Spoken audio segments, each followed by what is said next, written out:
Chapter 1. I go to Estuelias. The intense interest aroused in the public by what was known at the time as the Styles case has now somewhat subsided.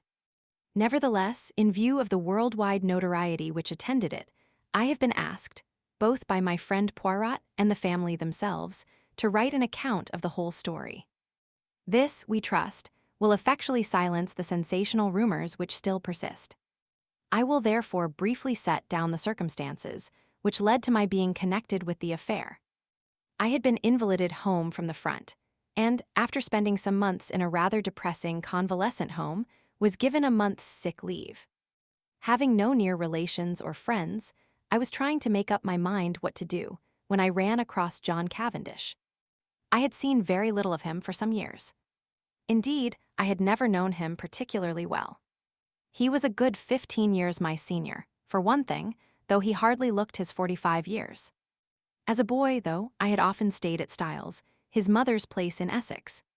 We had a good yarn about old times, and it ended in his inviting me down to Styles to spend my leave there. "The mater will be delighted to see you again, after all those years," he added. "Your mother keeps well?" I asked. "Oh, yes. I suppose you know that she has married again." I am afraid I showed my surprise rather plainly. Mrs. Cavendish, who had married John's father when he was a widower with 2 sons, had been a handsome woman of middle age, as I remembered her. She certainly could not be a day less than 70 now. I recalled her as an energetic, autocratic personality, somewhat inclined to charitable and social notoriety, with a fondness for opening bazaars and playing the Lady Bountiful. She was a most generous woman and possessed a considerable fortune of her own. Their country place, Styles Court, had been purchased by Mr. Cavendish early in their married life. He had been completely under his wife's ascendancy, so much so that, on dying, he left the place to her for her lifetime, as well as the larger part of his income, an arrangement that was distinctly unfair to his 2 sons. Their stepmother, however, had always been most generous to them. Indeed, they were so young at the time of their father's remarriage that they always thought of her as their own mother. Lawrence, the younger, had been a delicate youth. He had qualified as a doctor, but early relinquished the profession of medicine, and lived at home while pursuing literary ambitions, though his verses never had any marked success. John practiced for some time as a barrister, but had finally settled down to the more congenial life of a country squire. He had married 2 years ago, and had taken his wife to live at Styles, though entertained a shrewd suspicion that he would have preferred his mother to increase his allowance, which would have enabled him to have a home of his own. Mrs. Cavendish, however, was a lady who liked to make her own plans and expected other people to fall in with them, and in this case she certainly had the whip hand, namely, the purse strings. John noticed my surprise at the news of his mother's remarriage and smiled rather ruefully. "Rotten little bounder, too," he said savagely. "I can tell you, Hastings, it's making life jolly difficult for us. As for Evie, you remember Evie?" "No." "Oh, I suppose she was after your time. She's the mater's factotum, companion, jack of all trades. A great sport, old Evie. Not precisely young and beautiful, but as game as they make them. You were going to say, oh, this fellow. He turned up from nowhere, on the pretext of being a second cousin or something of Evie, though she didn't seem particularly keen to acknowledge the relationship. The fellow is an absolute outsider, anyone can see that. He's got a great black beard and wears patent leather boots in all weathers. But the mater cottoned to him at once, took him on as secretary. You know how she's always running 100 societies." I nodded. "Well, of course the war has turned the hundreds into thousands. No doubt the fellow was very useful to her. But you could have knocked us all down with a feather when, 3 months ago, she suddenly announced that she and Alfred were engaged. The fellow must be at least 20 years younger than she is. It's simply barefaced fortune hunting, but there you are, she is her own mistress, and she's married him. It must be a difficult situation for you all." "Difficult? It's damnable." Thus it came about that, 3 days later, I descended from the train at Styles St. Mary, an absurd little station with no apparent reason for existence, perched up in the midst of green fields and country lanes. John Cavendish was waiting on the platform and piloted me out to the car. "Got a drop or two of petrol still, you see," he remarked. Mainly owing to the mater's activities. The village of Styles, St. Mary, was situated about 2 miles from the little station, and Styles Court lay a mile the other side of it. It was a still, warm day in early July. As one looked out over the flat Essex country, lying so green and peaceful under the afternoon sun, it seemed almost impossible to believe that, not so very far away, a great war was running its appointed course. I felt I had suddenly strayed into another world. As we turned in at the lodge gates, John said, "I'm afraid you'll find it very quiet down here, Hastings." "My dear fellow, that's just what I want." "Oh, it's pleasant enough if you want to lead the idle life. I drill with the volunteers twice a week and lend a hand at the farms. My wife works regularly on the land. She is up at 5 every morning to milk and keeps at it steadily until lunchtime. It's a jolly good life taking it all round, if it weren't for that fellow Alfred Inglethorp." He checked the car suddenly and glanced at his watch. "I wonder if we've time to pick up Cynthia." "No, she'll have started from the hospital by now." "Cynthia? That's not your wife." "No, Cynthia is a protégée of my mother, S., the daughter of an old schoolfellow of hers who married a rascally solicitor. He came a cropper, and the girl was left an orphan and penniless. My mother came to the rescue, and Cynthia has been with us nearly 2 years now. She works in the Red Cross Hospital at Tadminster, 7 miles away." As he spoke the last words, we drew up in front of the fine old house. A lady in a stout tweed skirt, who was bending over a flower bed, straightened herself at our approach. "Hullo, Evie, here's our wounded hero. Mr. Hastings, Miss Howard." Miss Howard shook hands with a hearty, almost painful, grip. I had an impression of very blue eyes in a sunburnt face.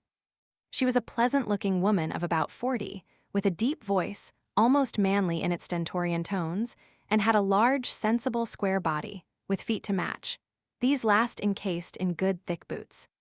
Her conversation, I soon found, was couched in the telegraphic style. "Weeds grow like housefire. Can't keep even with 'em. Shall press you in. Better be careful. I'm sure I shall be only too delighted to make myself useful," responded. "Don't say it.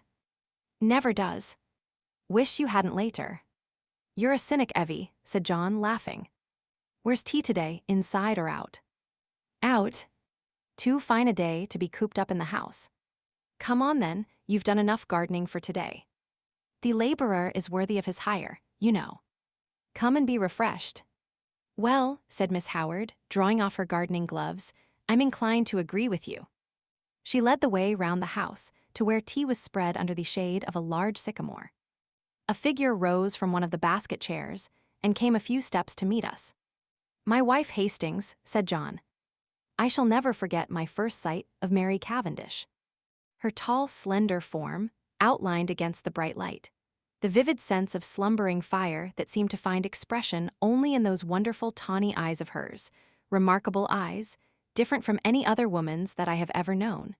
The intense power of stillness she possessed, which nevertheless conveyed the impression of a wild, untamed spirit in an exquisitely civilized body. All these things are burnt into my memory. I shall never forget them. She greeted me with a few words of pleasant welcome in a low, clear voice, and I sank into a basket chair, feeling distinctly glad that I had accepted John's invitation. Mrs. Cavendish gave me some tea, and her few quiet remarks heightened my first impression of her as a thoroughly fascinating woman. An appreciative listener is always stimulating, and I described, in a humorous manner, certain incidents of my convalescent home in a way which, I flatter myself, greatly amused my hostess. John, of course, good fellow though he is, could hardly be called a brilliant conversationalist. At that moment, a well-remembered voice floated through the open French window near at hand. "Then you'll write to the princess after tea, Alfred." "I'll write to Lady Tadminster for the second day myself." "Or shall we wait until we hear from the princess? In case of a refusal, Lady Tadminster might open it the first day, and Mrs. Crosby the second. Then there's the Duchess, about the school fair. There was the murmur of a man's voice, and then Mrs. Inglethorp's rose in reply. Yes, certainly.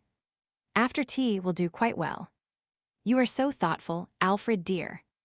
The French window swung open a little wider, and a handsome, white-haired old lady, with a somewhat masterful cast of features, stepped out of it onto the lawn.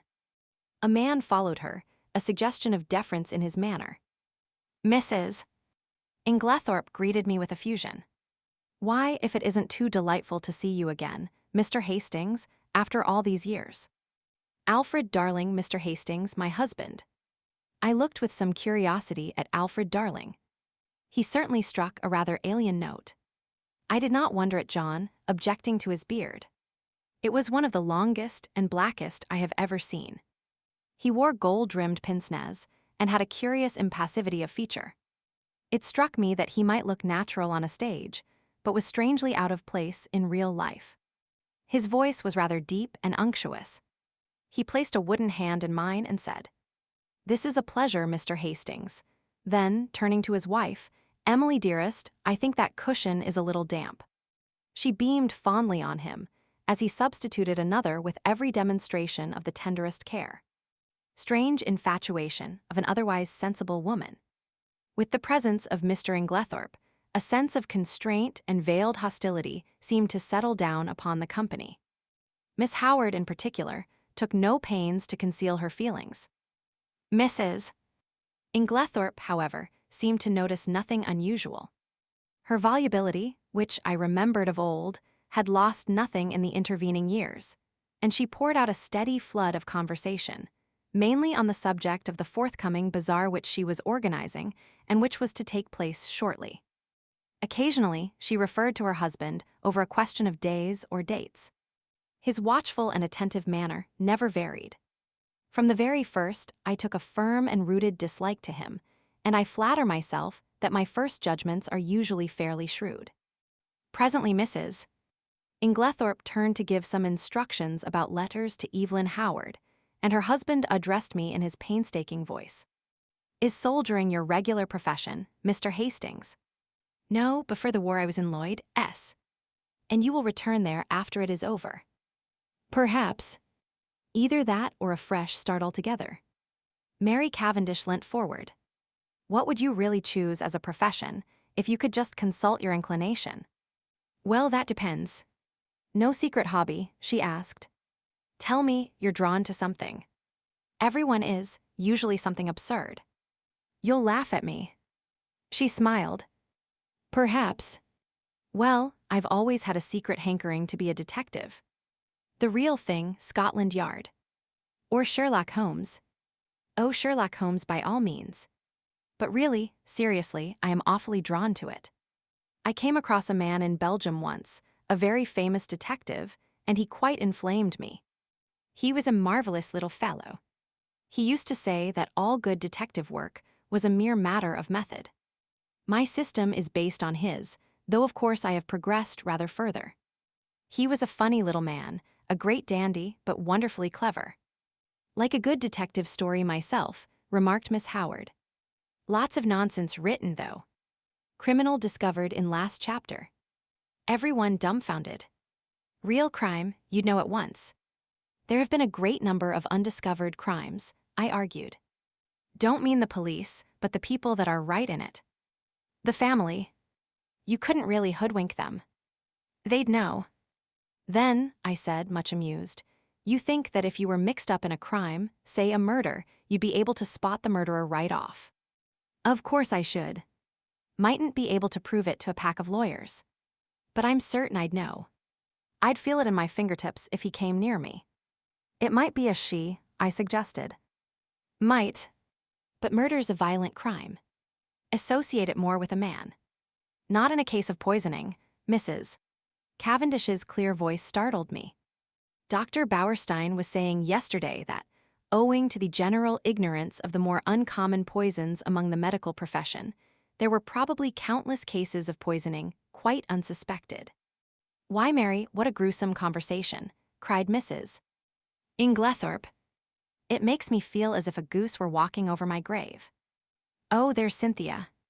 A young girl in VAD. Uniform ran lightly across the lawn. "Why, Cynthia, you are late today." "This is Mr. Hastings, Miss Murdoch."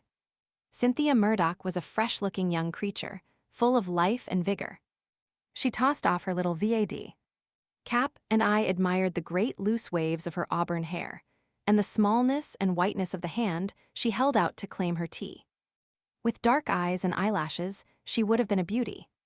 She flung herself down on the ground beside John, and as I handed her a plate of sandwiches, she smiled up at me.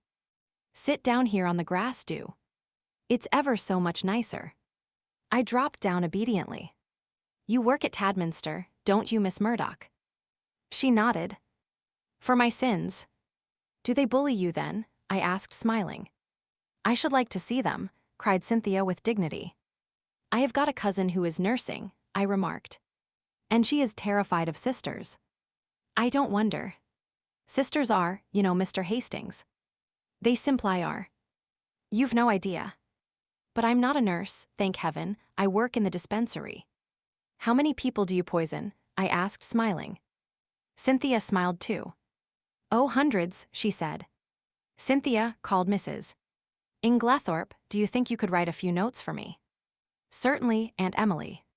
She jumped up promptly, and something in her manner reminded me that her position was a dependent one, and that Mrs. Inglethorp, kind as she might be in the main, did not allow her to forget it. My hostess turned to me. "John will show you your room. Supper is at 7:30. We have given up late dinner for some time now. Lady Tadminster, our member's wife, she was the late Lord Abbotsbury's daughter, does the same. She agrees with me that one must set an example of economy. We are quite a war household. Nothing is wasted here, every scrap of waste paper, even, is saved and sent away in sacks." I expressed my appreciation, and John took me into the house and up the broad staircase, which forked right and left halfway to different wings of the building. My room was in the left wing and looked out over the park. John left me, and a few minutes later I saw him from my window walking slowly across the grass arm in arm with Cynthia Murdoch. I heard Mrs. Inglethorp call Cynthia impatiently, and the girl started and ran back to the house. At the same moment, a man stepped out from the shadow of a tree and walked slowly in the same direction. He looked about 40, very dark with a melancholy clean-shaven face. Some violent emotion seemed to be mastering him. He looked up at my window as he passed, and I recognized him, though he had changed much in the 15 years that had elapsed since we last met. It was John's younger brother, Lawrence Cavendish. I wondered what it was that had brought that singular expression to his face. Then I dismissed him from my mind, and returned to the contemplation of my own affairs. The evening passed pleasantly enough, and I dreamed that night of that enigmatical woman, Mary Cavendish. The next morning dawned bright and sunny, and I was full of the anticipation of a delightful visit. I did not see Mrs. Cavendish until lunchtime, when she volunteered to take me for a walk, and we spent a charming afternoon roaming in the woods, returning to the house about 5. As we entered the large hall, John beckoned us both into the smoking room. I saw at once by his face that something disturbing had occurred. We followed him in, and he shut the door after us. "Look here, Mary, there's the deuce of a mess. Evie S. had a row with Alfred Inglethorp, and she's off." "Evie? Off?" John nodded gloomily. "Yes, you see she went to the mater, and oh, here's Evie herself." Miss Howard entered. Her lips were set grimly together, and she carried a small suitcase. She looked excited and determined, and slightly on the defensive. "At any rate," she burst out, "I've spoken my mind." "My dear Evelyn," cried Mrs. Cavendish, "this can't be true." Miss Howard nodded grimly. "True enough. Afraid I said some things to Emily she won't forget, or forgive in a hurry. Don't mind if they've only sunk in a bit. Probably water off a duck's back, though. I said right out, 'You're an old woman, Emily, and there's no fool like an old fool. The man's 20 years younger than you, and don't you fool yourself as to what he married you for. Money? Well, don't let him have too much of it. Farmer Rakes has got a very pretty young wife. Just ask your Alfred how much time he spends over there.' She was very angry. Natural," I went on, I'm going to warn you, whether you like it or not. That man would as soon murder you in your bed as look at you. He's a bad lot. You can say what you like to me, but remember what I've told you. He's a bad lot. What did she say? Miss Howard made an extremely expressive grimace. Darling Alfred, dearest Alfred, wicked calumnies, wicked lies, wicked woman to accuse her dear husband. The sooner I left her house, the better. So I'm off. But not now. This minute. For a moment we sat and stared at her. Finally, John Cavendish, finding his persuasions of no avail, went off to look up the trains. His wife followed him, murmuring something about persuading Mrs. Inglethorp to think better of it. As she left the room, Miss Howard's face changed. She leant towards me eagerly. Mr. Hastings, you're honest. I can trust you. I was a little startled. She laid her hand on my arm and sank her voice to a whisper. Look after her, Mr. Hastings. My poor Emily. There are a lot of sharks, all of them. Oh, I know what I'm talking about. There isn't one of them that's not hard up and trying to get money out of her. I've protected her as much as I could. Now I'm out of the way, they'll impose upon her. Of course, Miss Howard, I said. I'll do everything I can, but I'm sure you're excited and overwrought. She interrupted me by slowly shaking her forefinger. Young man, trust me. I've lived in the world rather longer than you have. All I ask you is to keep your eyes open. You'll see what I mean. The throb of the motor came through the open window, and Miss Howard rose and moved to the door. John's voice sounded outside. With her hand on the handle, she turned her head over her shoulder and beckoned to me. Above all, Mr. Hastings, watch that devil, her husband. There was no time for more. Miss Howard was swallowed up in an eager chorus of protests and goodbyes. The Inglethorps did not appear. As the motor drove away, Mrs.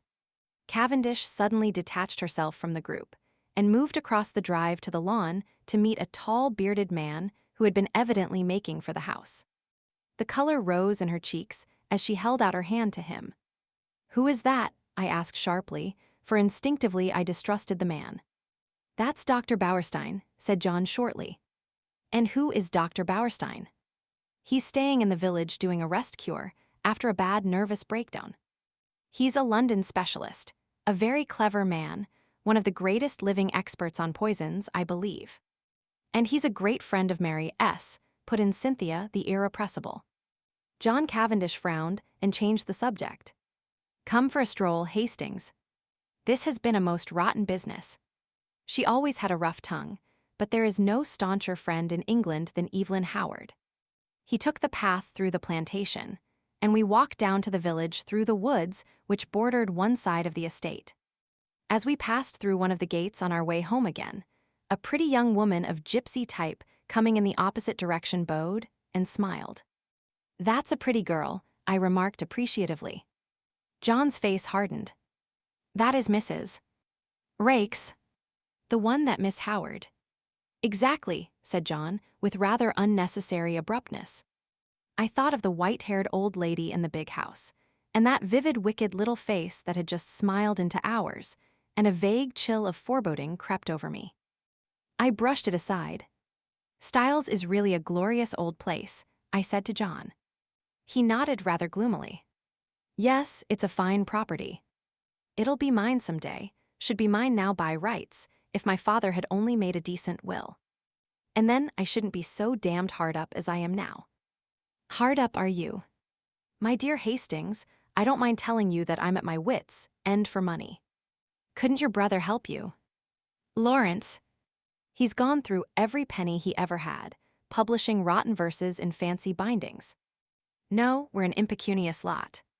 My mother's always been awfully good to us, I must say. That is, up to now.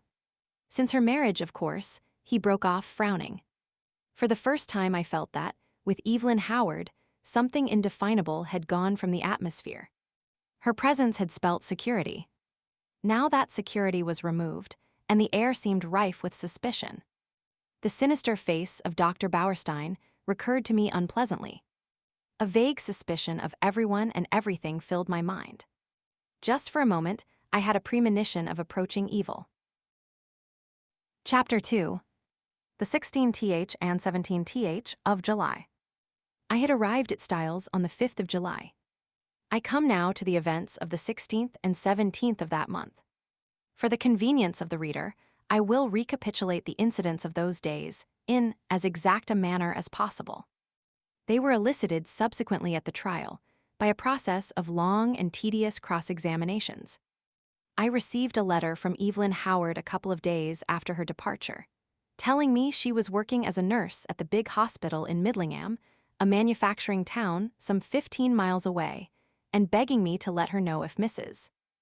Inglethorp should show any wish to be reconciled. The only fly in the ointment of my peaceful days was Mrs. Cavendish's extraordinary and, for my part, unaccountable preference for the society of Dr. Bauerstein. What she saw in the man I cannot imagine, but she was always asking him up to the house and often went off for long expeditions with him. I must confess that I was quite unable to see his attraction. The 16th of July fell on a Monday. It was a day of turmoil. The famous bazaar had taken place on Saturday, and an entertainment, in connection with the same charity, at which Mrs. Inglethorp was to recite a war poem, was to be held that night. We were all busy during the morning arranging and decorating the hall in the village where it was to take place. We had a late luncheon and spent the afternoon resting in the garden. I noticed that John's manner was somewhat unusual. He seemed very excited and restless. After tea, Mrs. Inglethorp went to lie down to rest before her efforts in the evening, and I challenged Mary Cavendish to a single at tennis. About 6:45, Mrs. Inglethorp called us that we should be late, as supper was early that night.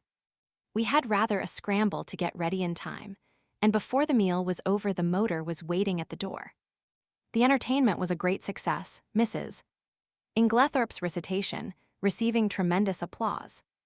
There were also some tableaux in which Cynthia took part. She did not return with us, having been asked to a supper party, and to remain the night with some friends who had been acting with her in the tableaux. The following morning, Mrs. Inglethorp stayed in bed to breakfast, as she was rather overtired, but she appeared in her briskest mood about 12:30 and swept Lawrence and myself off to a luncheon party. Such a charming invitation from Mrs. Rolleston, Lady Tadminster's sister, you know. The Rollestons came over with the Conqueror, one of our oldest families. Mary had excused herself on the plea of an engagement with Dr. Bauerstein. We had a pleasant luncheon, and as we drove away, Lawrence suggested that we should return by Tadminster, which was barely a mile out of our way, and pay a visit to Cynthia in her dispensary.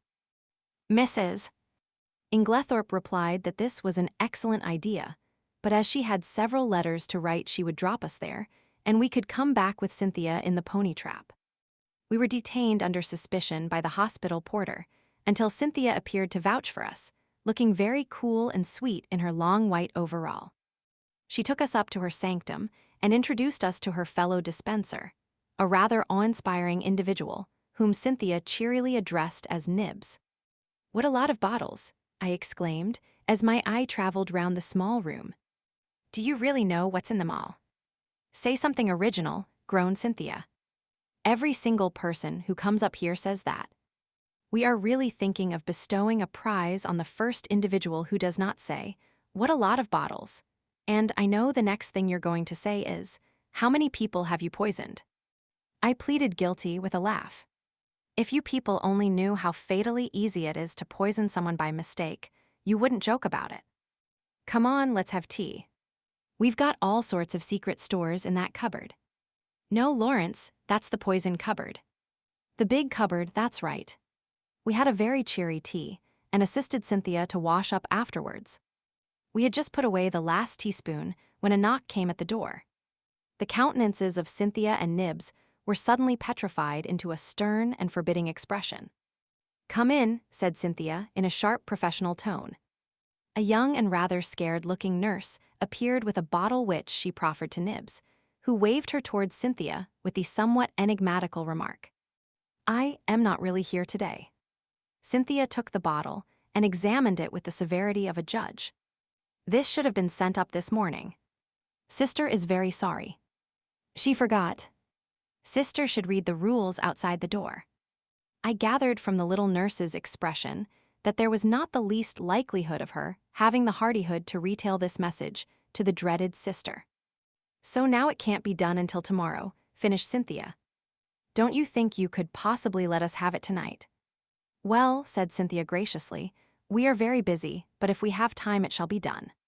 The little nurse withdrew, and Cynthia promptly took a jar from the shelf, refilled the bottle, and placed it on the table outside the door. I laughed. Discipline must be maintained. Exactly. Come out on our little balcony. You can see all the outside wards there. I followed Cynthia and her friend, and they pointed out the different wards to me. Lawrence remained behind, but after a few moments, Cynthia called to him over her shoulder to come and join us. Then she looked at her watch. Nothing more to do, Nibs? No. All right. Then we can lock up and go. I had seen Lawrence in quite a different light that afternoon. Compared to John, he was an astoundingly difficult person to get to know. He was the opposite of his brother in almost every respect, being unusually shy and reserved. Yet he had a certain charm of manner, and I fancied that, if one really knew him well, one could have a deep affection for him. I had always fancied that his manner to Cynthia was rather constrained, and that she on her side was inclined to be shy of him. But they were both gay enough this afternoon, and chatted together like a couple of children. As we drove through the village, I remembered that I wanted some stamps, so accordingly we pulled up at the post office. As I came out again, I cannoned into a little man who was just entering. I drew aside and apologized, when suddenly, with a loud exclamation, he clasped me in his arms and kissed me warmly. Mon ami Hastings, he cried. It is indeed Mon ami Hastings. Poirot, I exclaimed. I turned to the pony trap.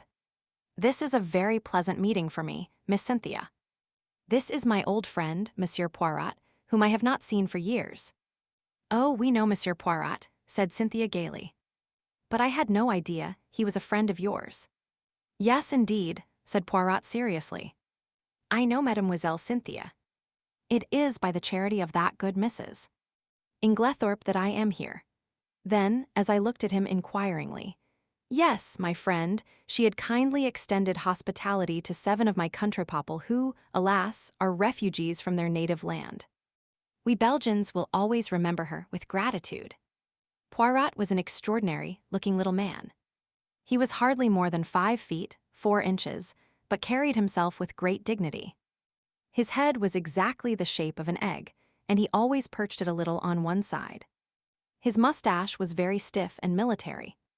The neatness of his attire was almost incredible. I believe a speck of dust would have caused him more pain than a bullet wound. Yet this quaint dandified little man who, I was sorry to see, now limped badly, had been in his time one of the most celebrated members of the Belgian police. As a detective, his flair had been extraordinary, and he had achieved triumphs by unraveling some of the most baffling cases of the day. He pointed out to me the little house inhabited by him and his fellow Belgians, and I promised to go and see him at an early date. Then he raised his hat with a flourish to Cynthia, and we drove away. He's a dear little man, said Cynthia. I'd no idea you knew him. You've been entertaining a celebrity unawares, I replied. And for the rest of the way home, I recited to them the various exploits and triumphs of Hercule Poirot. We arrived back in a very cheerful mood. As we entered the hall, Mrs.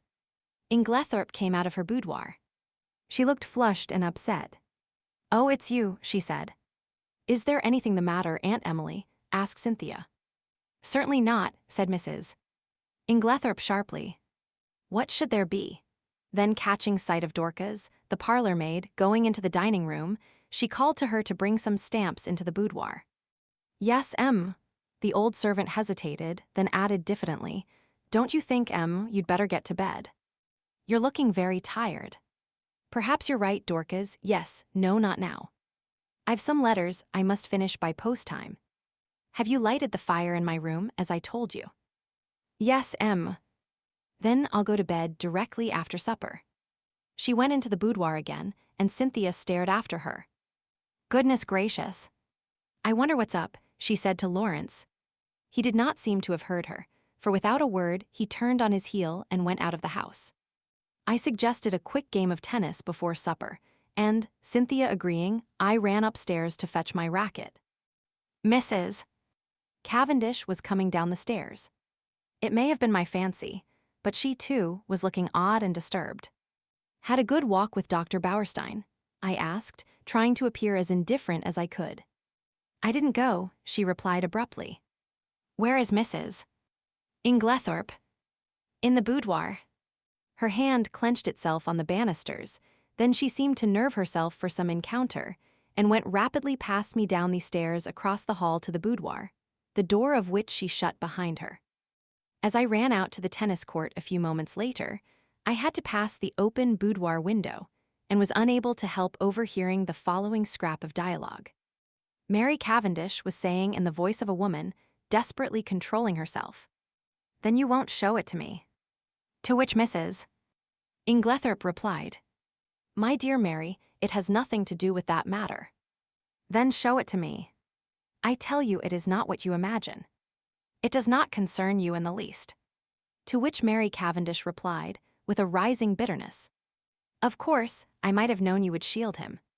Cynthia was waiting for me, and greeted me eagerly with, "I say, there's been the most awful row. I've got it all out of Dorcas." "What kind of a row?" "Between Aunt Emily and him. I do hope she's found him out at last." "Was Dorcas there then?" "Of course not. She happened to be near the door. It was a real old bus stop. I do wish I knew what it was all about." I thought of Mrs. Rakes's gypsy face and Evelyn Howard's warnings, but wisely decided to hold my peace, whilst Cynthia exhausted every possible hypothesis and cheerfully hoped, "Aunt Emily will send him away and will never speak to him again." I was anxious to get hold of John, but he was nowhere to be seen. Evidently, something very momentous had occurred that afternoon. I tried to forget the few words I had overheard, but do what I would, I could not dismiss them altogether from my mind. What was Mary Cavendish's concern in the matter? Mr. Inglethorp was in the drawing-room when I came down to supper. His face was impassive as ever, and the strange unreality of the man struck me afresh. Mrs. Inglethorp came down last. She still looked agitated, and during the meal there was a somewhat constrained silence. Inglethorp was unusually quiet. As a rule, he surrounded his wife with little attentions, placing a cushion at her back and altogether playing the part of the devoted husband. Immediately after supper, Mrs. Inglethorp retired to her boudoir again. "Send my coffee in here, Mary," she called. "I've just 5 minutes to catch the post." Cynthia and I went and sat by the open window in the drawing-room. Mary Cavendish brought our coffee to us. She seemed excited. "Do you young people want lights, or do you enjoy the twilight?" she asked. "Will you take Mrs. Inglethorp her coffee, Cynthia?" "I will pour it out." "Do not trouble, Mary," said Inglethorp. "I will take it to Emily." He poured it out and went out of the room carrying it carefully. Lawrence followed him, and Mrs. Cavendish sat down by us. We three sat for some time in silence. It was a glorious night, hot and still. Mrs. Cavendish fanned herself gently with a palm leaf. "It's almost too hot," she murmured. "We shall have a thunderstorm. Alas, that these harmonious moments can never endure." My paradise was rudely shattered by the sound of a well-known, and heartily disliked, voice in the hall. "Dr. Bauerstein," exclaimed Cynthia. "What a funny time to come." I glanced jealously at Mary Cavendish, but she seemed quite undisturbed. The delicate pallor of her cheeks did not vary. In a few moments, Alfred Inglethorp had ushered the doctor in, the latter laughing, and protesting that he was in no fit state for a drawing-room. In truth, he presented a sorry spectacle, being literally plastered with mud. "What have you been doing, doctor?" cried Mrs. Cavendish. "I must make my apologies," said the doctor. "I did not really mean to come in, but Mr. Inglethorp insisted." "Well, Bauerstein, you are in a plight," said John, strolling in from the hall. "Have some coffee, and tell us what you have been up to." "Thank you, I will." He laughed rather ruefully, as he described how he had discovered a very rare species of fern in an inaccessible place, and in his efforts to obtain it had lost his footing and slipped ignominiously into a neighboring pond. "The sun soon dried me off," he added, "but I'm afraid my appearance is very disreputable." At this juncture, Mrs. Inglethorp called to Cynthia from the hall, and the girl ran out. "Just carry up my dispatch case, will you, dear? I'm going to bed." The door into the hall was a wide one. I had risen when Cynthia did. John was close by me. There were therefore 3 witnesses who could swear that Mrs. Inglethorp was carrying her coffee, as yet untasted, in her hand. My evening was utterly and entirely spoilt by the presence of Dr. Bauerstein. It seemed to me the man would never go. He rose at last, however, and I breathed a sigh of relief. "I'll walk down to the village with you," said Mr. Inglethorp. "I must see our agent over those estate accounts." He turned to John. "No one need sit up. I will take the latchkey." Chapter 3. The Night of the Tragedy. To make this part of my story clear, I append the following plan of the first floor of Styles. The servants' rooms are reached through the door B. They have no communication with the right wing, where the Inglethorpes' rooms were situated. It seemed to be the middle of the night when I was awakened by Lawrence Cavendish. He had a candle in his hand, and the agitation of his face told me at once that something was seriously wrong. "What's the matter?" I asked, sitting up in bed and trying to collect my scattered thoughts. "We are afraid my mother is very ill. She seems to be having some kind of fit. Unfortunately, she has locked herself in." "I'll come at once." I sprang out of bed, and, pulling on a dressing gown, followed Lawrence along the passage and the gallery to the right wing of the house. John Cavendish joined us, and 1 or 2 of the servants were standing round in a state of awe-stricken excitement. Lawrence turned to his brother. "What do you think we had better do?" Never, I thought, had his indecision of character been more apparent. John rattled the handle of Mrs. Inglethorp's door violently, but with no effect. It was obviously locked or bolted on the inside. The whole household was aroused by now. The most alarming sounds were audible from the interior of the room. Clearly something must be done. "Try going through Mr. Inglethorp's room, sir," cried Dorcas. Oh, the poor mistress. Suddenly, I realized that Alfred Inglethorp was not with us, that he alone had given no sign of his presence. John opened the door of his room. It was pitch dark, but Lawrence was following with the candle, and by its feeble light we saw that the bed had not been slept in and that there was no sign of the room having been occupied. We went straight to the connecting door. That too was locked or bolted on the inside. What was to be done? "Oh dear, sir," cried Dorcas, wringing her hands, "whatever shall we do?" "We must try and break the door in, I suppose. It'll be a tough job, though. Here, let one of the maids go down and wake Bailey, and tell him to go for Dr. Wilkins at once.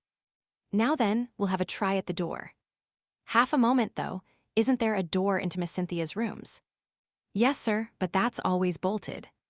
It's never been undone." "Well, we might just see." He ran rapidly down the corridor to Cynthia's room. Mary Cavendish was there, shaking the girl, who must have been an unusually sound sleeper, and trying to wake her. In a moment or 2 he was back. "No good. That's bolted too. We must break in the door. I think this one is a shade less solid than the one in the passage." We strained and heaved together. The framework of the door was solid, and for a long time it resisted our efforts, but at last we felt it give beneath our weight, and finally, with a resounding crash, it was burst open. We stumbled in together, Lawrence still holding his candle. Mrs. Inglethorp was lying on the bed, her whole form agitated by violent convulsions, in one of which she must have overturned the table beside her. As we entered, however, her limbs relaxed, and she fell back upon the pillows. John strode across the room and lit the gas. Turning to Annie, one of the housemaids, he sent her downstairs to the dining room for brandy. Then he went across to his mother, whilst I unbolted the door that gave on the corridor. I turned to Lawrence to suggest that I had better leave them now that there was no further need of my services, but the words were frozen on my lips. Never have I seen such a ghastly look on any man's face. He was white as chalk. The candle he held in his shaking hand was sputtering onto the carpet, and his eyes, petrified with terror or some such kindred emotion, stared fixedly over my head at a point on the further wall. It was as though he had seen something that turned him to stone. I instinctively followed the direction of his eyes, but could see nothing unusual. The still feebly flickering ashes in the grate, and the row of prim ornaments on the mantelpiece were surely harmless enough. The violence of Mrs. Inglethorp's attack seemed to be passing. She was able to speak in short gasps. Better now, very sudden, stupid of me to lock myself in. A shadow fell on the bed, and looking up, I saw Mary Cavendish standing near the door with her arm around Cynthia. She seemed to be supporting the girl, who looked utterly dazed and unlike herself. Her face was heavily flushed, and she yawned repeatedly. "Poor Cynthia is quite frightened," said Mrs. Cavendish in a low, clear voice. She herself, I noticed, was dressed in her white lawn smock. Then it must be later than I thought. I saw that a faint streak of daylight was showing through the curtains of the windows, and that the clock on the mantelpiece pointed to close upon 5 o'clock. A strangled cry from the bed startled me. A fresh access of pain seized the unfortunate old lady. The convulsions were of a violence terrible to behold. Everything was confusion. We thronged round her, powerless to help or alleviate. A final convulsion lifted her from the bed, until she appeared to rest upon her head and her heels, with her body arched in an extraordinary manner. In vain Mary and John tried to administer more brandy. The moments flew. Again the body arched itself in that peculiar fashion. At that moment, Dr. Bauerstein pushed his way authoritatively into the room. For one instant he stopped dead, staring at the figure on the bed, and at the same instant Mrs. Inglethorp cried out in a strangled voice, her eyes fixed on the doctor. "Alfred, Alfred," then she fell back motionless on the pillows. With a stride, the doctor reached the bed, and seizing her arms worked them energetically, applying what I knew to be artificial respiration. He issued a few short, sharp orders to the servants. An imperious wave of his hand drove us all to the door. We watched him, fascinated, though I think we all knew in our hearts that it was too late, and that nothing could be done now. I could see by the expression on his face that he himself had little hope. Finally, he abandoned his task, shaking his head gravely. At that moment, we heard footsteps outside, and Dr. Wilkins, Mrs. Inglethorp's own doctor, a portly, fussy little man, came bustling in. In a few words, Dr. Bauerstein explained how he had happened to be passing the lodge gates as the car came out, and had run up to the house as fast as he could, whilst the car went on to fetch Dr. Wilkins. With a faint gesture of the hand, he indicated the figure on the bed. "V. Rysad. V. Rysad," murmured Dr. Wilkins. "Poor dear lady. Always did far too much, against my advice. I warned her. Her heart was far from strong. 'Take it easy,' I said to her, 'take it easy.' But no, her zeal for good works was too great. Nature rebelled. Nature rebelled." Dr. Bauerstein, I noticed, was watching the local doctor narrowly. He still kept his eyes fixed on him as he spoke.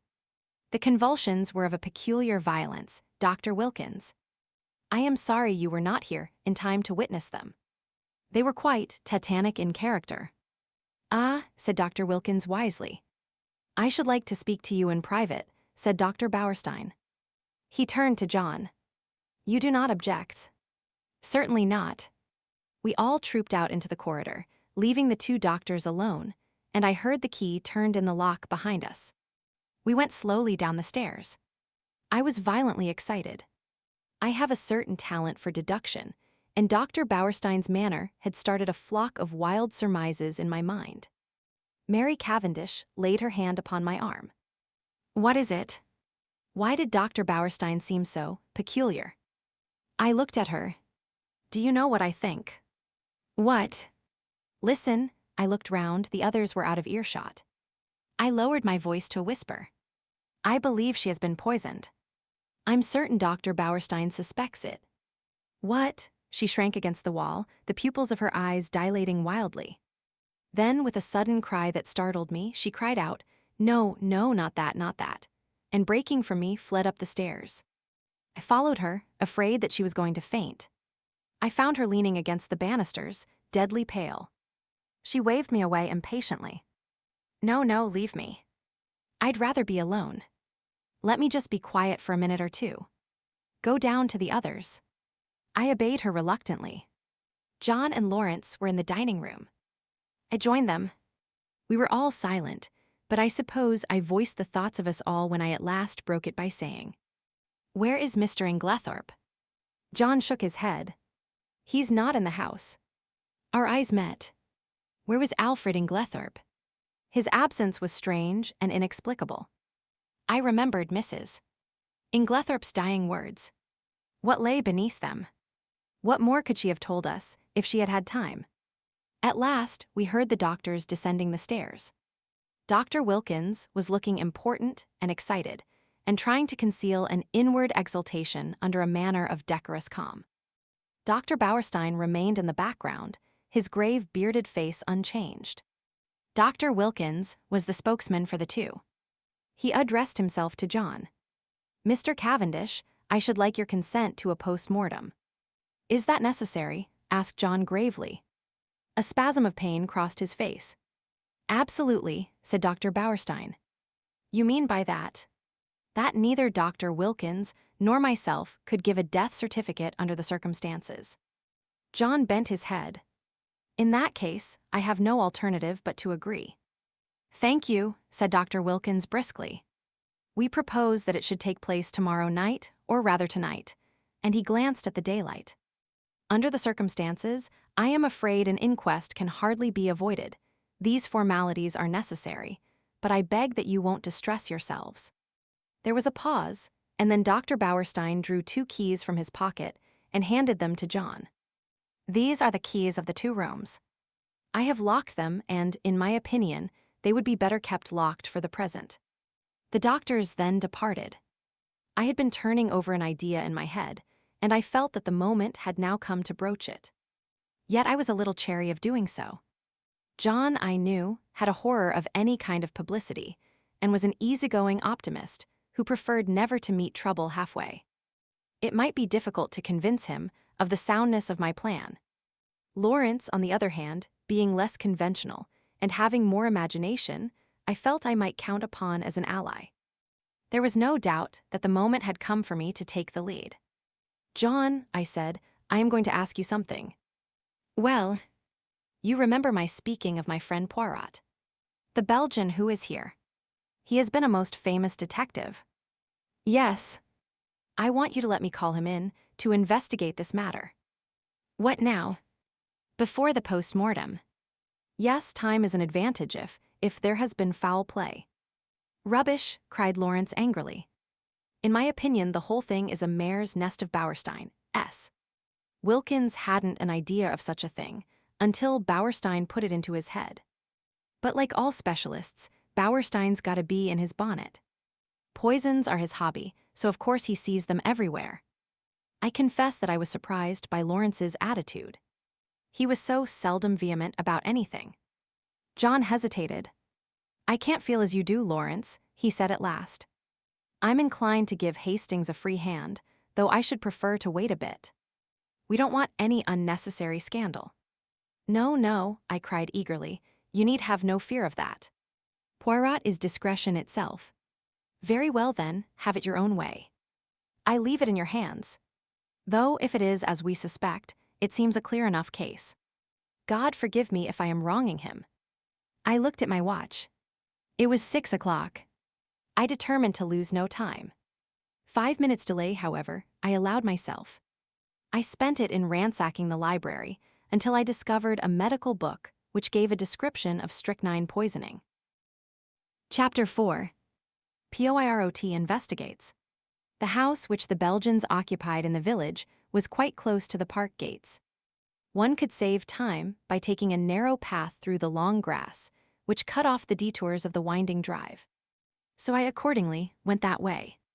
I had nearly reached the lodge when my attention was arrested by the running figure of a man approaching me. It was Mr. Inglethorp. Where had he been? How did he intend to explain his absence? He accosted me eagerly. My God. This is terrible. My poor wife. I have only just heard. Where have you been? I asked. Denby kept me late last night. It was 1 o'clock before we'd finished.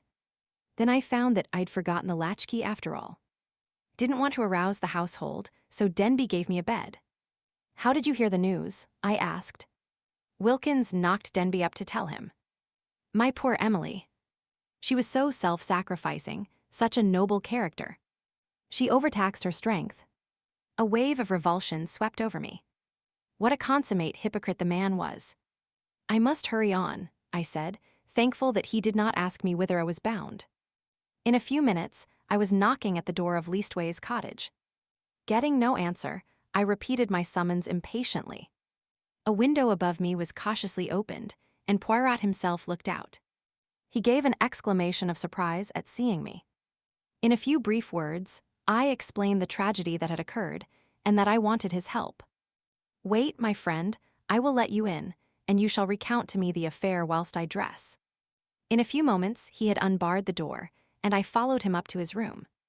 There he installed me in a chair, and I related the whole story, keeping back nothing, and omitting no circumstance, however insignificant, whilst he himself made a careful and deliberate toilet. I told him of my awakening, of Mrs. Inglethorp's dying words, of her husband's absence, of the quarrel the day before, of the scrap of conversation between Mary and her mother-in-law that I had overheard, of the former quarrel between Mrs. Inglethorp and Evelyn Howard, and of the latter's innuendos. I was hardly as clear as I could wish. I repeated myself several times, and occasionally had to go back to some detail that I had forgotten. Poirot smiled kindly on me. The mind is confused.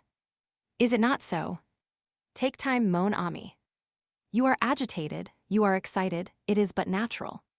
Presently, when we are calmer, we will arrange the facts neatly, each in his proper place. We will examine and reject. Those of importance we will put on one side, those of no importance, poof. He screwed up his cherub-like face and puffed comically enough, blow them away. That's all very well, I objected, but how are you going to decide what is important and what is? That always seems the difficulty to me. Poirot shook his head energetically. He was now arranging his moustache with exquisite care. Not so. Voyons, one fact leads to another, so we continue. Does the next fit in with that? A merveille, good. We can proceed. This next little fact, no. Ah, that is curious. There is something missing, a link in the chain that is not there. We examine. We search. And that little curious fact, that possibly paltry little detail that will not tally, we put it here. He made an extravagant gesture with his hand. It is significant.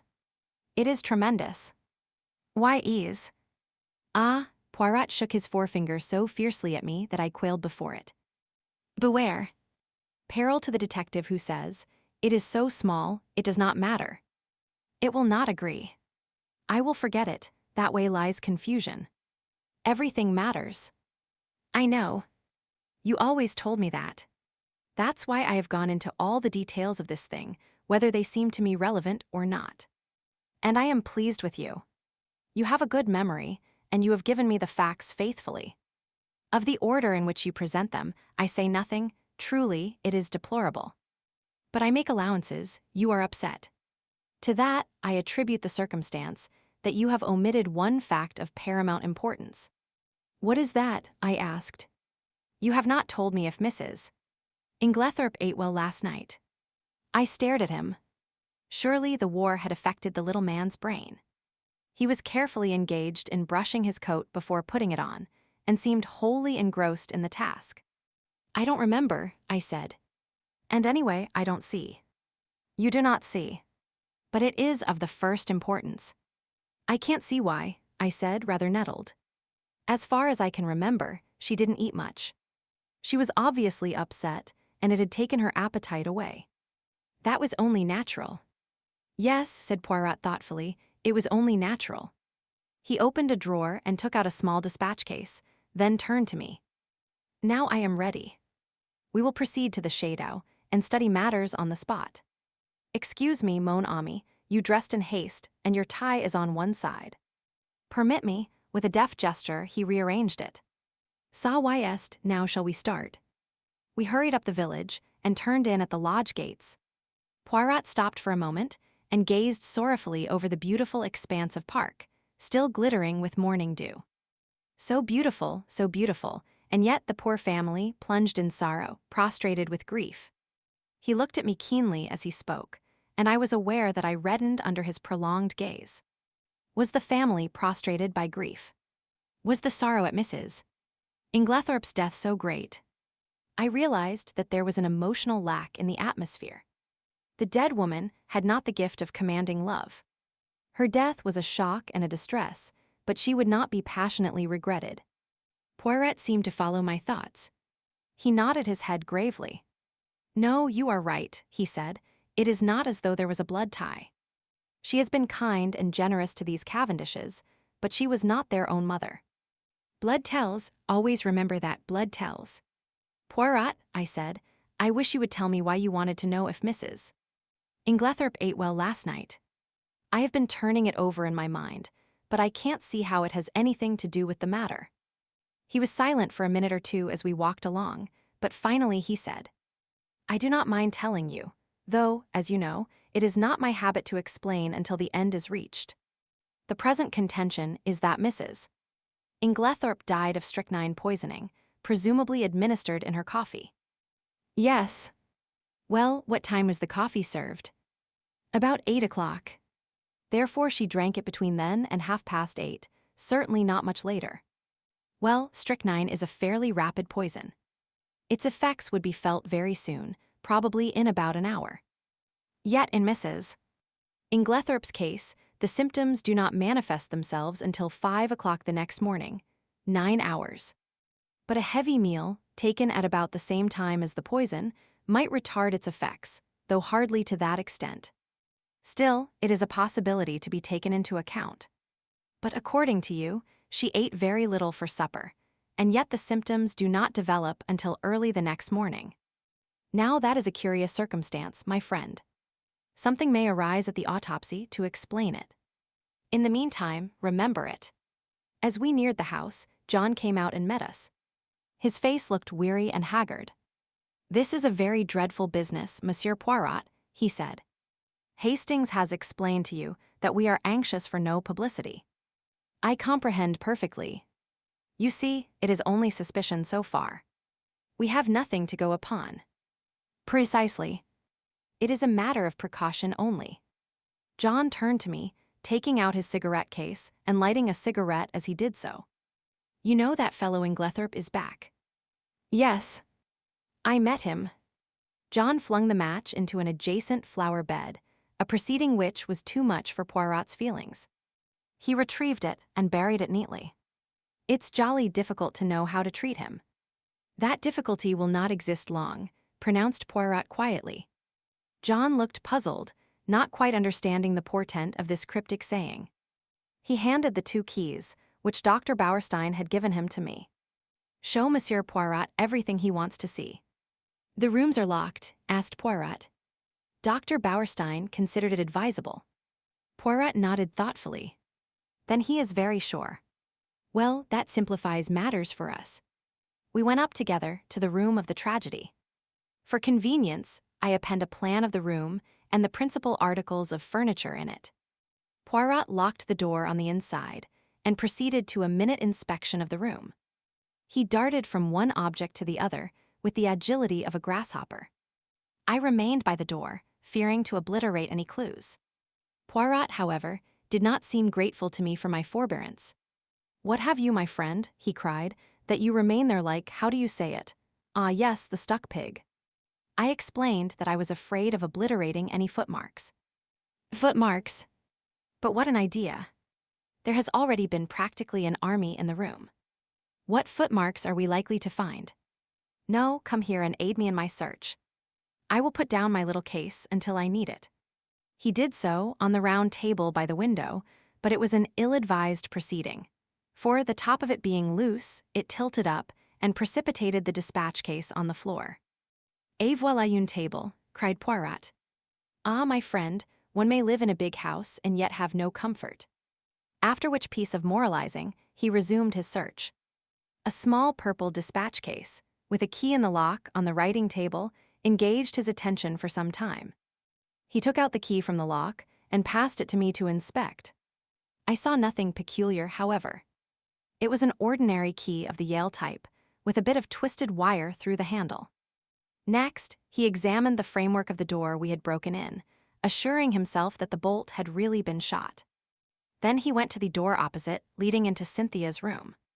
That door was also bolted, as I had stated. However, he went to the length of unbolting it, and opening and shutting it several times. This he did with the utmost precaution against making any noise. Suddenly, something in the bolt itself seemed to rivet his attention. He examined it carefully, and then, nimbly whipping out a pair of small forceps from his case, he drew out some minute particle which he carefully sealed up in a tiny envelope. On the chest of drawers, there was a tray with a spirit lamp and a small saucepan on it. A small quantity of a dark fluid remained in the saucepan, and an empty cup and saucer that had been drunk out of stood near it. I wondered how I could have been so unobservant as to overlook this. Here was a clue worth having. Poirot delicately dipped his finger into liquid and tasted it gingerly. He made a grimace. Cocoa with, I think, rum in it. He passed on to the debris on the floor, where the table by the bed had been overturned. A reading lamp, some books, matches, a bunch of keys, and the crushed fragments of a coffee cup lay scattered about. Ah, this is curious, said Poirot. I must confess that I see nothing particularly curious about it. You do not. Observe the lamp. The chimney is broken in 2 places. They lie there as they fell. But see, the coffee cup is absolutely smashed to powder. Well, I said wearily, I suppose someone must have stepped on it. Exactly, said Poirot in an odd voice. Someone stepped on it. He rose from his knees and walked slowly across to the mantelpiece, where he stood abstractedly fingering the ornaments and straightening them, a trick of his when he was agitated. Mon ami, he said, turning to me, somebody stepped on that cup, grinding it to powder, and the reason they did so was either because it contained strychnine or, which is far more serious, because it did not contain strychnine. I made no reply. I was bewildered, but I knew that it was no good asking him to explain. In a moment or two, he roused himself and went on with his investigations. He picked up the bunch of keys from the floor, and twirling them round in his fingers, finally selected one, very bright and shining, which he tried in the lock of the purple dispatch case.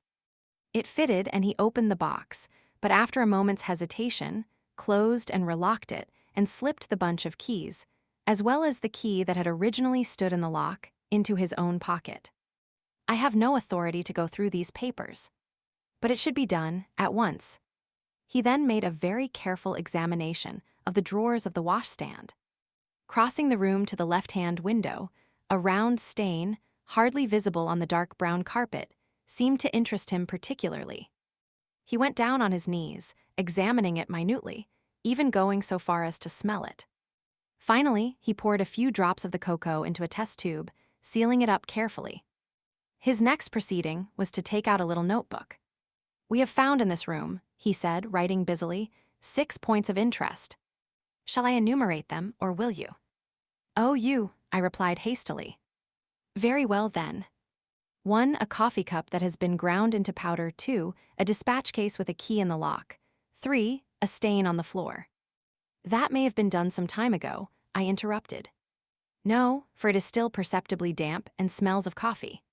4. A fragment of some dark green fabric, only a thread or two, but recognizable. Ah, I cried. That was what you sealed up in the envelope. Yes. It may turn out to be a piece of one of Mrs. Inglethorp's own dresses, and quite unimportant. We shall see. 5. This, with a dramatic gesture, he pointed to a large splash of candle grease on the floor by the writing table. It must have been done since yesterday. Otherwise, a good housemaid would have at once removed it with blotting paper and a hot iron. One of my best hats once, but that is not to the point. It was very likely done last night. We were very agitated. Or perhaps Mrs. Inglethorp herself dropped her candle. You brought only one candle into the room. Yes. Lawrence Cavendish was carrying it. But he was very upset. He seemed to see something over here. I indicated the mantelpiece. That absolutely paralyzed him. That is interesting, said Poirot quickly. Yes, it is suggestive, his eye sweeping the whole length of the wall, but it was not his candle that made this great patch, for you perceive that this is white grease, whereas Monsieur Lawrence's candle, which is still on the dressing table, is pink. On the other hand, Mrs. Inglethorp had no candlestick in the room, only a reading lamp. Then, I said, what do you deduce? To which my friend only made a rather irritating reply, urging me to use my own natural faculties. And the sixth point, I asked. I suppose it is the sample of cocoa. No, said Poirot thoughtfully. I might have included that in the six, but I did not. No, the sixth point I will keep to myself for the present. He looked quickly round the room. There is nothing more to be done here, I think, unless... He stared earnestly and long at the dead ashes in the grate. The fire burns and it destroys. But by chance there might be, let us see. Deftly, on hands and knees, he began to sort the ashes from the grate into the fender, handling them with the greatest caution. Suddenly, he gave a faint exclamation. The forceps Hastings. I quickly handed them to him, and with skill, he extracted a small piece of half-charred paper. There, mon ami, he cried. What do you think of that? I scrutinized the fragment. This is an exact reproduction of it. I was puzzled. It was unusually thick, quite unlike ordinary notepaper. Suddenly an idea struck me. Poirot, I cried. This is a fragment of a will. Exactly. I looked up at him sharply. You are not surprised. No, he said gravely, I expected it.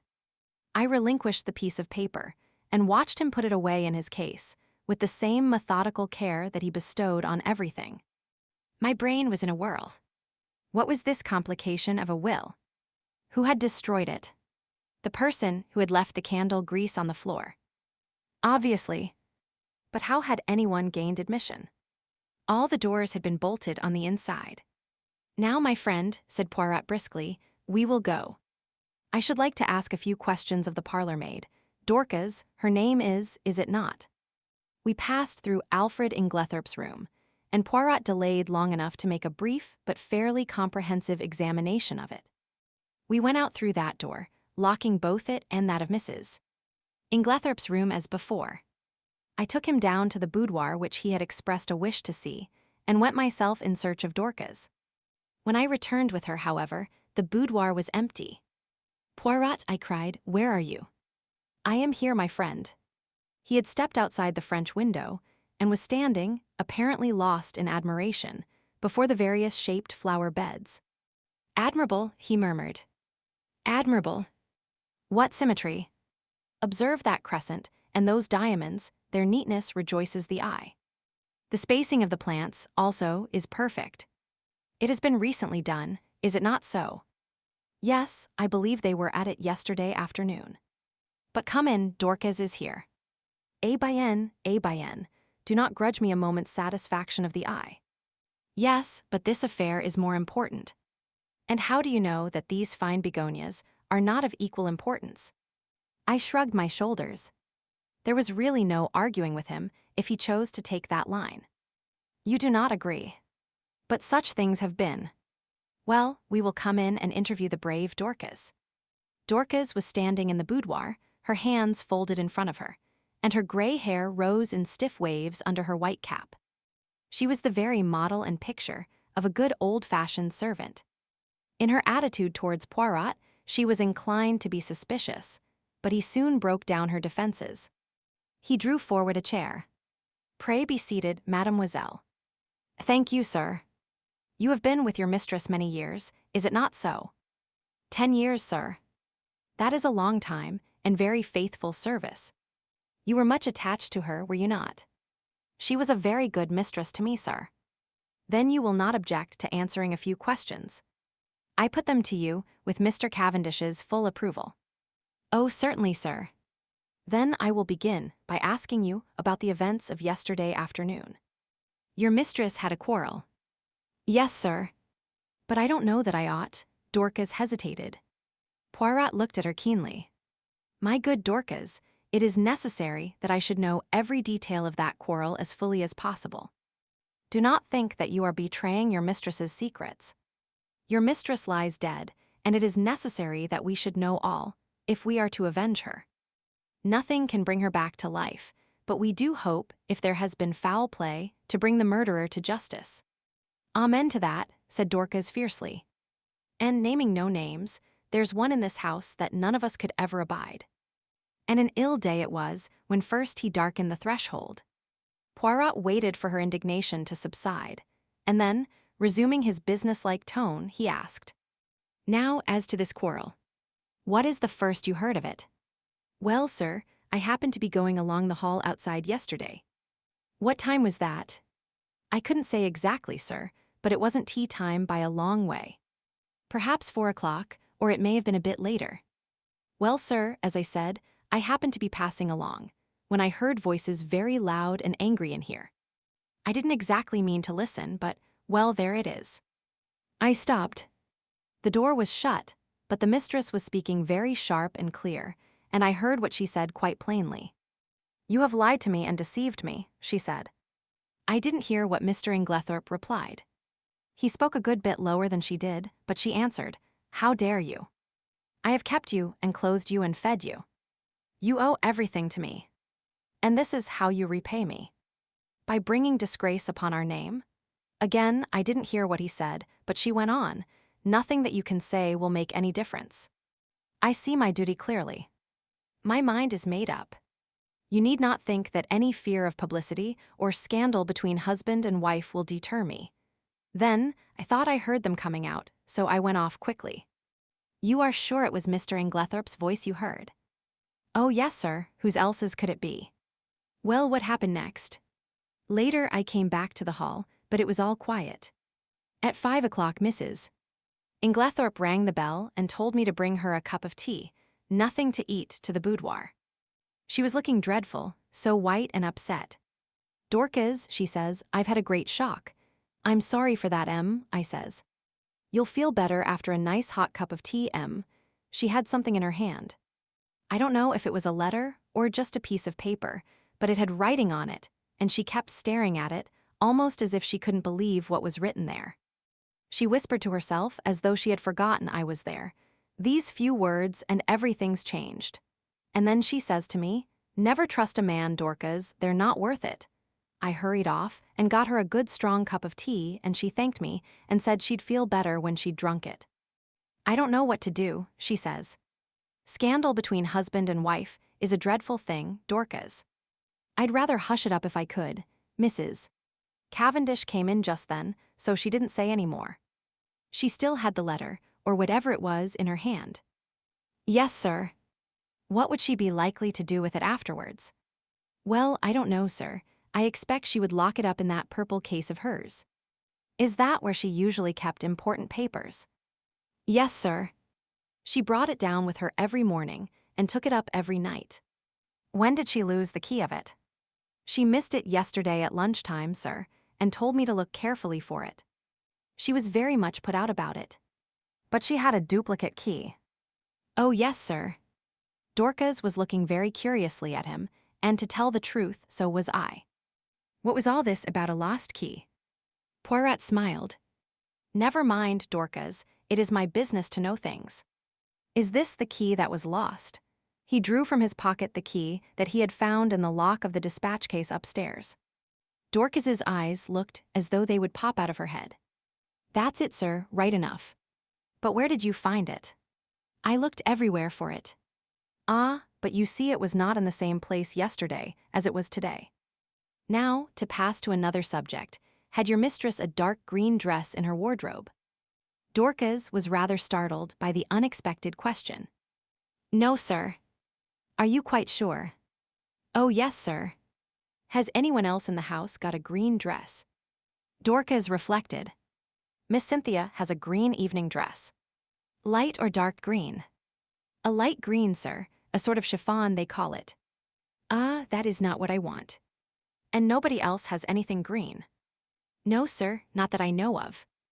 Poirot's face did not betray a trace of whether he was disappointed or otherwise. He merely remarked, "Good, we will leave that and pass on. Have you any reason to believe that your mistress was likely to take a sleeping powder last night?" "Not last night, sir, I know she didn't."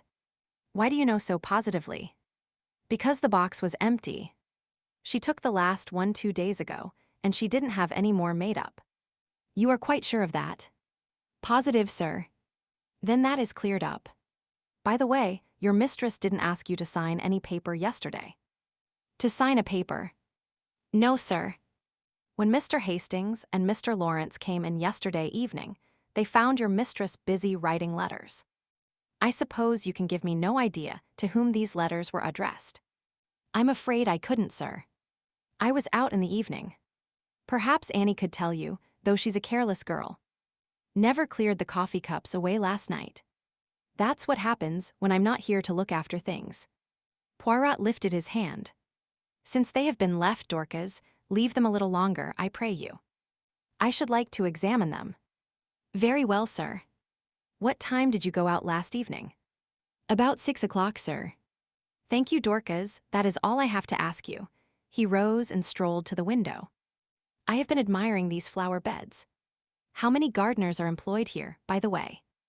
"Only 3 now, sir. 5 we had before the war, when it was kept as a gentleman's place should be. I wish you could have seen it then, sir.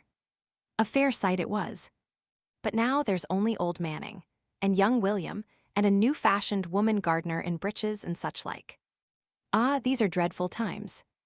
The good times will come again, Dorcas. At least we hope so.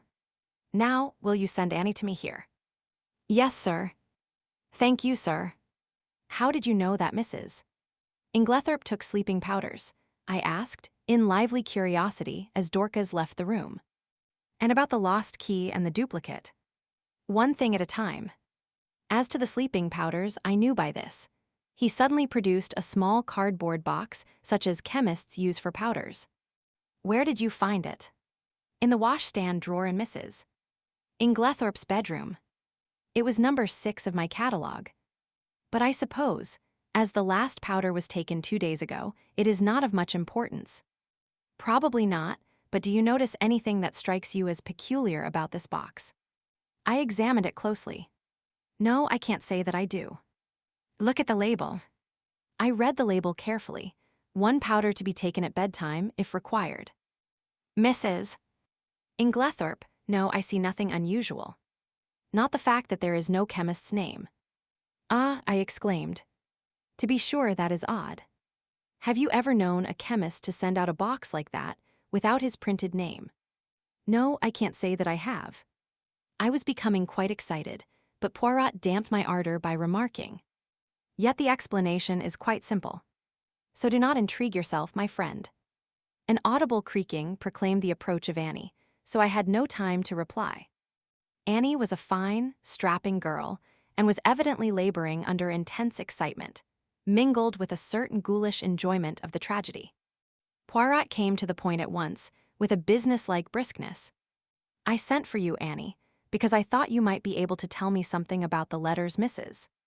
Inglethorp wrote last night. How many were there? And can you tell me any of the names and addresses?" Annie considered. "There were 4 letters, sir. One was to Miss Howard, and one was to Mr. Wells, the lawyer, and the other 2 I don't think I remember, sir. Oh, yes, one was to Ross's, the caterers in Tadminster. The other one I don't remember." "Think," urged Poirot. Annie racked her brains in vain. "I'm sorry, sir, but it's clean gone. I don't think I can have noticed it." "It does not matter," said Poirot, not betraying any sign of disappointment. "Now I want to ask you about something else. There is a saucepan in Mrs. Inglethorp's room with some cocoa in it. Did she have that every night?" "Yes, sir, it was put in her room every evening, and she warmed it up in the night, whenever she fancied it." "What was it?" "Plain cocoa." "Yes, sir, made with milk, with a teaspoonful of sugar and 2 teaspoonfuls of rum in it." "Who took it to her room?" "I did, sir." "Always?" "Yes, sir." "At what time?" "When I went to draw the curtains, as a rule, sir." Did you bring it straight up from the kitchen then? No, sir, you see there's not much room on the gas stove, so cook used to make it early, before putting the vegetables on for supper. Then I used to bring it up, and put it on the table by the swing door, and take it into her room later. The swing door is in the left wing, is it not? Yes, sir. And the table, is it on this side of the door or on the farther, servant's side? It's this side, sir. What time did you bring it up last night? About 7:15, I should say, sir. And when did you take it into Mrs. Inglethorp's room? When I went to shut up, sir. About 8 o'clock. Mrs. Inglethorp came up to bed before I'd finished. Then, between 7:15 and 8 o'clock, the cocoa was standing on the table in the left wing. Yes, sir. Annie had been growing redder and redder in the face, and now she blurted out unexpectedly. And if there was salt in it, sir, it wasn't me. I never took the salt near it. What makes you think there was salt in it? Asked Poirot. Seeing it on the tray, sir. You saw some salt on the tray? Yes. Coarse kitchen salt, it looked. I never noticed it when I took the tray up, but when I came to take it into the mistress's room I saw it at once, and I suppose I ought to have taken it down again and asked cook to make some fresh. But I was in a hurry, because Dorcas was out, and I thought maybe the cocoa itself was all right, and the salt had only gone on the tray. So I dusted it off with my apron and took it in. I had the utmost difficulty in controlling my excitement. Unknown to herself, Annie had provided us with an important piece of evidence. How she would have gaped if she had realized that her coarse kitchen salt was strychnine, one of the most deadly poisons known to mankind. I marveled at Poirot's calm. His self-control was astonishing. I awaited his next question with impatience, but it disappointed me. When you went into Mrs. Inglethorp's room, was the door leading into Miss Cynthia's room bolted? Oh. Yes, sir, it always was. It had never been opened. And the door into Mr. Inglethorp's room. Did you notice if that was bolted too? Annie hesitated. I couldn't rightly say, sir. It was shut, but I couldn't say whether it was bolted or not. When you finally left the room, did Mrs. Inglethorp bolt the door after you? No, sir, not then, but I expect she did later. She usually did lock it at night. The door into the passage, that is. Did you notice any candle grease on the floor when you did the room yesterday? Candle grease? Oh, no, sir. Mrs. Inglethorp didn't have a candle, only a reading lamp. Then, if there had been a large patch of candle grease on the floor, you think you would have been sure to have seen it? Yes, sir, and I would have taken it out with a piece of blotting paper and a hot iron. Then Poirot repeated the question he had put to Dorcas. Did your mistress ever have a green dress? No, sir. Nor a mantle, nor a cape, nor a sports coat. Not green, sir. Nor anyone else in the house. Annie reflected. No, sir. You are sure of that? Quite sure. Bien, that is all I want to know. Thank you very much. With a nervous giggle, Annie took herself creakingly out of the room. My pent-up excitement burst forth. Poirot, I cried, I congratulate you. This is a great discovery. What is a great discovery? Why, that it was the cocoa, and not the coffee that was poisoned. That explains everything. Of course it did not take effect until the early morning, since the cocoa was only drunk in the middle of the night. So you think that the cocoa, mark well what I say, Hastings, the cocoa, contains strychnine. Of course. That salt on the tray, what else could it have been? It might have been salt, replied Poirot placidly. I shrugged my shoulders. If he was going to take the matter that way, it was no good arguing with him. The idea crossed my mind, not for the first time, that poor old Poirot was growing old. Privately, I thought it lucky that he had associated with him someone of a more receptive type of mind. Poirot was surveying me with quietly twinkling eyes. You are not pleased with me, mon ami. My dear Poirot, I said coldly, it is not for me to dictate to you. You have a right to your own opinion, just as I have to mine. A most admirable sentiment, remarked Poirot, rising briskly to his feet. Now I have finished with this room. By the way, whose is the smaller desk in the corner? Mr. Inglethorp's. Ah, he tried the roll top tentatively. Locked. But perhaps one of Mrs. Inglethorp's keys would open it.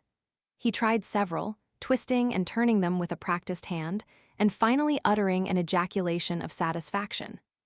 Voila, it is not the key, but it will open it at a pinch.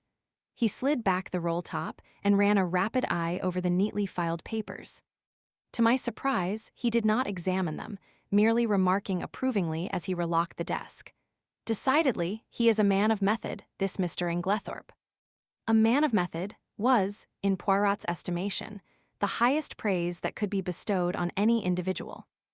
I felt that my friend was not what he had been, as he rambled on disconnectedly. There were no stamps in his desk, but there might have been a mon ami, there might have been. Yes, his eyes wandered round the room. This boudoir has nothing more to tell us. It did not yield much. Only this. He pulled a crumpled envelope out of his pocket and tossed it over to me. It was rather a curious document. A plain, dirty-looking old envelope with a few words scrawled across it, apparently at random.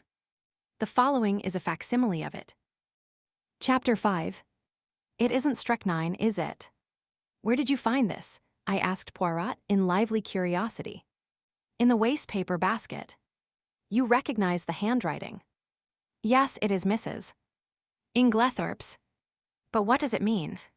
Poirot shrugged his shoulders. I cannot say, but it is suggestive. A wild idea flashed across me. Was it possible that Mrs. Inglethorp's mind was deranged? Had she some fantastic idea of demoniacal possession? And if that were so, was it not also possible that she might have taken her own life? I was about to expound these theories to Poirot when his own words distracted me. Come, he said, now to examine the coffee cups. My dear Poirot, what on earth is the good of that, now that we know about the cocoa? Oh la la, that miserable cocoa, cried Poirot flippantly. He laughed with apparent enjoyment, raising his arms to heaven in mock despair, in what I could not but consider the worst possible taste. And anyway, I said with increasing coldness, as Mrs. Inglethorp took her coffee upstairs with her, I do not see what you expect to find, unless you consider it likely that we shall discover a packet of strychnine on the coffee tray. Poirot was sobered at once. Come, come, my friend, he said, slipping his arms through mine. Ne vous fâchez pas. Allow me to interest myself in my coffee cups, and I will respect your cocoa. There. Is it a bargain? He was so quaintly humorous that I was forced to laugh, and we went together to the drawing room, where the coffee cups and tray remained undisturbed as we had left them.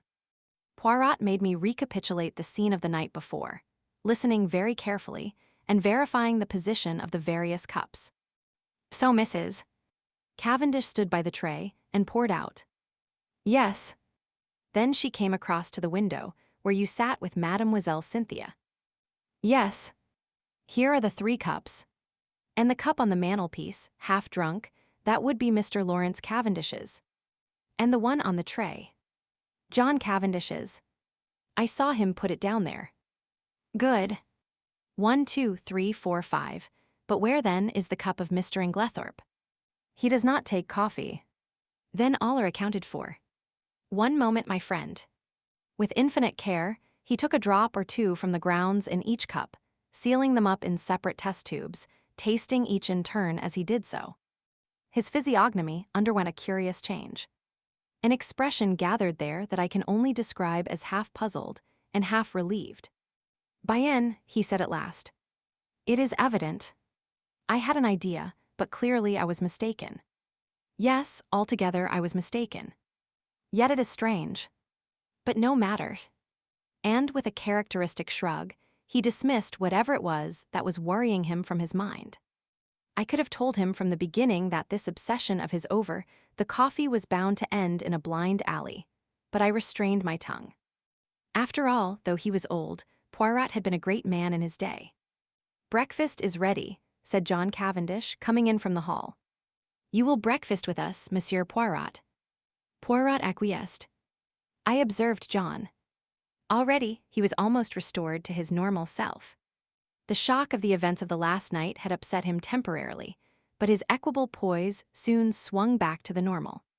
He was a man of very little imagination, in sharp contrast with his brother, who had perhaps too much. Ever since the early hours of the morning, John had been hard at work, sending telegrams. One of the first had gone to Evelyn Howard, writing notices for the papers, and generally occupying himself with the melancholy duties that a death entails. "May I ask how things are proceeding?" he said. "Do your investigations point to my mother having died a natural death, or must we prepare ourselves for the worst?" "I think, Mr. Cavendish," said Poirot gravely, "that you would do well not to buoy yourself up with any false hopes. Can you tell me the views of the other members of the family?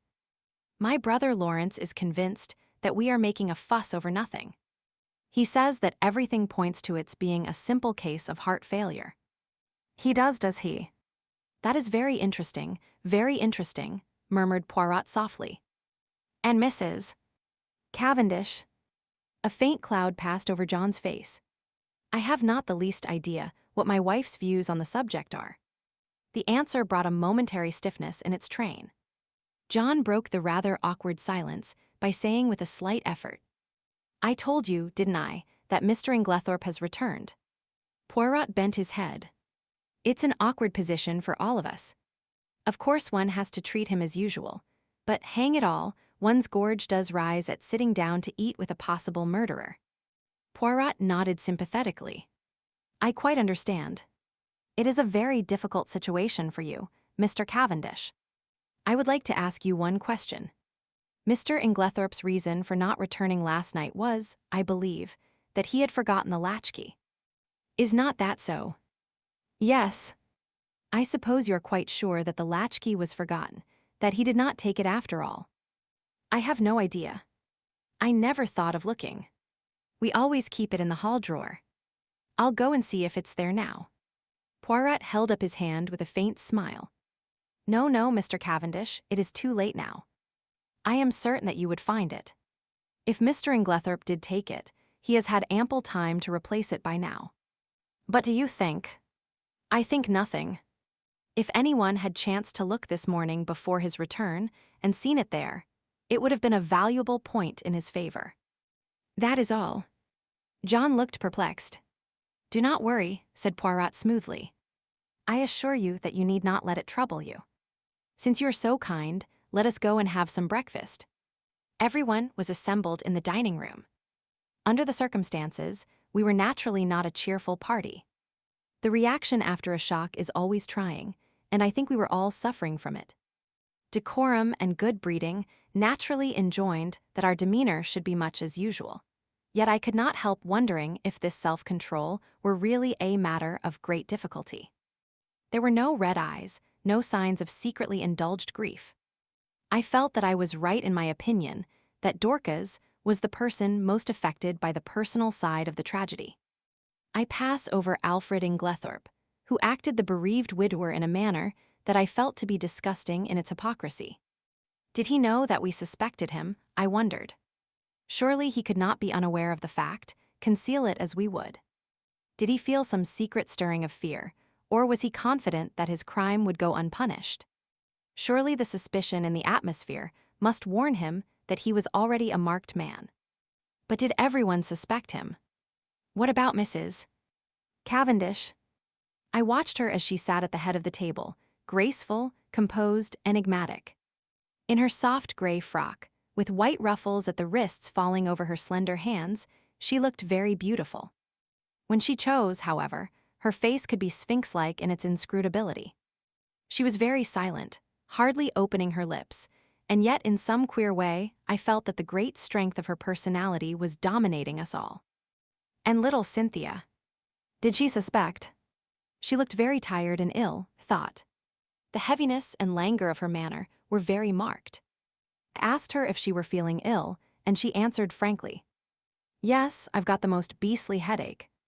"Have another cup of coffee, mademoiselle," said Poirot solicitously. "It will revive you." It is unparalleled for the mal de tête. He jumped up and took her cup. "No sugar," said Cynthia, watching him as he picked up the sugar tongs. "No sugar. You abandon it in the wartime, eh?" "No, I never take it in coffee." Sacker, murmured Poirot to himself as he brought back the replenished cup. Only I heard him, and glancing up curiously at the little man, I saw that his face was working with suppressed excitement, and his eyes were as green as a cat's. He had heard or seen something that had affected him strongly, but what was it? I do not usually label myself as dense, but I must confess that nothing out of the ordinary had attracted my attention. In another moment, the door opened and Dorcas appeared. "Mr. Wells to see you, sir," she said to John. I remembered the name as being that of the lawyer to whom Mrs. Inglethorp had written the night before. John rose immediately. "Show him into my study," then he turned to us.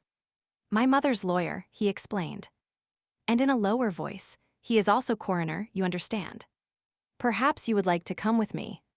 We acquiesced and followed him out of the room. John strode on ahead, and I took the opportunity of whispering to Poirot. "There will be an inquest then." Poirot nodded absently. He seemed absorbed in thought, so much so that my curiosity was aroused. "What is it?" "You are not attending to what I say." "It is true, my friend." "I am much worried." "Why?" "Because Mademoiselle Cynthia does not take sugar in her coffee." "What?" "You cannot be serious." "But I am most serious." "Ah, there is something there that I do not understand." My instinct was right. "What instinct?" "The instinct that led me to insist on examining those coffee cups." "Chut, no more now." We followed John into his study, and he closed the door behind us. Mr. Wells was a pleasant man of middle age, with keen eyes and the typical lawyer's mouth. John introduced us both and explained the reason of our presence. "You will understand, Wells," he added, "that this is all strictly private. We are still hoping that there will turn out to be no need for investigation of any kind." Quite so," said Mr. Wells soothingly. "I wish we could have spared you the pain and publicity of an inquest, but of course it's quite unavoidable in the absence of a doctor's certificate." "Yes, I suppose so." "Clever man, Bauerstein. Great authority on toxicology, I believe." "Indeed," said John with a certain stiffness in his manner. Then he added rather hesitatingly, "Shall we have to appear as witnesses, all of us I mean?" "You of course and Mr. Inglethorp." A slight pause ensued before the lawyer went on in his soothing manner. "Any other evidence will be simply confirmatory, a mere matter of form." "I see." A faint expression of relief swept over John's face. It puzzled me, for I saw no occasion for it. "If you know of nothing to the contrary," pursued Mr. Wells, "I had thought of Friday. That will give us plenty of time for the doctor's report. The post-mortem is to take place tonight, I believe." "Yes." "Then that arrangement will suit you." "Perfectly." "I need not tell you, my dear Cavendish, how distressed I am at this most tragic affair." "Can you give us no help in solving it, monsieur?" interposed Poirot, speaking for the first time since we had entered the room. "Yes, we heard that Mrs. Inglethorp wrote to you last night. You should have received the letter this morning." "I did, but it contains no information. It is merely a note asking me to call upon her this morning, as she wanted my advice on a matter of great importance." "She gave you no hint as to what that matter might be?" "Unfortunately, no." "That is a pity," said John. "A great pity," agreed Poirot gravely. There was silence. Poirot remained lost in thought for a few minutes. Finally, he turned to the lawyer again. "Mr. Wells, there is one thing I should like to ask you. That is, if it is not against professional etiquette. In the event of Mrs. Inglethorp's death, who would inherit her money?" The lawyer hesitated a moment and then replied, "The knowledge will be public property very soon, so if Mr. Cavendish does not object." "Not at all," interpolated John. "I do not see any reason why I should not answer your question. By her last will, dated August of last year, after various unimportant legacies to servants, etc., she gave her entire fortune to her stepson, Mr. John Cavendish. Was not that, pardon the question, Mr. Cavendish, rather unfair to her other stepson, Mr. Lawrence Cavendish?" "No, I do not think so. You see, under the terms of their father's will, while John inherited the property, Lawrence, at his stepmother's death, would come into a considerable sum of money. Mrs. Inglethorp left her money to her elder stepson, knowing that he would have to keep up Styles. It was, to my mind, a very fair and equitable distribution. Poirot nodded thoughtfully. I see. But I am right in saying, am I not, that by your English law that will was automatically revoked when Mrs. Inglethorp remarried. Mr. Wells bowed his head. As I was about to proceed, Monsieur Poirot, that document is now null and void. Hein, said Poirot. He reflected for a moment and then asked, was Mrs. Inglethorp herself aware of that fact? I do not know. She may have been. She was, said John unexpectedly. We were discussing the matter of wills being revoked by marriage only yesterday. One more question, Mr. Wells. You say her last will had Mrs. Inglethorp then made several former wills.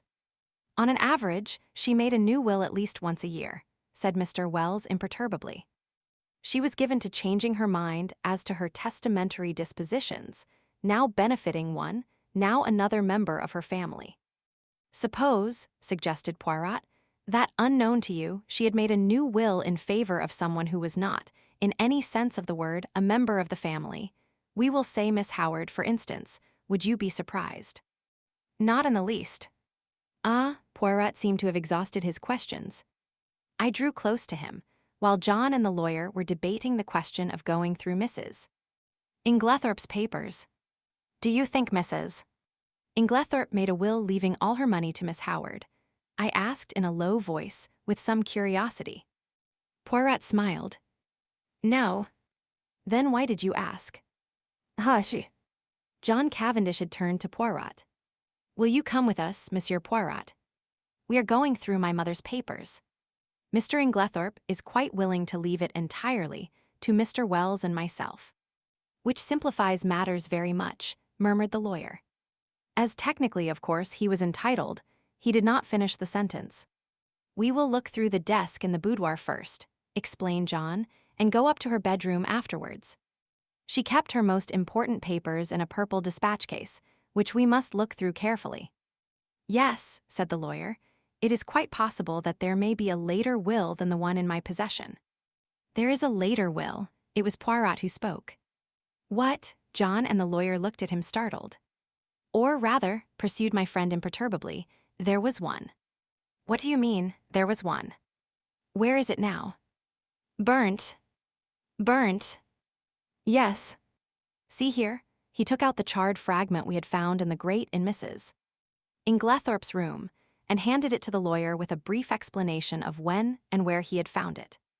But possibly this is an old will. I do not think so. In fact, I am almost certain that it was made no earlier than yesterday afternoon. What? Impossible, broke simultaneously from both men. Poirot turned to John.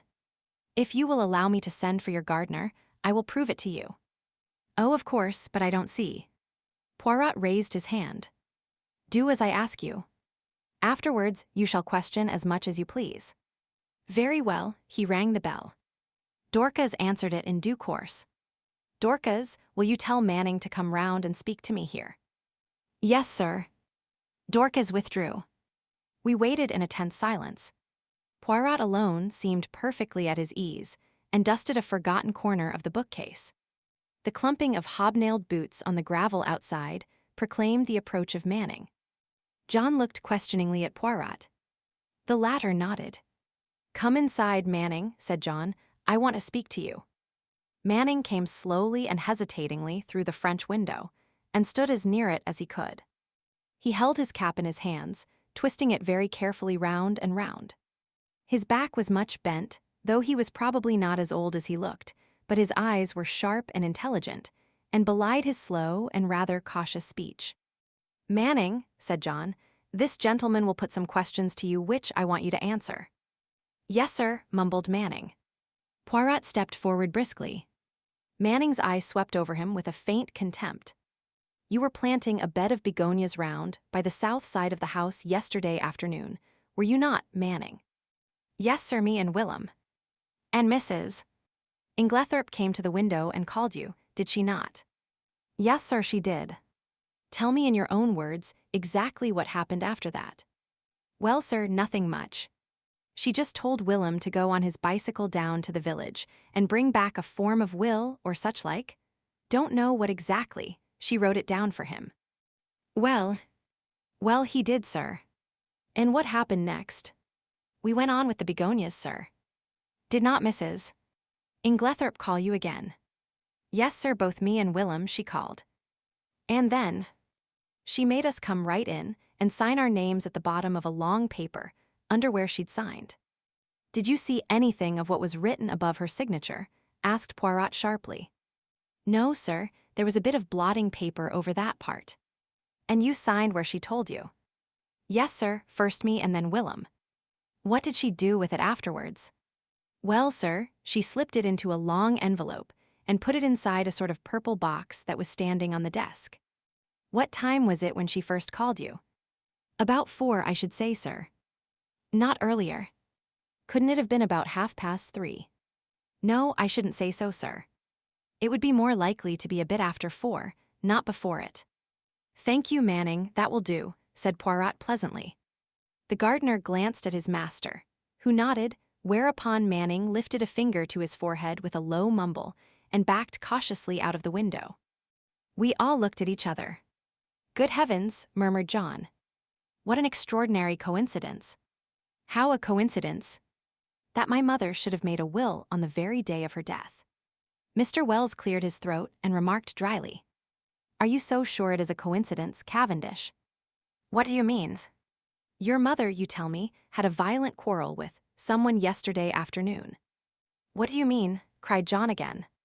There was a tremor in his voice, and he had gone very pale. In consequence of that quarrel, your mother very suddenly and hurriedly makes a new will. The contents of that will we shall never know. She told no one of its provisions. This morning, no doubt, she would have consulted me on the subject, but she had no chance.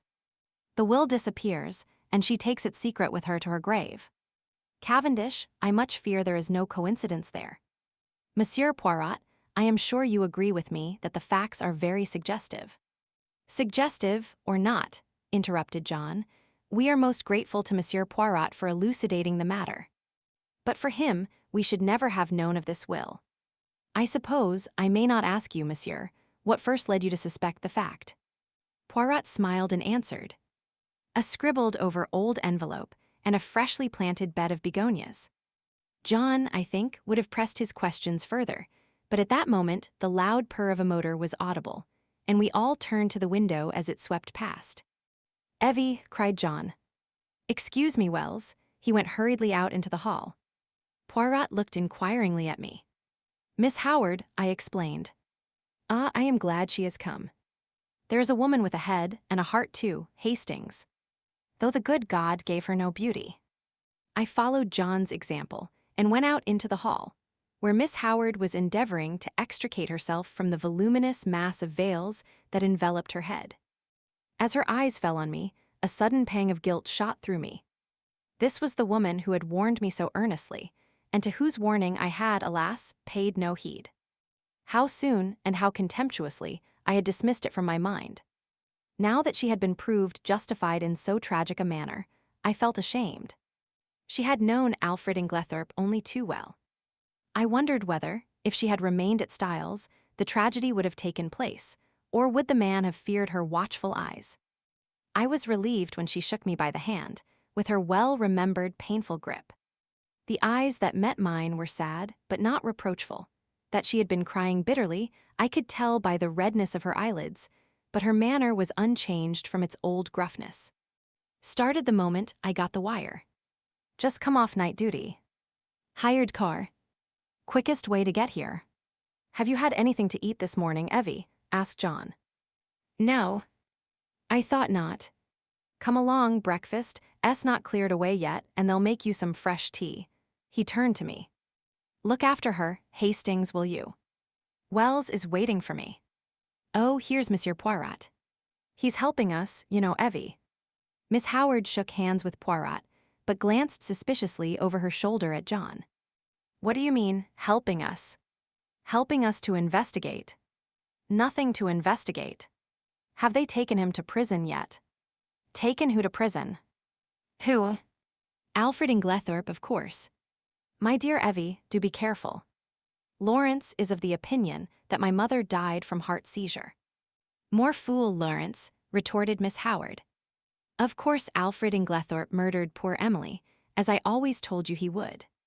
My dear Evie, don't shout so. Whatever we may think or suspect, it is better to say as little as possible for the present. The inquest isn't until Friday. Not until fiddlesticks. The snort Miss Howard gave was truly magnificent. You're all off your heads. The man will be out of the country by then. If he's any sense, he won't stay here tamely and wait to be hanged. John Cavendish looked at her helplessly. I know what it is, she accused him. You've been listening to the doctors. Never should. What do they know? Nothing at all, or just enough to make them dangerous. I ought to know, my own father was a doctor. That little Wilkins is about the greatest fool that even I have ever seen. Heart seizure. Sort of thing he would say. Anyone with any sense could see at once that her husband had poisoned her. I always said he'd murder her in her bed, poor soul. Now he's done it. And all you can do is to murmur silly things about heart seizure and inquest on Friday. You ought to be ashamed of yourself, John Cavendish. What do you want me to do? Asked John, unable to help a faint smile. Dash it all, Evie, I can't haul him down to the local police station by the scruff of his neck. Well, you might do something. Find out how he did it. He's a crafty beggar. Dare say he soaked fly papers. Ask cook if she's missed any. It occurred to me very forcibly at that moment that to harbor Miss Howard and Alfred Inglethorp under the same roof, and keep the peace between them, was likely to prove a Herculean task, and I did not envy John. I could see by the expression of his face that he fully appreciated the difficulty of the position. For the moment, he sought refuge and retreat, and left the room precipitately. Dorcas brought in fresh tea. As she left the room, Poirot came over from the window where he had been standing, and sat down facing Miss Howard. Mademoiselle, he said gravely, I want to ask you something. Ask away, said the lady, eyeing him with some disfavor. I want to be able to count upon your help. I'll help you to hang Alfred with pleasure, she replied gruffly. Hanging's too good for him. Ought to be drawn and quartered, like in good old times. We are at one then, said Poirot, for I too want to hang the criminal. Alfred Inglethorp. Him or another. No question of another. Poor Emily was never murdered until he came along. I don't say she wasn't surrounded by sharks, she was. But it was only her purse they were after. Her life was safe enough. But along comes Mr. Alfred Inglethorp, and within 2 months, hey presto. Believe me, Miss Howard, said Poirot very earnestly, if Mr. Inglethorp is the man, he shall not escape me. On my honor, I will hang him as high as Hammon. That's better, said Miss Howard more enthusiastically. But I must ask you to trust me. Now your help may be very valuable to me. I will tell you why. Because, in all this house of mourning, yours are the only eyes that have wept. Miss Howard blinked, and a new note crept into the gruffness of her voice. If you mean that I was fond of her, yes, I was. You know, Emily was a selfish old woman in her way.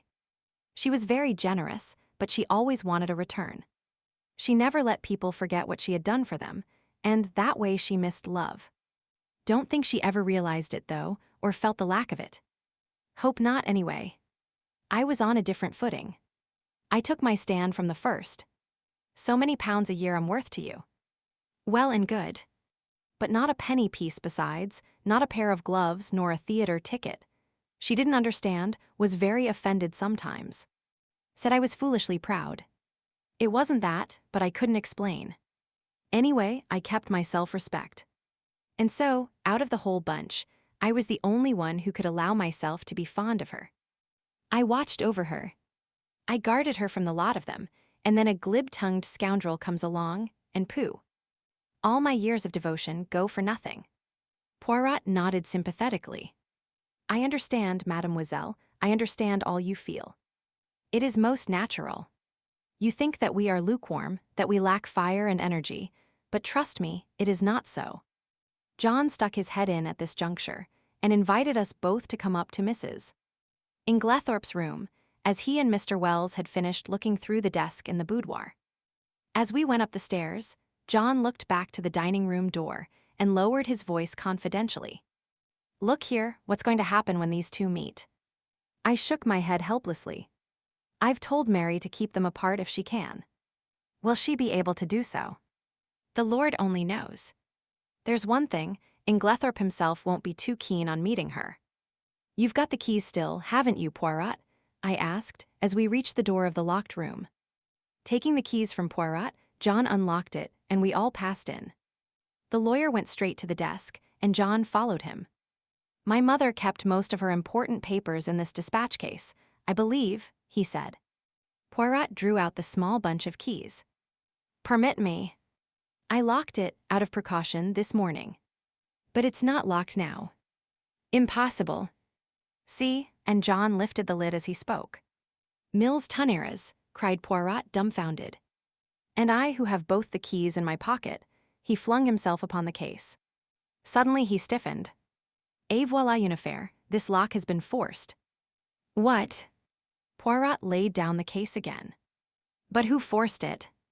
"Why should they?" "When?" But the door was locked. These exclamations burst from us disjointedly.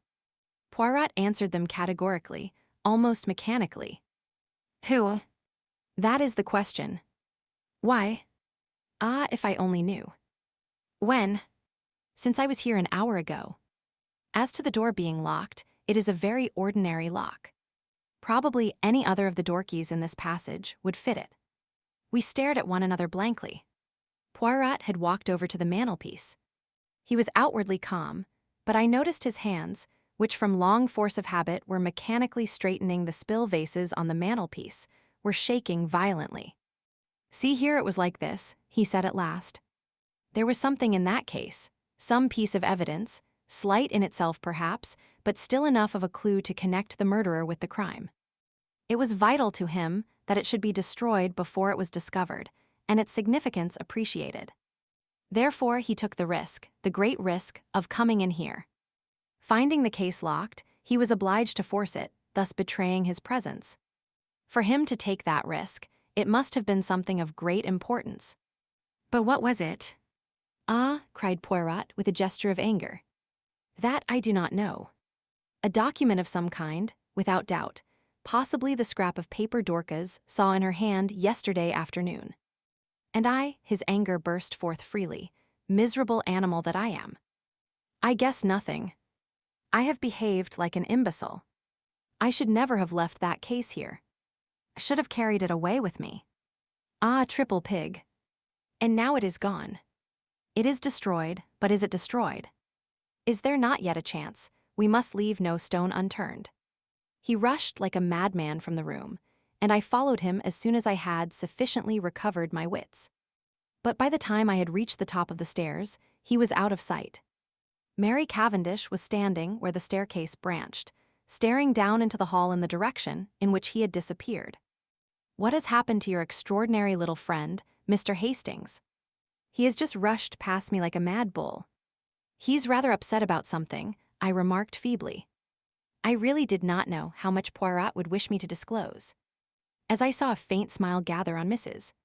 Cavendish's expressive mouth, I endeavored to try and turn the conversation by saying, "They haven't met yet, have they?" "Who?" "Mr. Inglethorp and Miss Howard." She looked at me in rather a disconcerting manner. "Do you think it would be such a disaster if they did meet?" "Well, don't you?" I said, rather taken aback. "No," she was smiling in her quiet way. "I should like to see a good flare-up. It would clear the air. At present we are all thinking so much, and saying so little." "John doesn't think so," I remarked. "He's anxious to keep them apart." "Oh, John." Something in her tone fired me, and I blurted out, "Old John's an awfully good sort." She studied me curiously for a minute or two, and then said, to my great surprise, "You are loyal to your friend. I like you for that. Aren't you my friend too?" "I am a very bad friend." "Why do you say that?" "Because it is true. I am charming to my friends one day, and forget all about them the next. I don't know what impelled me, but I was nettled, and I said foolishly and not in the best of taste. Yet you seem to be invariably charming to Dr. Bauerstein. Instantly, I regretted my words. Her face stiffened. I had the impression of a steel curtain coming down and blotting out the real woman. Without a word, she turned and went swiftly up the stairs, whilst I stood like an idiot gaping after her. I was recalled to other matters by a frightful row going on below. Could hear Poirot shouting and expounding. I was vexed to think that my diplomacy had been in vain. The little man appeared to be taking the whole house into his confidence, a proceeding of which I, for one, doubted the wisdom. Once again, I could not help regretting that my friend was so prone to lose his head in moments of excitement. I stepped briskly down the stairs. The sight of me calmed Poirot almost immediately. I drew him aside. "My dear fellow," I said, "is this wise? Surely you don't want the whole house to know of this occurrence. You are actually playing into the criminal's hands." "You think so, Hastings?" "I am sure of it." "Well, well, my friend, I will be guided by you." "Good. Although, unfortunately, it is a little too late now." "Sure." He looked so crestfallen and abashed that I felt quite sorry, though I still thought my rebuke a just and wise one. "Well," he said at last, "let us go, mon ami. You have finished here." "For the moment, yes." "You will walk back with me to the village?" "Willingly." He picked up his little suitcase, and we went out through the open window in the drawing-room. Cynthia Murdoch was just coming in, and Poirot stood aside to let her pass. "Excuse me, mademoiselle, 1 minute." "Yes," she turned inquiringly. "Did you ever make up Mrs. Inglethorp's medicines?" A slight flush rose in her face, as she answered rather constrainedly. "No. Only her powders." The flush deepened as Cynthia replied. "Oh yes, I did make up some sleeping powders for her once." "These?" Poirot produced the empty box which had contained powders. She nodded. "Can you tell me what they were?" "Sulfonal." "Veronal." "No, they were bromide powders." "Ah. Thank you, mademoiselle. Good morning." As we walked briskly away from the house, I glanced at him more than once. I had often before noticed that, if anything excited him, his eyes turned green like a cat's. They were shining like emeralds now. "My friend," he broke out at last, "I have a little idea, a very strange and probably utterly impossible idea. And yet it fits in." I shrugged my shoulders. I privately thought that Poirot was rather too much given to these fantastic ideas. In this case, surely, the truth was only too plain and apparent. "So that is the explanation of the blank label on the box," I remarked. "Very simple, as you said. I really wonder that I did not think of it myself." Poirot did not appear to be listening to me. "They have made one more discovery, la base," he observed, jerking his thumb over his shoulder in the direction of Styles. "Mr. Wells told me as we were going upstairs." "What was it?" "Locked up in the desk in the boudoir, they found a will of Mrs. Inglethorp's, dated before her marriage, leaving her fortune to Alfred Inglethorp. It must have been made just at the time they were engaged. It came quite as a surprise to Wells, and to John Cavendish also. It was written on one of those printed will forms, and witnessed by 2 of the servants, not Dorcas. Did Mr. Inglethorp know of it?" "He says not." "One might take that with a grain of salt," I remarked skeptically. "All these wills are very confusing. Tell me, how did those scribbled words on the envelope help you to discover that a will was made yesterday afternoon?" Poirot smiled. "Mon ami, have you ever, when writing a letter, been arrested by the fact that you did not know how to spell a certain word?" "Yes, often." "I suppose everyone has." "Exactly." "And have you not, in such a case, tried the word once or twice on the edge of the blotting paper, or a spare scrap of paper, to see if it looked right?" "Well, that is what Mrs. Inglethorp did." You will notice that the word possessed is spelt first with once, and subsequently with 2 correctly. To make sure she had further tried it in a sentence thus, "I am possessed." Now, what did that tell me? It told me that Mrs. Inglethorp had been writing the word possessed that afternoon, And, having the fragment of paper found in the grate fresh in my mind, the possibility of a will, a document almost certain to contain that word, occurred to me at once. This possibility was confirmed by a further circumstance. In the general confusion, the boudoir had not been swept that morning, and near the desk were several traces of brown mold and earth. The weather had been perfectly fine for some days, and no ordinary boots would have left such a heavy deposit. I strolled to the window, and saw at once that the begonia beds had been newly planted. The mold in the beds was exactly similar to that on the floor of the boudoir, and also I learnt from you that they had been planted yesterday afternoon. I was now sure that one or possibly both of the gardeners, for there were 2 sets of footprints in the bed, had entered the boudoir, for if Mrs.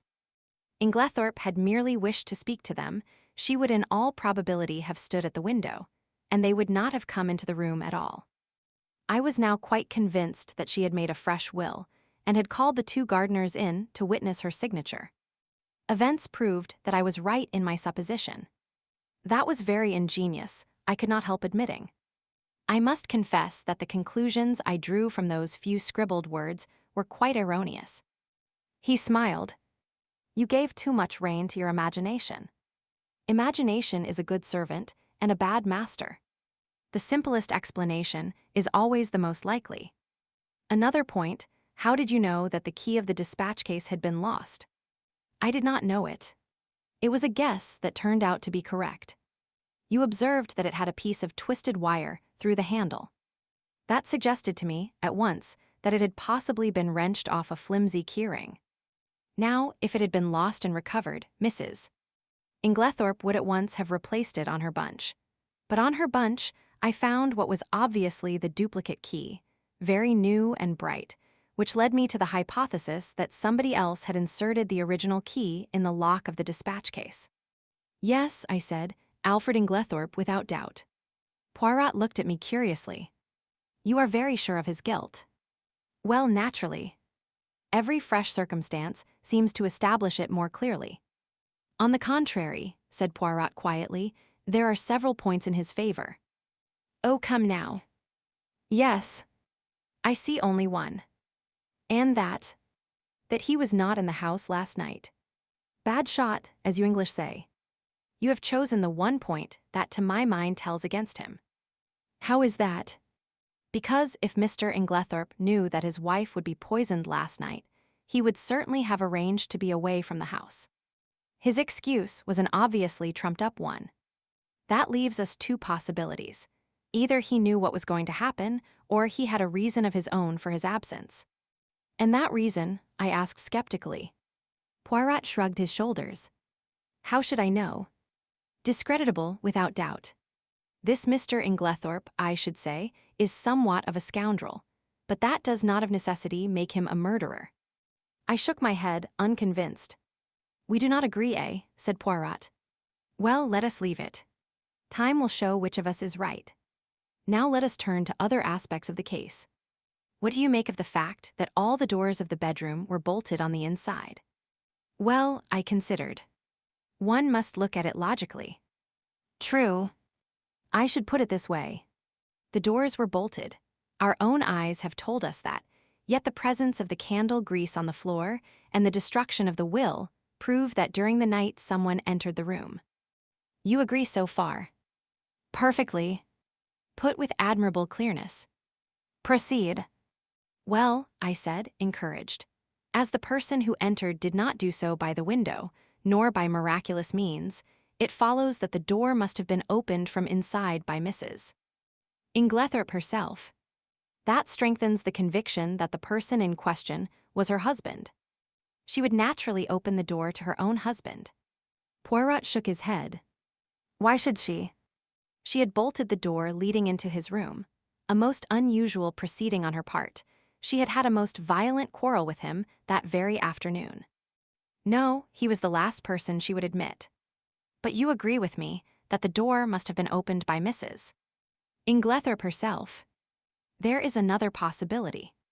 She may have forgotten to bolt the door into the passage when she went to bed, and have got up later, towards morning, and bolted it then. Poirot, is that seriously your opinion? No, I do not say it is so, but it might be. Now, to turn to another feature. What do you make of the scrap of conversation you overheard between Mrs. Cavendish and her mother-in-law? I had forgotten that, I said thoughtfully. That is as enigmatical as ever. It seems incredible that a woman like Mrs. Cavendish, proud and reticent to the last degree, should interfere so violently in what was certainly not her affair. Precisely. It was an astonishing thing for a woman of her breeding to do. It is certainly curious, I agreed. Still, it is unimportant and need not be taken into account. A groan burst from Poirot. What have I always told you? Everything must be taken into account. If the fact will not fit the theory, let the theory go. Well, we shall see, I said, nettled. Yes, we shall see. We had reached Leastways Cottage, and Poirot ushered me upstairs to his own room. He offered me one of the tiny Russian cigarettes he himself occasionally smoked. I was amused to notice that he stowed away the used matches most carefully in a little china pot. My momentary annoyance vanished. Poirot had placed our 2 chairs in front of the open window, which commanded a view of the village street. The fresh air blew in warm and pleasant. It was going to be a hot day. Suddenly, my attention was arrested by a weedy-looking young man rushing down the street at a great pace. It was the expression on his face that was extraordinary, a curious mingling of terror and agitation. Look, Poirot, I said. He leant forward. Tynes, he said. It is Mr. Mace, from the chemist's shop. He is coming here. The young man came to a halt before Leastways Cottage, and, after hesitating a moment, pounded vigorously at the door. A little minute, cried Poirot from the window. I come. Motioning to me to follow him, he ran swiftly down the stairs and opened the door.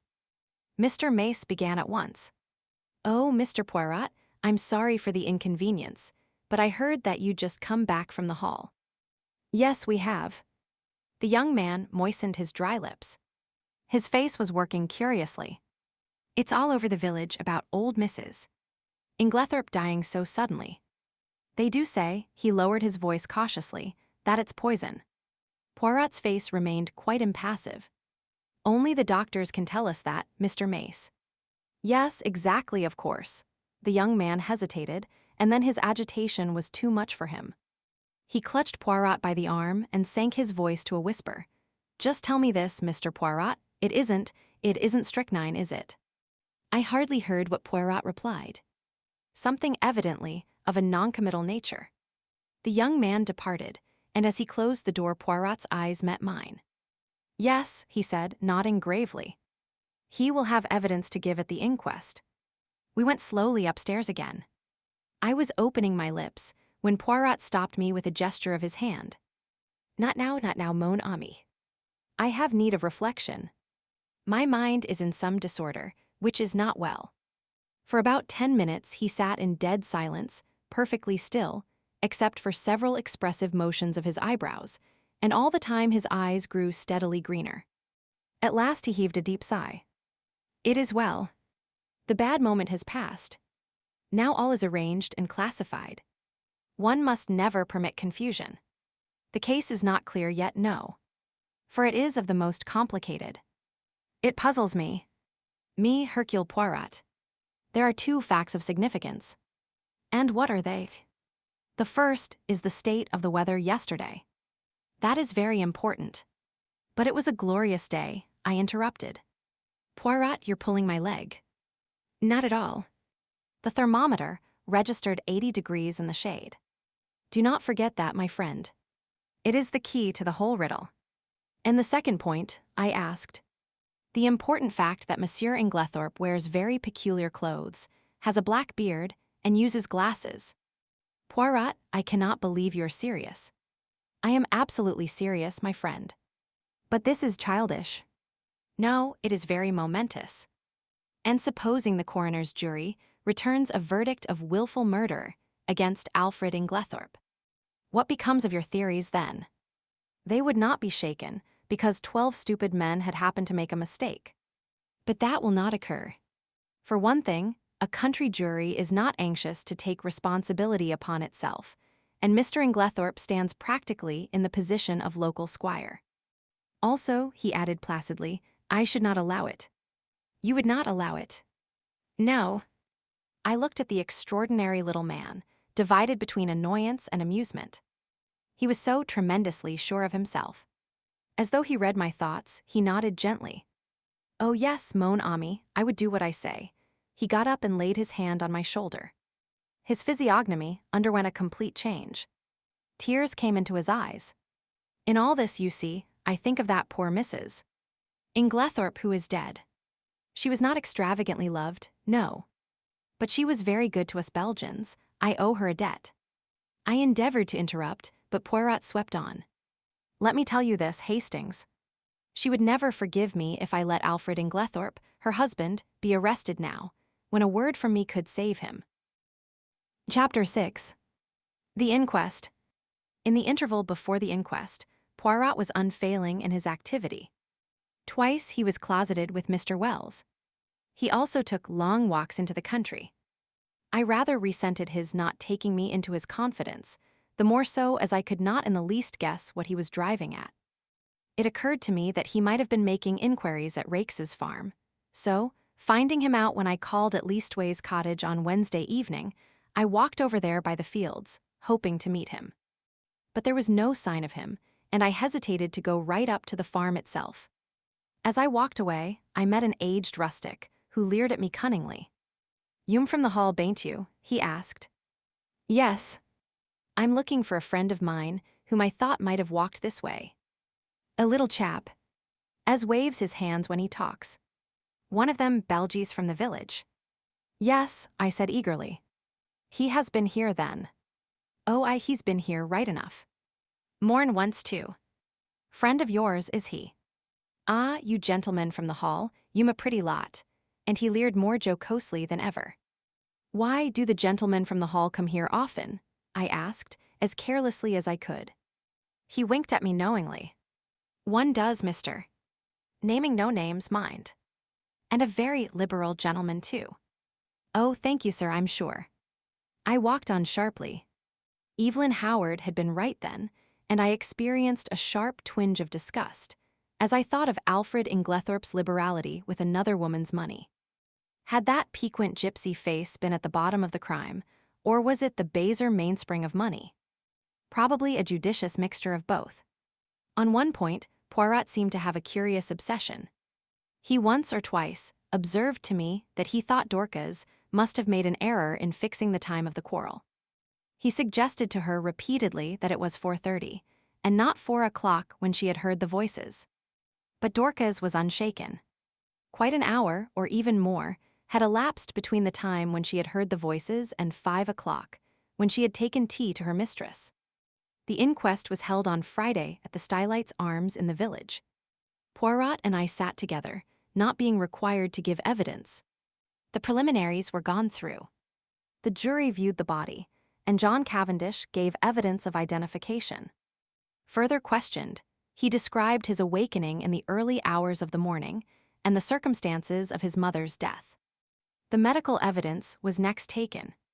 There was a breathless hush, and every eye was fixed on the famous London specialist, who was known to be one of the greatest authorities of the day on the subject of toxicology. In a few brief words, he summed up the result of the post-mortem. Shorn of its medical phraseology and technicalities, it amounted to the fact that Mrs. Inglethorp had met her death as the result of strychnine poisoning. Judging from the quantity recovered, she must have taken not less than 3/4 of a grain of strychnine, but probably 1 grain or slightly over. "Is it possible that she could have swallowed the poison by accident?" asked the coroner. "I should consider it very unlikely. Strychnine is not used for domestic purposes, as some poisons are, and there are restrictions placed on its sale. Does anything in your examination lead you to determine how the poison was administered?" "No." "You arrived at Styles before Dr. Wilkins, I believe." "That is so. The motor met me just outside the lodge gates, and I hurried there as fast as I could." "Will you relate to us exactly what happened next?" "I entered Mrs. Inglethorp's room. She was at that moment in a typical tetanic convulsion. She turned towards me and gasped out, "Alfred, Alfred." Could the strychnine have been administered in Mrs. Inglethorp's after-dinner coffee, which was taken to her by her husband? Possibly, but strychnine is a fairly rapid drug in its action. The symptoms appear from 1 to 2 hours after it has been swallowed. It is retarded under certain conditions, none of which, however, appear to have been present in this case. I presume Mrs. Inglethorp took the coffee after dinner about 8 o'clock, whereas the symptoms did not manifest themselves until the early hours of the morning, which, on the face of it, points to the drug having been taken much later in the evening. Mrs. Inglethorp was in the habit of drinking a cup of cocoa in the middle of the night. Could the strychnine have been administered in that? No, I myself took a sample of the cocoa remaining in the saucepan and had it analyzed. There was no strychnine present. I heard Poirot chuckle softly beside me. "How did you know?" I whispered. "Listen." I should say, the doctor was continuing, that I would have been considerably surprised at any other result. Why? Simply because strychnine has an unusually bitter taste. It can be detected in a solution of 1 in 70,000 and can only be disguised by some strongly flavored substance. Cocoa would be quite powerless to mask it. One of the jury wanted to know if the same objection applied to coffee. No. Coffee has a bitter taste of its own, which would probably cover the taste of strychnine.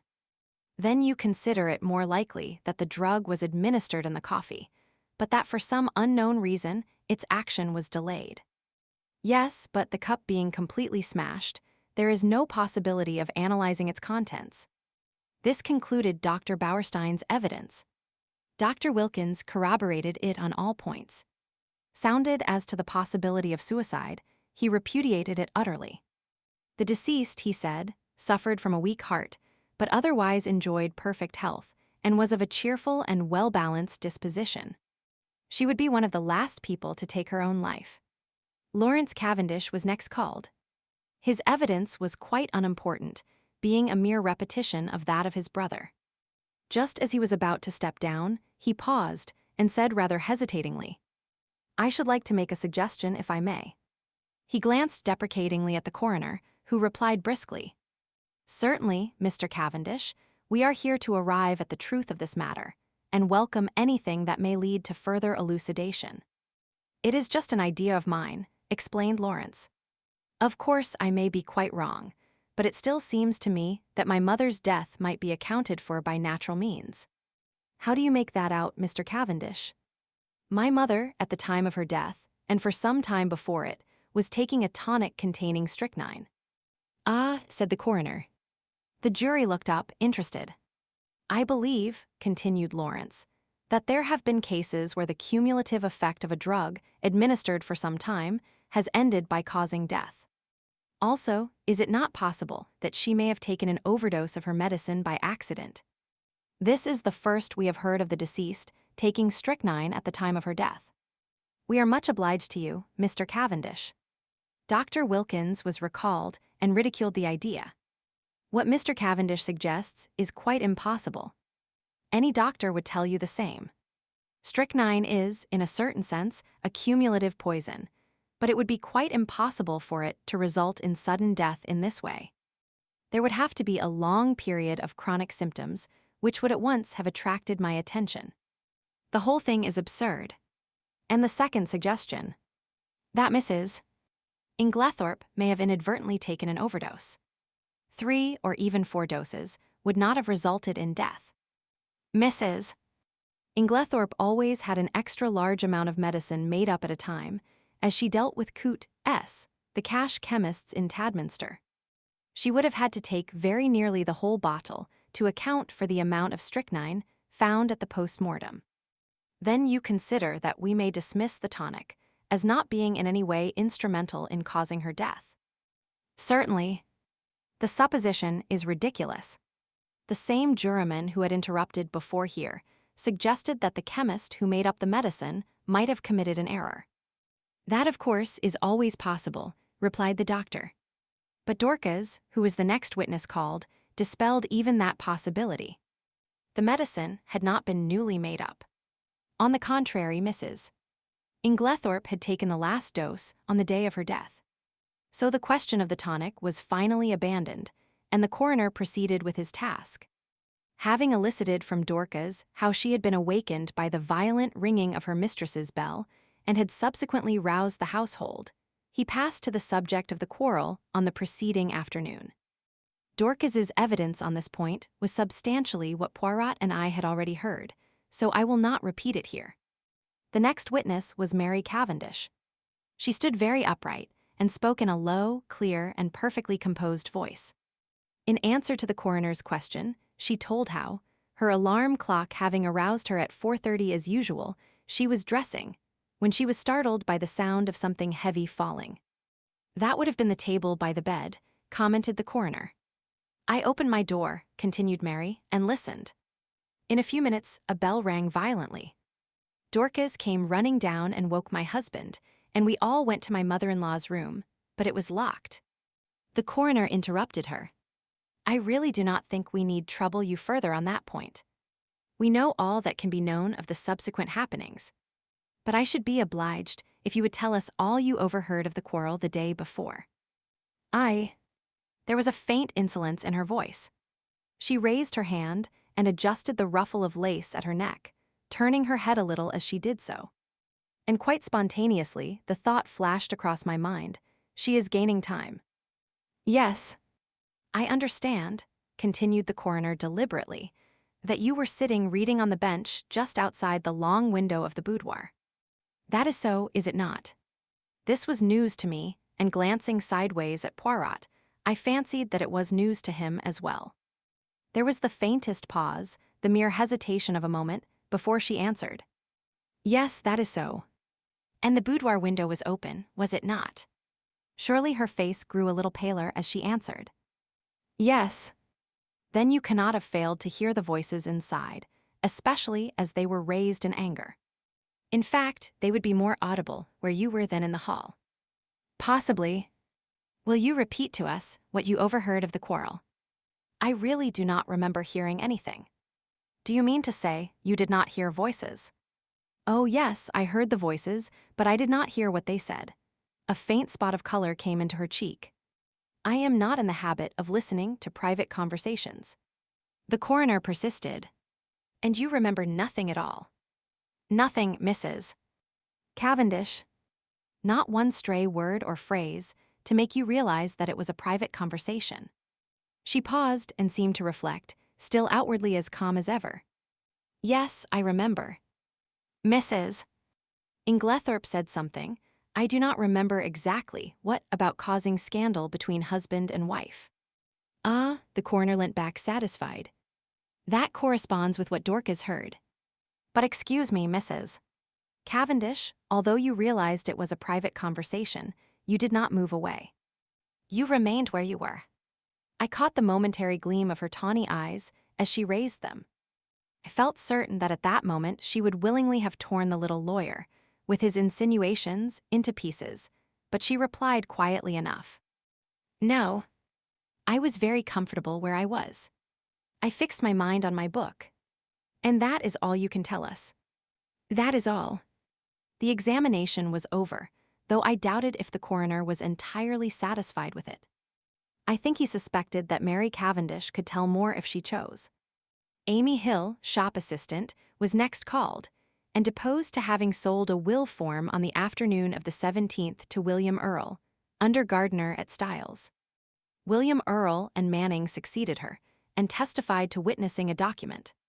Manning fixed the time at about 4:30. William was of the opinion that it was rather earlier. Cynthia Murdoch came next. She had, however, little to tell. She had known nothing of the tragedy until awakened by Mrs. Cavendish. You did not hear the table fall? No. I was fast asleep. The coroner smiled. A good conscience makes a sound sleeper, he observed. Thank you, Miss Murdoch, that is all. Miss Howard. Miss Howard produced the letter written to her by Mrs. Inglethorp on the evening of the 17th. Poirot and I had, of course, already seen it.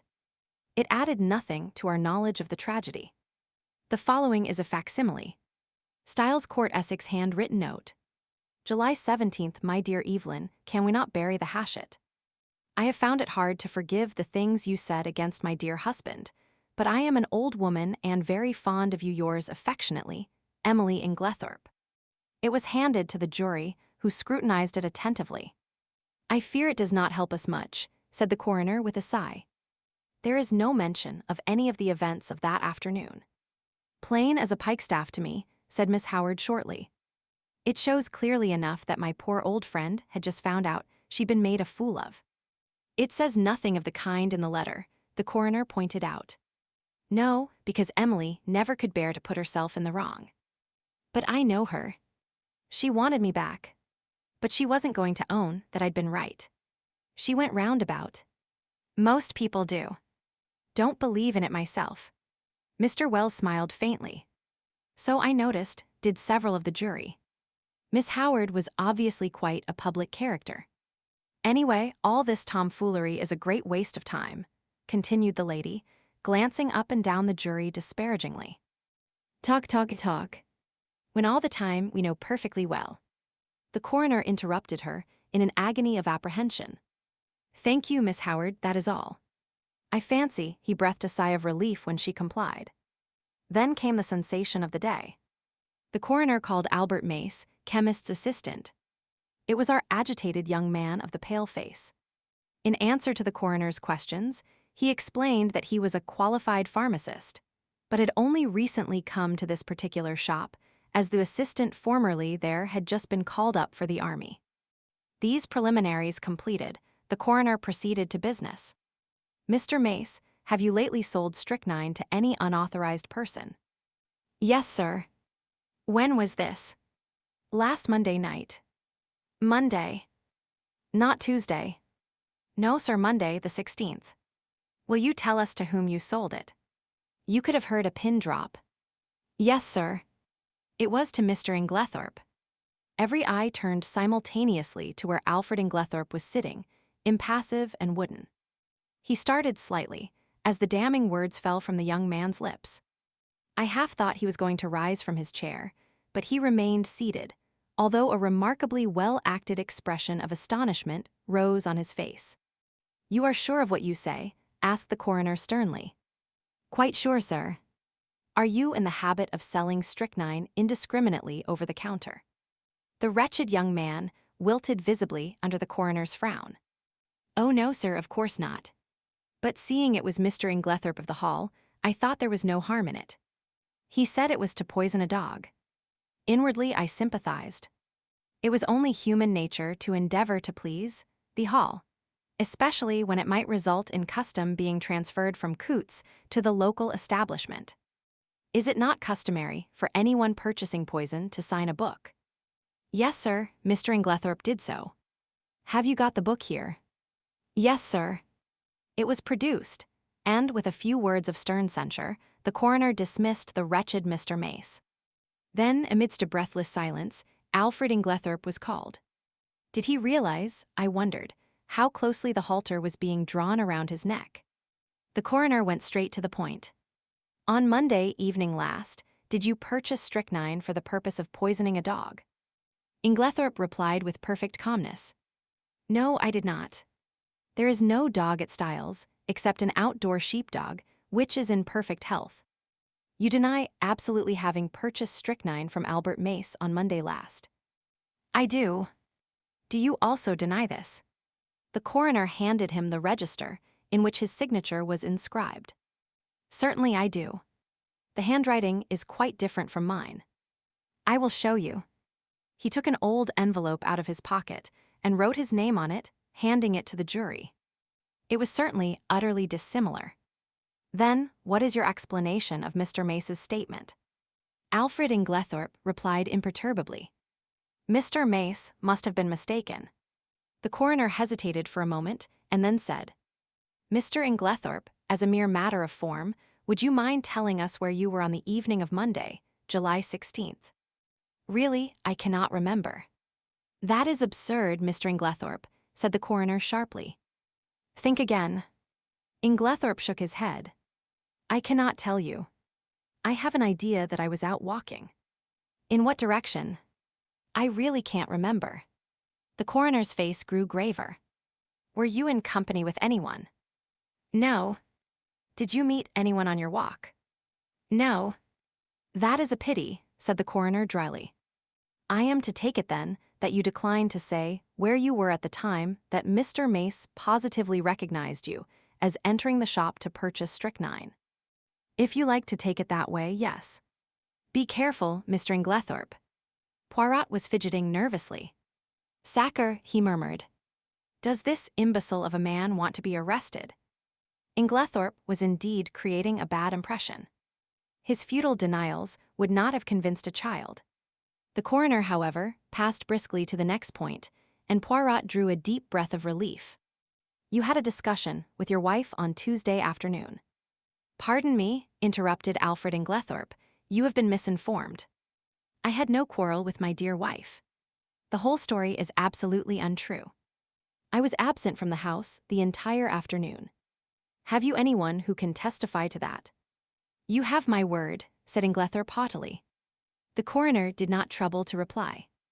There are 2 witnesses who will swear to having heard your disagreement with Mrs. Inglethorp. Those witnesses were mistaken. I was puzzled. The man spoke with such quiet assurance that I was staggered. I looked at Poirot. There was an expression of exultation on his face which I could not understand. Was he at last convinced of Alfred Inglethorp's guilt? Mr. Inglethorp, said the coroner, you have heard your wife's dying words repeated here. Can you explain them in any way? Certainly I can. You can. It seems to me very simple. The room was dimly lighted. Dr. Bauerstein is much of my height and build, and like me, wears a beard. In the dim light, and suffering as she was, my poor wife mistook him for me. Ah, murmured Poirot to himself. But it is an idea that. You think it is true, I whispered. I do not say that. But it is truly an ingenious supposition. You read my wife's last words as an accusation. Inglethorp was continuing. They were, on the contrary, an appeal to me. The coroner reflected a moment, then he said, I believe, Mr. Inglethorp, that you yourself poured out the coffee and took it to your wife that evening. I poured it out, yes. But I did not take it to her. I meant to do so, but I was told that a friend was at the hall door, so I laid down the coffee on the hall table. When I came through the hall again a few minutes later, it was gone. This statement might, or might not, be true, but it did not seem to me to improve matters much for Inglethorp. In any case, he had had ample time to introduce the poison. At that point, Poirot nudged me gently, indicating 2 men who were sitting together near the door. One was a little sharp, dark ferret-faced man, the other was tall and fair. I questioned Poirot mutely. He put his lips to my ear. Do you know who that little man is? I shook my head. That is Detective Inspector James Japp of Scotland Yard, Jimmy Japp. The other man is from Scotland Yard too. Things are moving quickly, my friend. I stared at the 2 men intently. There was certainly nothing of the policemen about them. I should never have suspected them of being official personages. I was still staring when I was startled and recalled by the verdict being given. Willful murder against some person or persons unknown. Chapter 7. Poirot pays his debts. As we came out of the Stylites' arms, Poirot drew me aside by a gentle pressure of the arm. I understood his object. He was waiting for the Scotland Yard men. In a few moments, they emerged and Poirot at once stepped forward and accosted the shorter of the 2. I fear you do not remember me, Inspector Japp. Why, if it isn't Mr. Poirot, cried the inspector. He turned to the other man. You've heard me speak of Mr. Poirot. It was in 1904 he and I worked together, the Abercrombie forgery case. You remember, he was run down in Brussels. Ah, those were great days, monsieur. Then do you remember Baron Altara? There was a pretty rogue for you. He eluded the clutches of half the police in Europe. But we nailed him in Antwerp, thanks to Mr. Poirot here. As these friendly reminiscences were being indulged in, I drew nearer, and was introduced to Detective Inspector Japp, who, in his turn, introduced us both to his companion, Superintendent Summerhay. I need hardly ask what you are doing here, gentlemen, remarked Poirot. Japp closed one eye knowingly. No, indeed. Pretty clear case, I should say. But Poirot answered gravely. There I differ from you. Oh, come, said Summerhay, opening his lips for the first time. Surely the whole thing is clear as daylight. The man S caught red-handed. How he could be such a fool beats me. But Japp was looking attentively at Poirot. Hold your fire, Summerhay, he remarked jocularly. Me and Monsieur here have met before, and there's no man's judgment I'd sooner take than his. If I'm not greatly mistaken, he's got something up his sleeve. Isn't that so, Monsieur? Poirot smiled. I have drawn certain conclusions, yes. Summerhay was still looking rather skeptical, but Japp continued his scrutiny of Poirot. It's this way, he said. So far, we've only seen the case from the outside. That's where the Yard is at a disadvantage in a case of this kind, where the murder's only out, so to speak, after the inquest. A lot depends on being on the spot first thing, and that's where Mr. Poirot's had the start of us. We shouldn't have been here as soon as this even, if it hadn't been for the fact that there was a smart doctor on the spot, who gave us the tip through the coroner. But you've been on the spot from the first, and you may have picked up some little hints. From the evidence at the inquest, Mr. Inglethorp murdered his wife as sure as I stand here, and if anyone but you hinted the contrary, I'd laugh in his face. I must say I was surprised the jury didn't bring it in willful murder against him right off. I think they would have, if it hadn't been for the coroner. He seemed to be holding them back. Perhaps, though, you have a warrant for his arrest in your pocket now, suggested Poirot. A kind of wooden shudder of officialdom came down from Japp's expressive countenance. Perhaps I have, and perhaps I haven't, he remarked dryly. Poirot looked at him thoughtfully.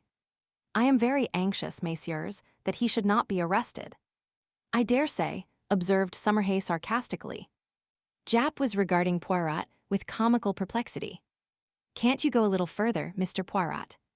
A wink is as good as a nod from you.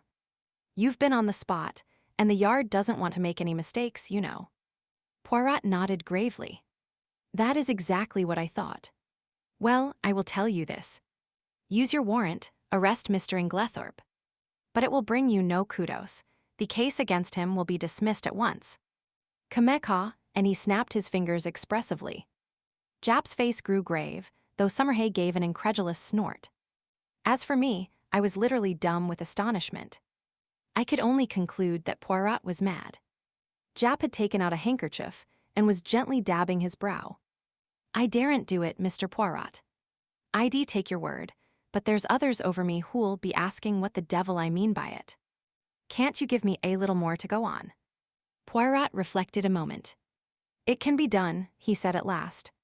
I admit I do not wish it. It forces my hand. I would have preferred to work in the dark just for the present, but what you say is very just. The word of a Belgian policeman, whose day is past, is not enough. And Alfred Inglethorp must not be arrested. That I have sworn, as my friend Hastings here knows. See then, my good Japp, you go at once to Styles. Well, in about half an hour. We're seeing the coroner and the doctor first. Good. Call for me in passing, the last house in the village. I will go with you. At Styles, Mr. Inglethorp will give you, or if he refuses, as is probable, I will give you such proofs that shall satisfy you that the case against him could not possibly be sustained. Is that a bargain? That's a bargain, said Japp heartily.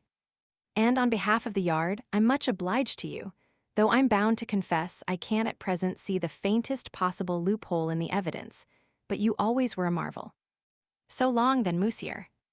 The two detectives strode away, Summerhay with an incredulous grin on his face. Well, my friend, cried Poirot before I could get in a word, what do you think? Mon Dieu, I had some warm moments in that court. I did not figure to myself that the man would be so pig-headed as to refuse to say anything at all. Decidedly, it was the policy of an imbecile. Hm. There are other explanations besides that of imbecility, I remarked. For, if the case against him is true, how could he defend himself except by silence? Why, in 1,000 ingenious ways, cried Poirot. See, say that it is I who have committed this murder. I can think of 7 most plausible stories. far more convincing than Mr. Inglethorpe's stony denials. I could not help laughing. My dear Poirot, I am sure you are capable of thinking of 70. But seriously, in spite of what I heard you say to the detectives, you surely cannot still believe in the possibility of Alfred Inglethorpe's innocence.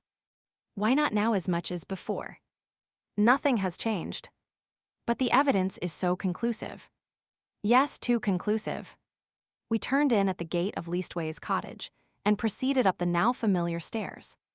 Yes, too conclusive, continued Poirot almost to himself. Real evidence is usually vague and unsatisfactory. It has to be examined, sifted.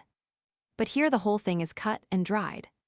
No, my friend, this evidence has been very cleverly manufactured, so cleverly that it has defeated its own ends. How do you make that out? Because, so long as the evidence against him was vague and intangible, it was very hard to disprove. But in his anxiety, the criminal has drawn the net so closely that one cut will set Inglethorpe free. I was silent, and in a minute or two, Poirot continued. Let us look at the matter like this. Here is a man, let us say, who sets out to poison his wife. He has lived by his wits, as the saying goes. Presumably, therefore, he has some wits. He is not altogether a fool. Well, how does he set about it? He goes boldly to the village chemist's and purchases strychnine under his own name, with a trumped-up story about a dog which is bound to be proved absurd. He does not employ the poison that night. No, he waits until he has had a violent quarrel with her, of which the whole household is cognizant and which naturally directs their suspicions upon him.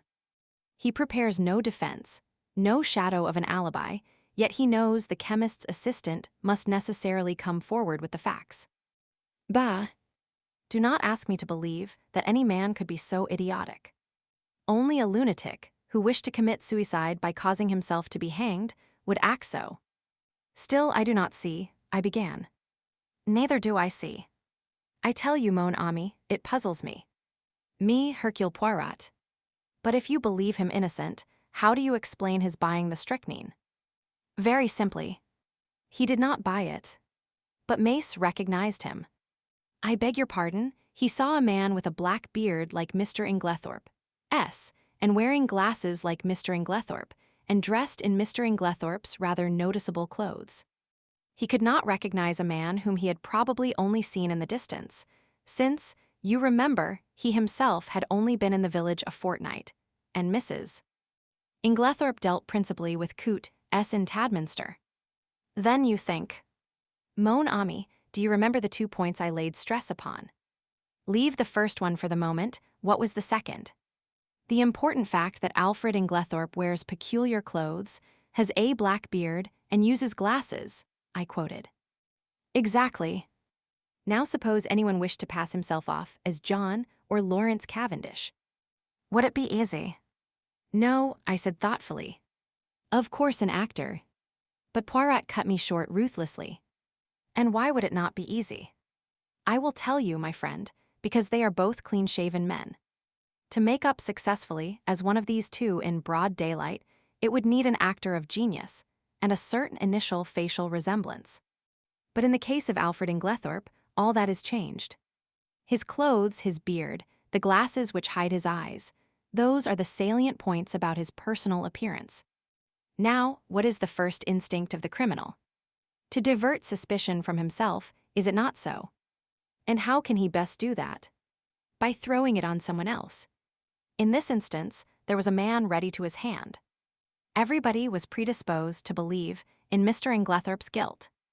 It was a foregone conclusion that he would be suspected, but to make it a sure thing there must be tangible proof, such as the actual buying of the poison, and that, with a man of the peculiar appearance of Mr. Inglethorpe, was not difficult. Remember, this young Mace had never actually spoken to Mr. Inglethorpe. How should he doubt that the man in his clothes, with his beard and his glasses, was not Alfred Inglethorpe? It may be so, I said, fascinated by Poirot's eloquence. But if that was the case, why does he not say where he was at 6 o'clock on Monday evening? Ah, why indeed, said Poirot, calming down. If he were arrested, he probably would speak, but I do not want it to come to that. I must make him see the gravity of his position. There is, of course, something discreditable behind his silence. If he did not murder his wife, he is, nevertheless, a scoundrel, and has something of his own to conceal, quite apart from the murder. What can it be?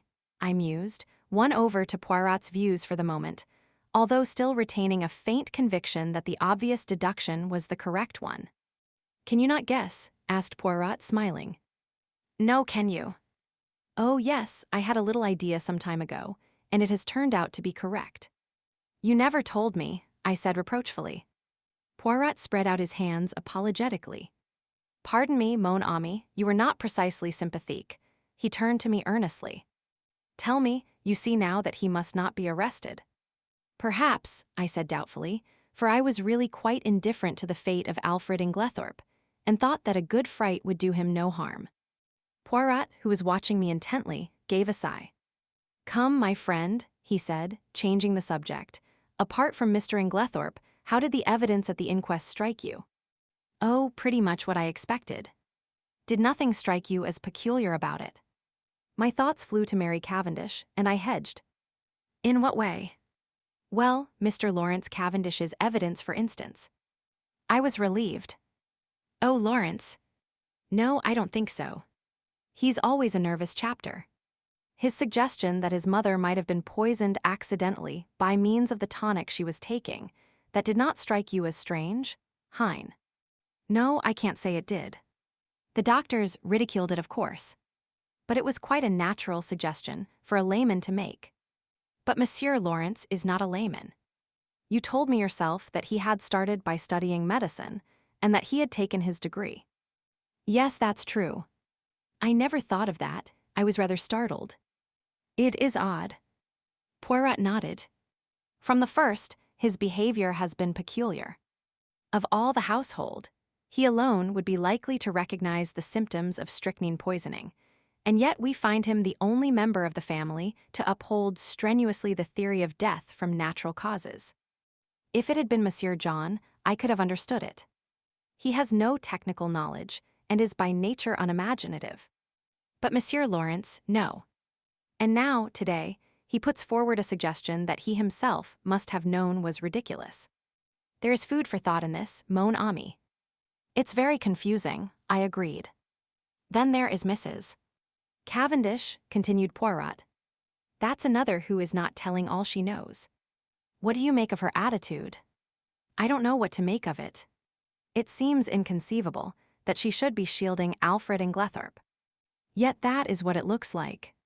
Poirot nodded reflectively. Yes, it is queer. One thing is certain, she overheard a good deal more of that private conversation than she was willing to admit. And yet she is the last person one would accuse of stooping to eavesdrop. Exactly. One thing her evidence has shown me. I made a mistake. Dorcas was quite right. The quarrel did take place earlier in the afternoon, about 4 o'clock, as she said. I looked at him curiously. I had never understood his insistence on that point. Yes, a good deal that was peculiar came out today, continued Poirot. Dr. Bauerstein now, what was he doing up and dressed at that hour in the morning? It is astonishing to me that no one commented on the fact. He has insomnia, I believe, I said doubtfully. Which is a very good or a very bad explanation, remarked Poirot. It covers everything and explains nothing. I shall keep my eye on our clever Dr. Bauerstein. Any more faults to find with the evidence? I inquired satirically.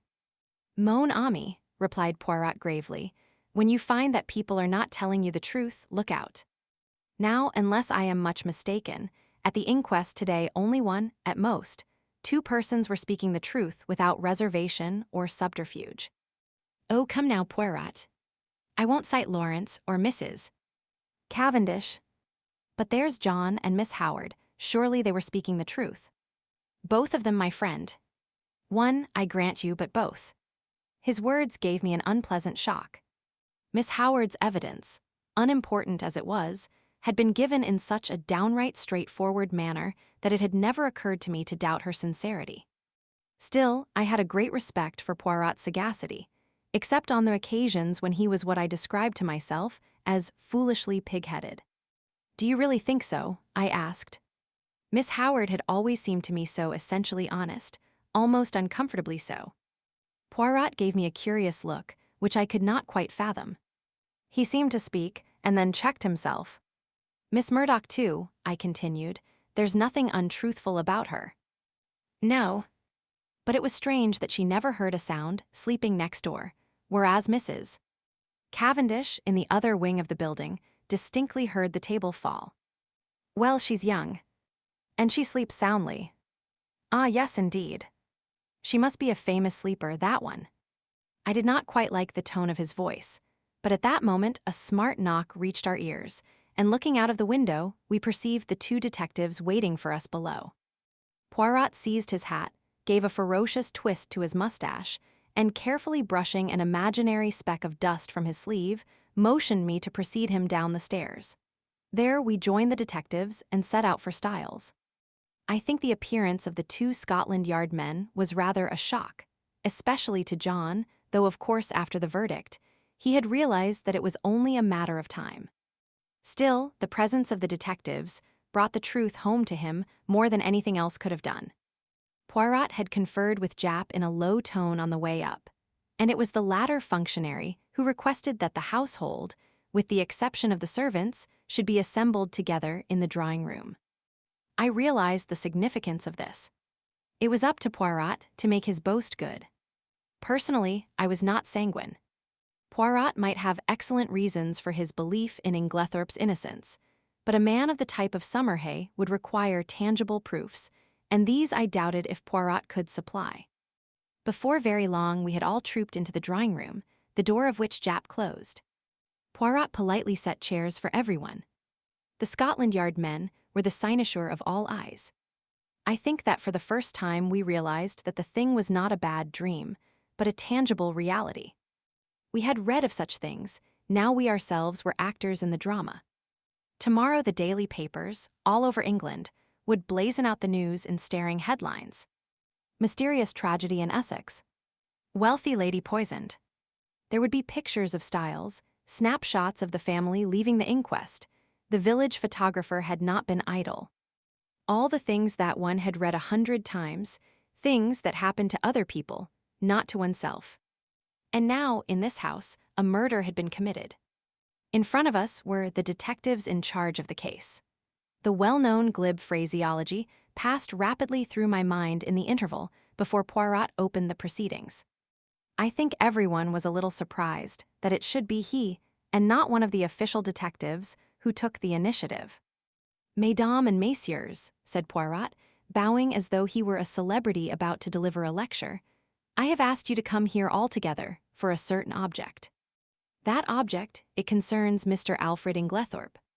Inglethorp was sitting a little by himself. I think, unconsciously, everyone had drawn his chair slightly away from him, and he gave a faint start as Poirot pronounced his name.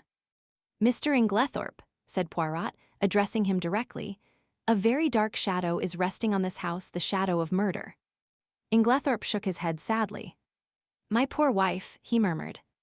"Poor Emily. It is terrible."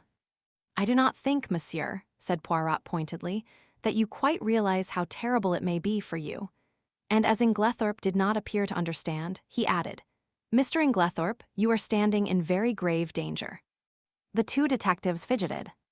I saw the official caution, "Anything you say will be used in evidence against you," actually hovering on Summerhay's lips. Poirot went on. "Do you understand now, monsieur?" "No." "What do you mean?" "I mean," said Poirot deliberately, "that you are suspected of poisoning your wife."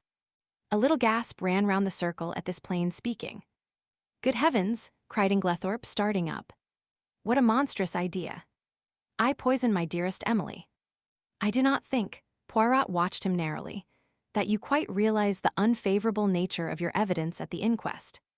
Mr. Inglethorp, knowing what I have now told you, do you still refuse to say where you were at 6 o'clock on Monday afternoon?" With a groan, Alfred Inglethorp sank down again and buried his face in his hands. Poirot approached and stood over him. "Speak," he cried menacingly. With an effort, Inglethorp raised his face from his hands. Then, slowly and deliberately, he shook his head. You will not speak. No. I do not believe that anyone could be so monstrous as to accuse me of what you say. Poirot nodded thoughtfully, like a man whose mind is made up. Soit, he said. Then I must speak for you. Alfred Inglethorp sprang up again. You? How can you speak? You do not know, he broke off abruptly. Poirot turned to face us. Mesdames and messieurs. I speak. Listen. I, Hercule Poirot, affirm that the man who entered the chemist's shop and purchased strychnine at 6 o'clock on Monday last was not Mr. Inglethorp, for at 6 o'clock on that day, Mr. Inglethorp was escorting Mrs. Raikes back to her home from a neighboring farm. I can produce no less than 5 witnesses to swear to having seen them together, either at 6 or just after, and, as you may know, the Abbey Farm, Mrs. Raikes's home is at least 2.5 miles distant from the village. There is absolutely no question as to the alibi. Chapter 8. Fresh suspicions. There was a moment's stupefied silence. Jap, who was the least surprised of any of us, was the first to speak. My word, he cried, you're the goods. And no mistake, Mr. Poirot. These witnesses of yours are all right, I suppose. Voila, I have prepared a list of them, names and addresses. You must see them, of course. But you will find it all right. I'm sure of that, Jap lowered his voice. I'm much obliged to you. A pretty mare's nest arresting him would have been. He turned to Inglethorp. But if you'll excuse me, sir, why couldn't you say all this at the inquest? I will tell you why, interrupted Poirot. There was a certain rumor. A most malicious and utterly untrue one, interrupted Alfred Inglethorp in an agitated voice. And Mr. Inglethorp was anxious to have no scandal revived just at present. Am I right? Quite right, Inglethorp nodded. With my poor Emily not yet buried, can you wonder I was anxious that no more lying rumors should be started? Between you and me, sir, remarked Jap, I'd sooner have any amount of rumors than be arrested for murder. And I venture to think your poor lady would have felt the same. And if it hadn't been for Mr. Poirot here, arrested you would have been, as sure as eggs is eggs. I was foolish, no doubt, murmured Inglethorp. But you do not know, Inspector, how I have been persecuted and maligned. And he shot a baleful glance at Evelyn Howard. Now, sir, said Jap, turning briskly to John, I should like to see the lady's bedroom, please, and after that I'll have a little chat with the servants. Don't you bother about anything. Mr. Poirot here will show me the way. As they all went out of the room, Poirot turned and made me a sign to follow him upstairs. There he caught me by the arm and drew me aside. Quick, go to the other wing. Stand there, just this side of the baize door. Do not move till I come. Then, turning rapidly, he rejoined the 2 detectives. I followed his instructions, taking up my position by the baize door, and wondering what on earth lay behind the request. Why was I to stand in this particular spot on guard? I looked thoughtfully down the corridor in front of me. An idea struck me. With the exception of Cynthia Murdoch's, everyone's room was in this left wing. Had that anything to do with it? Was I to report who came or went? I stood faithfully at my post. The minutes passed. Nobody came. Nothing happened. It must have been quite 20 minutes before Poirot rejoined me. You have not stirred. No, I've stuck here like a rock. Nothing else happened. Ah, was he pleased or disappointed? You've seen nothing at all. No. But you have probably heard something. A big bump, mon ami. No. Is it possible? Ah, but I am vexed with myself. I am not usually clumsy. I made but a slight gesture. I know Poirot's gestures, with the left hand, and over went the table by the bed. He looked so childishly vexed and crestfallen that I hastened to console him. Never mind, old chapter, what does it matter?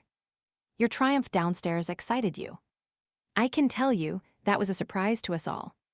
There must be more in this affair of Inglethorp's with Mrs. Raikes than we thought to make him hold his tongue so persistently. What are you going to do now? Where are the Scotland Yard fellows? Gone down to interview the servants. I showed them all our exhibits. I am disappointed in Jap. He has no method. "Hello," I said, looking out of the window. "Here's Dr. Bauerstein." "Believe you're right about that man, Poirot." "I don't like him." "He is clever," observed Poirot meditatively. "Oh, clever as the devil." I must say I was overjoyed to see him in the plight he was in on Tuesday. You never saw such a spectacle, and described the doctor's adventure. He looked a regular scarecrow, plastered with mud from head to foot. "You saw him then?" "Yes." Of course, he didn't want to come in, it was just after dinner, but Mr. Inglethorp insisted. "What?" Poirot caught me violently by the shoulders. "Was Dr. Bauerstein here on Tuesday evening?" "Here." "And you never told me. Why did you not tell me?" "Why? Why?" He appeared to be in an absolute frenzy. "My dear Poirot," I expostulated, "I never thought it would interest you. I didn't know it was of any importance." "Importance? It is of the first importance. So Dr. Bauerstein was here on Tuesday night, the night of the murder. Hastings, do you not see? That alters everything, everything." I had never seen him so upset. Loosening his hold of me, he mechanically straightened a pair of candlesticks, still murmuring to himself, "Yes, that alters everything, everything." Suddenly, he seemed to come to a decision. "Allens," he said, "we must act at once. Where is Mr. Cavendish?" John was in the smoking room. Poirot went straight to him. "Mr. Cavendish, I have some important business in Tadminster." "A new clue. May I take your motor?" "Why, of course. Do you mean at once?" "If you please." John rang the bell and ordered round the car. In another 10 minutes, we were racing down the park and along the high road to Tadminster. "Now, Poirot," I remarked resignedly, "perhaps you will tell me what all this is about." "Well, mon ami, a good deal you can guess for yourself. Of course you realize that, now Mr. Inglethorp is out of it, the whole position is greatly changed. We are face to face with an entirely new problem. We know now that there is one person who did not buy the poison. We have cleared away the manufactured clues. Now for the real ones. I have ascertained that anyone in the household, with the exception of Mrs. Cavendish, who was playing tennis with you, could have personated Mr. Inglethorp on Monday evening. In the same way, we have his statement that he put the coffee down in the hall. No one took much notice of that at the inquest, but now it has a very different significance. We must find out who did take that coffee to Mrs. Inglethorp eventually, or who passed through the hall whilst it was standing there. From your account, there are only 2 people whom we can positively say did not go near the coffee: Mrs. Cavendish and Mademoiselle Cynthia. Yes, that is so. I felt an inexpressible lightening of the heart. Mary Cavendish could certainly not rest under suspicion. "In clearing Alfred Inglethorp," continued Poirot, "I have been obliged to show my hand sooner than I intended. As long as I might be thought to be pursuing him, the criminal would be off his guard. Now he will be doubly careful." "Yes, doubly careful." He turned to me abruptly. "Tell me, Hastings, yourself, have you no suspicions of anybody?" I hesitated. To tell the truth, an idea, wild and extravagant in itself, had once or twice that morning flashed through my brain. I had rejected it as absurd, nevertheless it persisted. "You couldn't call it a suspicion," I murmured. "It's so utterly foolish." "Come now," urged Poirot encouragingly. "Do not fear. Speak your mind. You should always pay attention to your instincts." "Well then," I blurted out, "it's absurd, but I suspect Miss Howard of not telling all she knows." "Miss Howard?" "Yes, you'll laugh at me." "Not at all." "Why should I?" "I can't help feeling," I continued blunderingly, "that we've rather left her out of the possible suspects, simply on the strength of her having been away from the place. But after all, she was only 15 miles away. A car would do it in half an hour. Can we say positively that she was away from Styles on the night of the murder?" "Yes, my friend," said Poirot unexpectedly, "we can.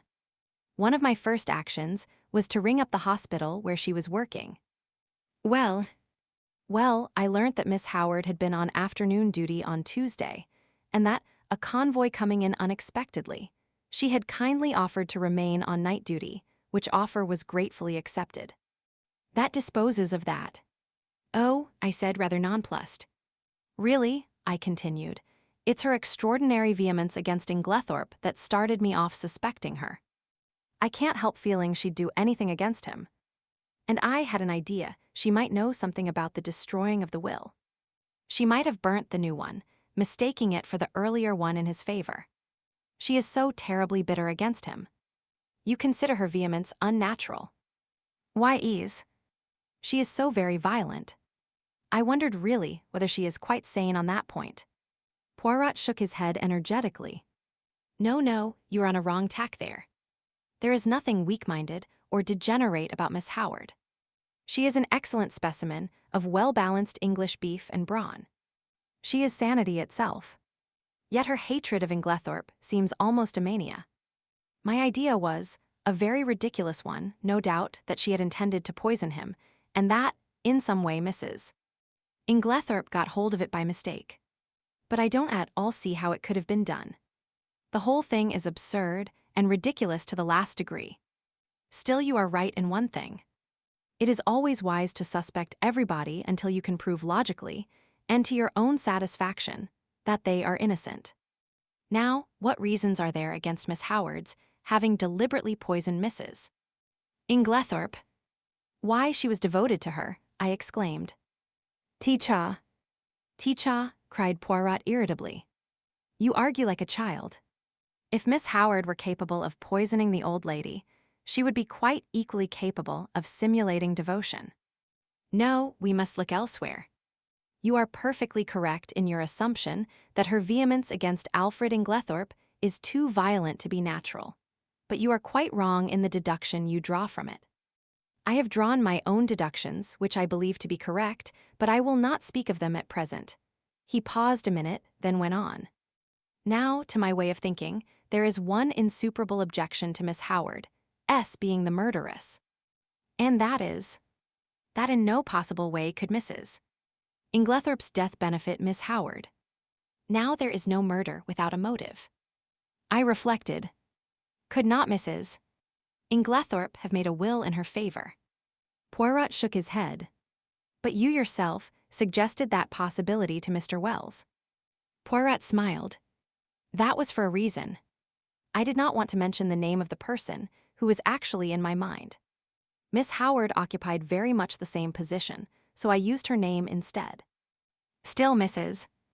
Inglethorp might have done so. Why, that will, made on the afternoon of her death may. But Poirot's shake of the head was so energetic that I stopped. No, my friend. I have certain little ideas of my own about that will. But I can tell you this much, it was not in Miss Howard's favor. I accepted his assurance, though I did not really see how he could be so positive about the matter. Well, I said with a sigh, we will acquit Miss Howard then. It is partly your fault that I ever came to suspect her. It was what you said about her evidence at the inquest that set me off.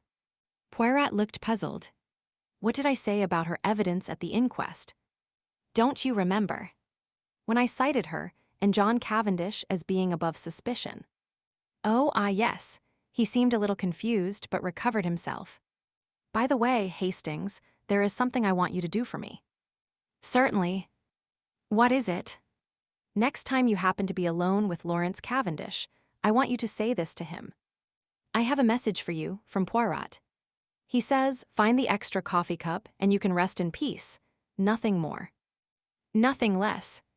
Find the extra coffee cup and you can rest in peace. Is that right? I asked, much mystified. Excellent. But what does it mean? That I will leave you to find out. You have access to the facts. Just say that to him and see what he says. Very well, but it's all extremely mysterious. We were running into Tadminster now, and Poirot directed the car to the analytical chemist. Poirot hopped down briskly and went inside. In a few minutes, he was back again. There, he said. That is all my business. What were you doing there? I asked, in lively curiosity. I left something to be analyzed. Yes, but what? The sample of cocoa I took from the saucepan in the bedroom. But that has already been tested, I cried, stupefied. Dr. Bauerstein had it tested, and you yourself laughed at the possibility of there being strychnine in it. I know Dr. Bauerstein had it tested, replied Poirot quietly. Well then. Well, I have a fancy for having it analyzed again, that is all. And not another word on the subject could I drag out of him. This proceeding of Poirot's, in respect of the cocoa, puzzled me intensely. I could see neither rhyme nor reason in it. However, my confidence in him, which at one time had rather waned, was fully restored since his belief in Alfred Inglethorp's innocence had been so triumphantly vindicated. The funeral of Mrs.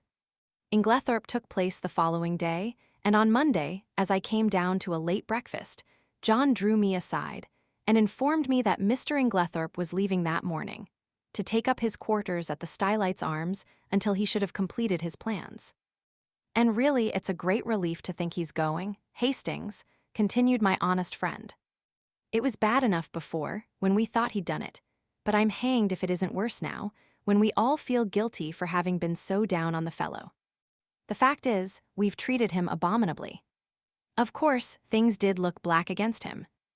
Don't see how anyone could blame us for jumping to the conclusions we did. Still, there it is, we were in the wrong, and now there's a beastly feeling that one ought to make amends, which is difficult when one doesn't like the fellow a bit better than one did before. The whole thing's damned awkward. And I'm thankful he's had the tact to take himself off. It's a good thing Styles wasn't the mater, to leave to him. Couldn't bear to think of the fellow lording it here. He's welcome to her money. You'll be able to keep up the place all right, I asked. Oh yes. There are the death duties, of course, but half my father's money goes with the place, and Lawrence will stay with us for the present, so there is his share as well.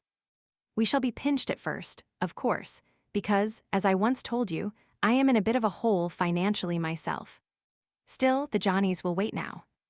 In the general relief at Inglethorp's approaching departure, we had the most genial breakfast we had experienced since the tragedy. Cynthia, whose young spirits were naturally buoyant, was looking quite her pretty self again, and we all, with the exception of Lawrence, who seemed unalterably gloomy and nervous, were quietly cheerful at the opening of a new and hopeful future. The papers, of course, had been full of the tragedy. Glaring headlines, sandwiched biographies of every member of the household, subtle innuendos, the usual familiar tag about the police having a clue. Nothing was spared us. It was a slack time.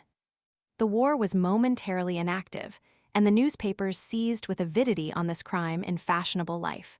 The mysterious affair at Styles was the topic of the moment. Naturally, it was very annoying for the Cavendishes.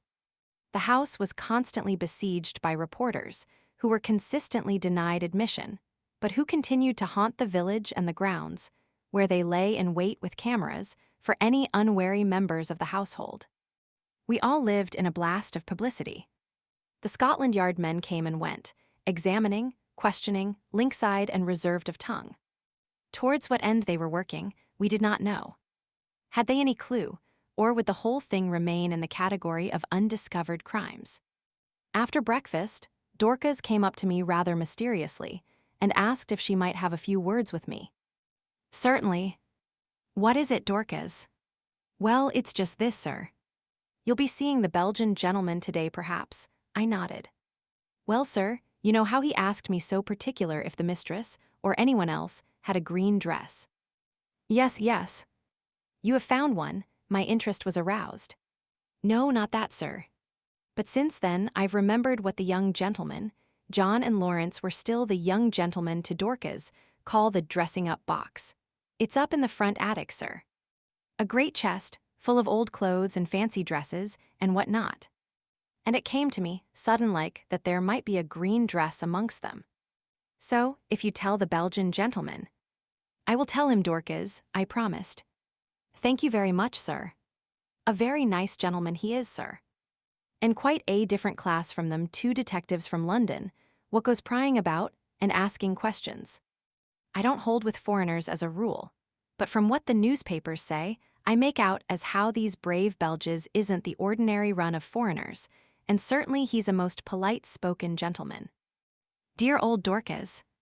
As she stood there, with her honest face upturned to mine, I thought what a fine specimen she was of the old-fashioned servant that is so fast dying out. I thought I might as well go down to the village at once and look up Poirot, but I met him halfway, coming up to the house, and at once gave him Dorcas's message. Ah, the brave Dorcas! We will look at the chest, although, but no matter, we will examine it all the same. We entered the house by one of the windows. There was no one in the hall, and we went straight up to the attic. Sure enough, there was the chest, a fine old piece, all studded with brass nails, and full to overflowing with every imaginable type of garment. Poirot bundled everything out on the floor with scant ceremony. There were one or two green fabrics of varying shades, but Poirot shook his head over them all. He seemed somewhat apathetic in the search, as though he expected no great results from it. Suddenly, he gave an exclamation. "What is it?" "Look." The chest was nearly empty, and there, reposing right at the bottom, was a magnificent black beard. "Oh ho," said Poirot.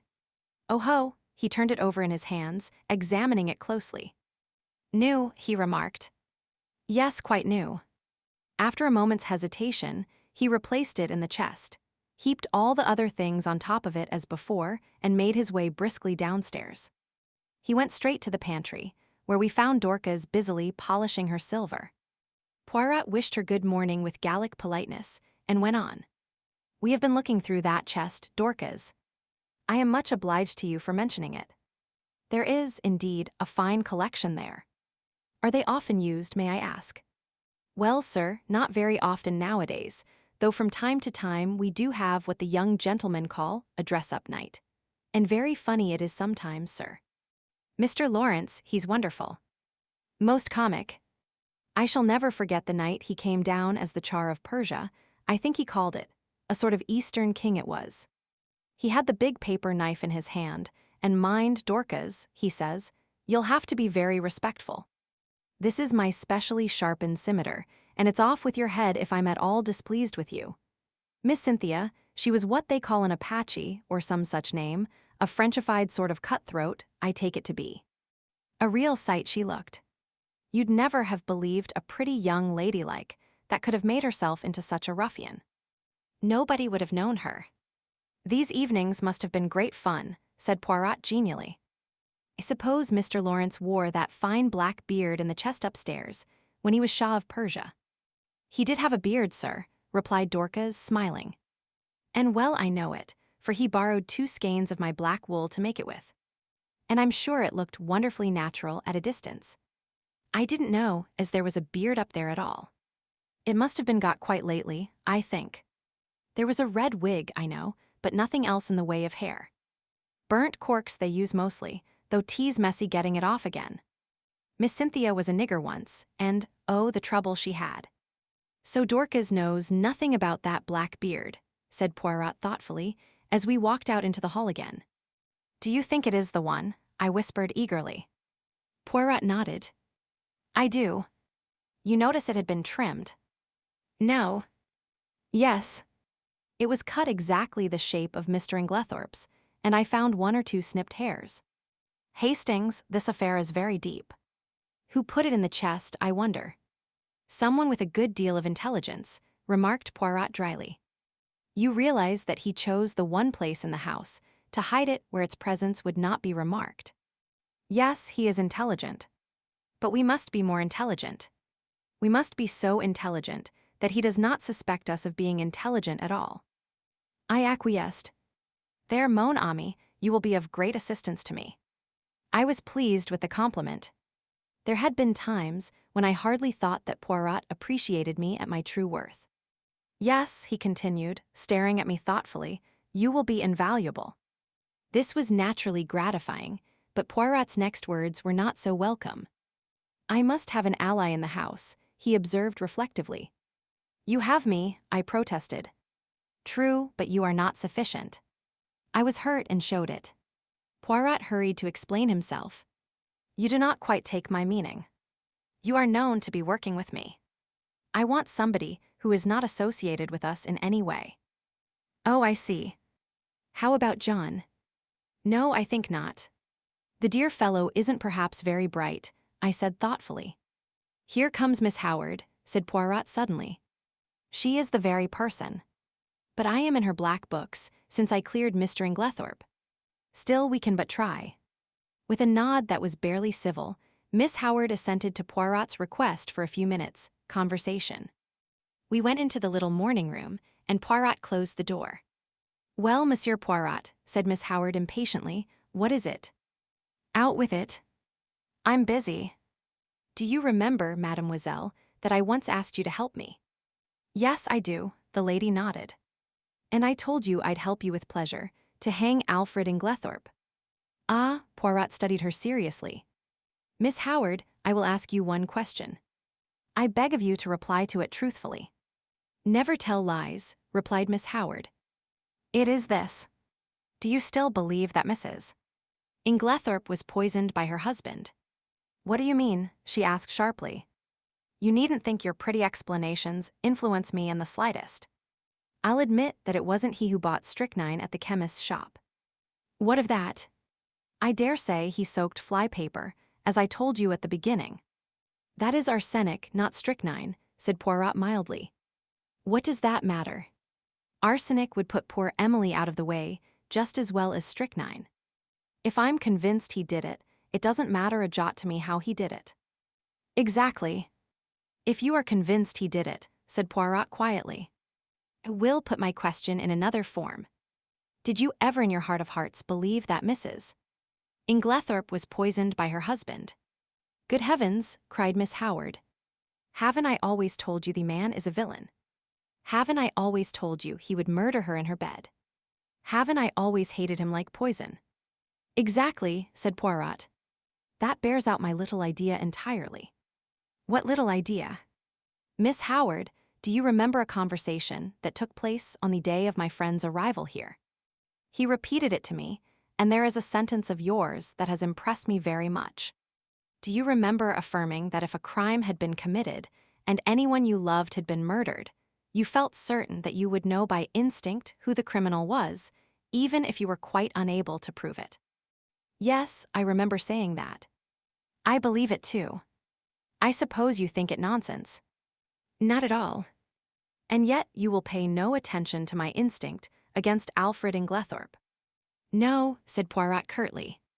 "Because your instinct is not against Mr. Inglethorp." "What?" "No. You wish to believe he committed the crime. You believe him capable of committing it. But your instinct tells you he did not commit it. It tells you more. Shall I go on?" She was staring at him, fascinated, and made a slight affirmative movement of the hand. "Shall I tell you why you have been so vehement against Mr. Inglethorp?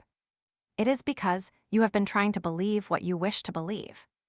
It is because you are trying to drown and stifle your instinct, which tells you another name." "No, no, no," cried Miss Howard wildly, flinging up her hands. "Don't say it. Oh, don't say it. It isn't true. It can't be true. I don't know what put such a dreadful idea into my head." "I am right, am I not?" asked Poirot. "Yes, yes, you must be a wizard to have guessed.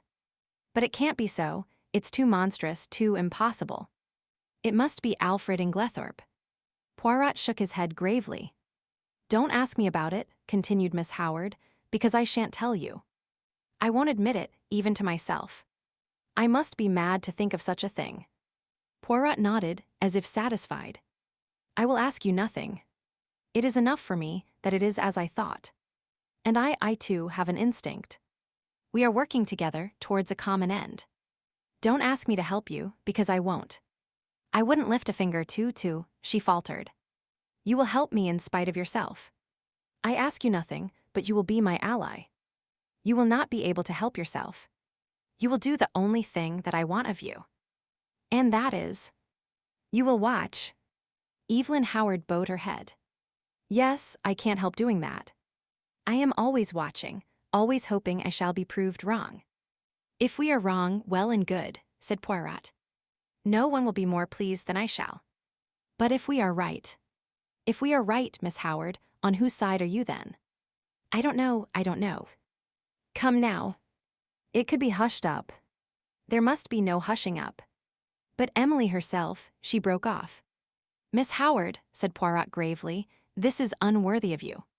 Suddenly, she took her face from her hands. "Yes," she said quietly, "that was not Evelyn Howard who spoke." She flung her head up proudly. "This is Evelyn Howard. And she is on the side of justice. Let the cost be what it may." And with these words, she walked firmly out of the room. "There," said Poirot, looking after her, "goes a very valuable ally. That woman, Hastings, has got brains as well as a heart." I did not reply. "Instinct is a marvelous thing," mused Poirot. "It can neither be explained nor ignored." "You and Miss Howard seem to know what you are talking about," I observed coldly. "Perhaps you don't realize that I am still in the dark." "Really? Is that so, mon ami?" "Yes." "Enlighten me, will you?" Poirot studied me attentively for a moment or two. Then, to my intense surprise, he shook his head decidedly. "No, my friend." "Oh, look here, why not? 2 is enough for a secret." "Well, I think it is very unfair to keep back facts from me." "I am not keeping back facts. Every fact that I know is in your possession. You can draw your own deductions from them. This time it is a question of ideas. Still, it would be interesting to know." Poirot looked at me very earnestly and again shook his head. "You see," he said sadly, "you have no instincts." "It was intelligence you were requiring just now," I pointed out. "The two often go together," said Poirot enigmatically. The remark seemed so utterly irrelevant that I did not even take the trouble to answer it. But I decided that if I made any interesting and important discoveries, as no doubt I should, I would keep them to myself and surprise Poirot with the ultimate result. There are times when it is one's duty to assert oneself. Chapter 9. Dr. Beauerstien. I had had no opportunity, as yet, of passing on Poirot's message to Lawrence. But now, as I strolled out on the lawn, still nursing a grudge against my friend's high-handedness, I saw Lawrence on the croquet lawn, aimlessly knocking a couple of very ancient balls about, with a still more ancient mallet. It struck me that it would be a good opportunity to deliver my message. Otherwise, Poirot himself might relieve me of it. It was true that I did not quite gather its purport, but I flattered myself that by Lawrence's reply, and perhaps a little skillful cross-examination on my part, I should soon perceive its significance. Accordingly, I accosted him. "I've been looking for you," I remarked untruthfully. "Have you?" "Yes." "The truth is, I've got a message for you from Poirot." "Yes." "He told me to wait until I was alone with you," I said, dropping my voice significantly and watching him intently out of the corner of my eye. I have always been rather good at what is called, I believe, creating an atmosphere. "Well," there was no change of expression in the dark melancholic face. Had he any idea of what I was about to say? "This is the message," I dropped my voice still lower. "Find the extra coffee cup, and you can rest in peace." What on earth does he mean? Lawrence stared at me in quite unaffected astonishment. "Don't you know?" "Not in the least." "Do you?" I was compelled to shake my head. "What extra coffee cup?" "I don't know." "He'd better ask Dorcas, or one of the maids, if he wants to know about coffee cups. It's their business, not mine. I don't know anything about the coffee cups, except that we've got some that are never used, which are a perfect dream." "Old Worcester." "You're not a connoisseur, are you, Hastings?" I shook my head. "You miss a lot. A really perfect bit of old china. It's pure delight to handle it, or even to look at it."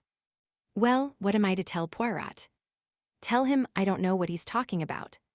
It's double Dutch to me." "All right." I was moving off towards the house again when he suddenly called me back. "I say, what was the end of that message?" "Say it over again, will you?" "Find the extra coffee cup, and you can rest in peace." "Are you sure you don't know what it means?" I asked him earnestly. He shook his head. "No," he said musingly, "I don't." I wish I did." The boom of the gong sounded from the house, and we went in together. Poirot had been asked by John to remain to lunch, and was already seated at the table. By tacit consent, all mention of the tragedy was barred. We conversed on the war and other outside topics. But after the cheese and biscuits had been handed round, and Dorcas had left the room, Poirot suddenly leant forward to Mrs. Cavendish. Pardon me, madame, for recalling unpleasant memories, but I have a little idea. Poirot's little ideas were becoming a perfect byword, and would like to ask one or two questions. Of me? Certainly. You are too amiable, madame. What I want to ask is this: the door leading into Mrs. Inglethorp's room from that of Mademoiselle Cynthia, it was bolted, you say? Certainly it was bolted, replied Mary Cavendish, rather surprised. I said so at the inquest. Bolted? Yes, she looked perplexed. I mean, explained Poirot, you are sure it was bolted and not merely locked? Oh, I see what you mean. No, I don't know. I said bolted, meaning that it was fastened, and I could not open it, but I believe all the doors were found bolted on the inside. Still, as far as you are concerned, the door might equally well have been locked. Oh, yes. You yourself did not happen to notice, madame, when you entered Mrs. Inglethorp's room, whether that door was bolted or not. I believe it was. But you did not see it. No. I never looked. But I did, interrupted Lawrence suddenly. I happened to notice that it was bolted. Ah, that settles it, and Poirot looked crestfallen. I could not help rejoicing that, for once, one of his little ideas had come to naught. After lunch, Poirot begged me to accompany him home. I consented rather stiffly. You are annoyed, is it not so? He asked anxiously as we walked through the park. Not at all, I said coldly. That is well. That lifts a great load from my mind. This was not quite what I had intended. I had hoped that he would have observed the stiffness of my manner. Still, the fervor of his words went towards the appeasing of my just displeasure. I thawed. I gave Lawrence your message, I said. And what did he say? He was entirely puzzled. Yes. I am quite sure he had no idea of what you meant. I had expected Poirot to be disappointed, but to my surprise, he replied that that was as he had thought and that he was very glad. My pride forbade me to ask any questions. Poirot switched off on another tack. Mademoiselle Cynthia was not at lunch today. How was that? She is at the hospital again. She resumed work today. Ah, she is an industrious little demoiselle. And pretty too. She is like pictures I have seen in Italy. I would rather like to see that dispensary of hers. Do you think she would show it to me? I am sure she would be delighted. It's an interesting little place. Does she go there every day? She has all Wednesdays off and comes back to lunch on Saturdays. Those are her only times off. I will remember. Women are doing great work nowadays, and Mademoiselle Cynthia is clever. Oh, yes, she has brains, that little one. Yes. I believe she has passed quite a stiff exam. Without doubt. After all, it is very responsible work. I suppose they have very strong poisons there. Yes, she showed them to us. They are kept locked up in a little cupboard. I believe they have to be very careful. They always take out the key before leaving the room. Indeed. It is near the window, this cupboard. No, right the other side of the room. Why? Poirot shrugged his shoulders. I wondered. That is all. Will you come in? We had reached the cottage. No. I think I'll be getting back. I shall go round the long way through the woods. The woods round stiles were very beautiful. After the walk across the open park, it was pleasant to saunter lazily through the cool glades. There was hardly a breath of wind. The very chirp of the birds was faint and subdued. I strolled on a little way, and finally flung myself down at the foot of a grand old beech tree. My thoughts of mankind were kindly and charitable. I even forgave Poirot for his absurd secrecy. In fact, I was at peace with the world. Then I yawned. I thought about the crime, and it struck me as being very unreal and far off. I yawned again. Probably, I thought, it really never happened. Of course, it was all a bad dream. The truth of the matter was that it was Lawrence who had murdered Alfred Inglethorp with a croquet mallet. But it was absurd of John to make such a fuss about it and to go shouting out, I tell you I won't have it. I woke up with a start. At once I realized that I was in a very awkward predicament. For about 12 feet away from me, John and Mary Cavendish were standing facing each other, and they were evidently quarreling. And quite as evidently, they were unaware of my vicinity, for before I could move or speak, John repeated the words which had aroused me from my dream. "I tell you, Mary, I won't have it." Mary's voice came, cool and liquid. "Have you any right to criticize my actions? It will be the talk of the village. My mother was only buried on Saturday, and here you are gadding about with the fellow." "Oh," she shrugged her shoulders, "if it is only village gossip that you mind." "But it is. I've had enough of the fellow hanging about. He's a Polish Jew anyway. A tinge of Jewish blood is not a bad thing. It leavens the," she looked at him, "stolid stupidity of the ordinary Englishman." Fire in her eyes, ice in her voice.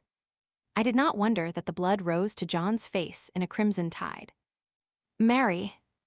"Well," her tone did not change. The pleading died out of his voice. "Am I to understand that you will continue to see Bauerstein against my express wishes?" "If I choose." "You defy me." "No, but I deny your right to criticize my actions. Have you no friends of whom I should disapprove?" John fell back a pace. The color ebbed slowly from his face. "What do you mean?" he said in an unsteady voice. "You see," said Mary quietly. "You do see, don't you, that you have no right to dictate to me as to the choice of my friends?" John glanced at her pleadingly, a stricken look on his face. "No right." "Have I no right, Mary?" he said unsteadily. He stretched out his hands. "Mary." For a moment, I thought she wavered. A softer expression came over her face, then suddenly she turned almost fiercely away. "None." She was walking away when John sprang after her and caught her by the arm. "Mary," his voice was very quiet now, "are you in love with this fellow Bauerstein?"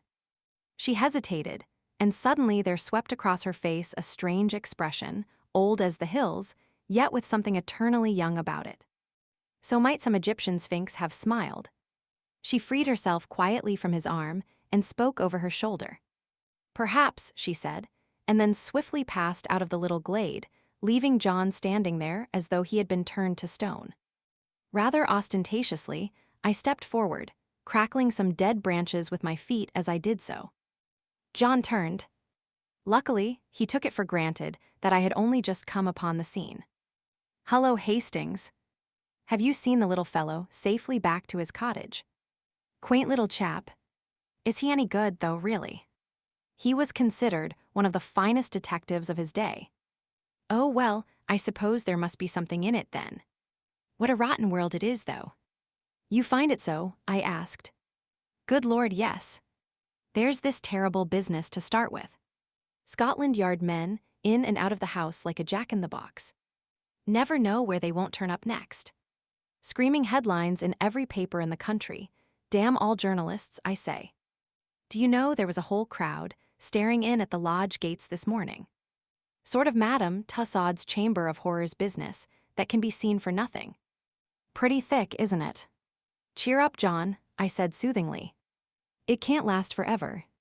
"Can it, though?" "It can last long enough for us never to be able to hold up our heads again." No, you're getting morbid on the subject. Enough to make a man morbid, to be stalked by beastly journalists and stared at by gaping moon-faced idiots wherever he goes. But there's worse than that. "What?" John lowered his voice. "Have you ever thought, Hastings, it's a nightmare to me, who did it? Can't help feeling sometimes it must have been an accident. Because, who could have done it? Now Inglethorp's out of the way, there's no one else. No one, I mean, except one of us. Yes, indeed, that was nightmare enough for any man. One of us. Yes, surely it must be so, unless." A new idea suggested itself to my mind. Rapidly, I considered it. The light increased. Poirot's mysterious doings, his hints, they all fitted in.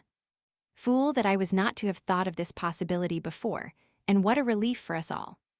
"No, John," I said, "it isn't one of us." "How could it be?" "I know, but still, who else is there?" "Can't you guess?" "No." I looked cautiously round and lowered my voice.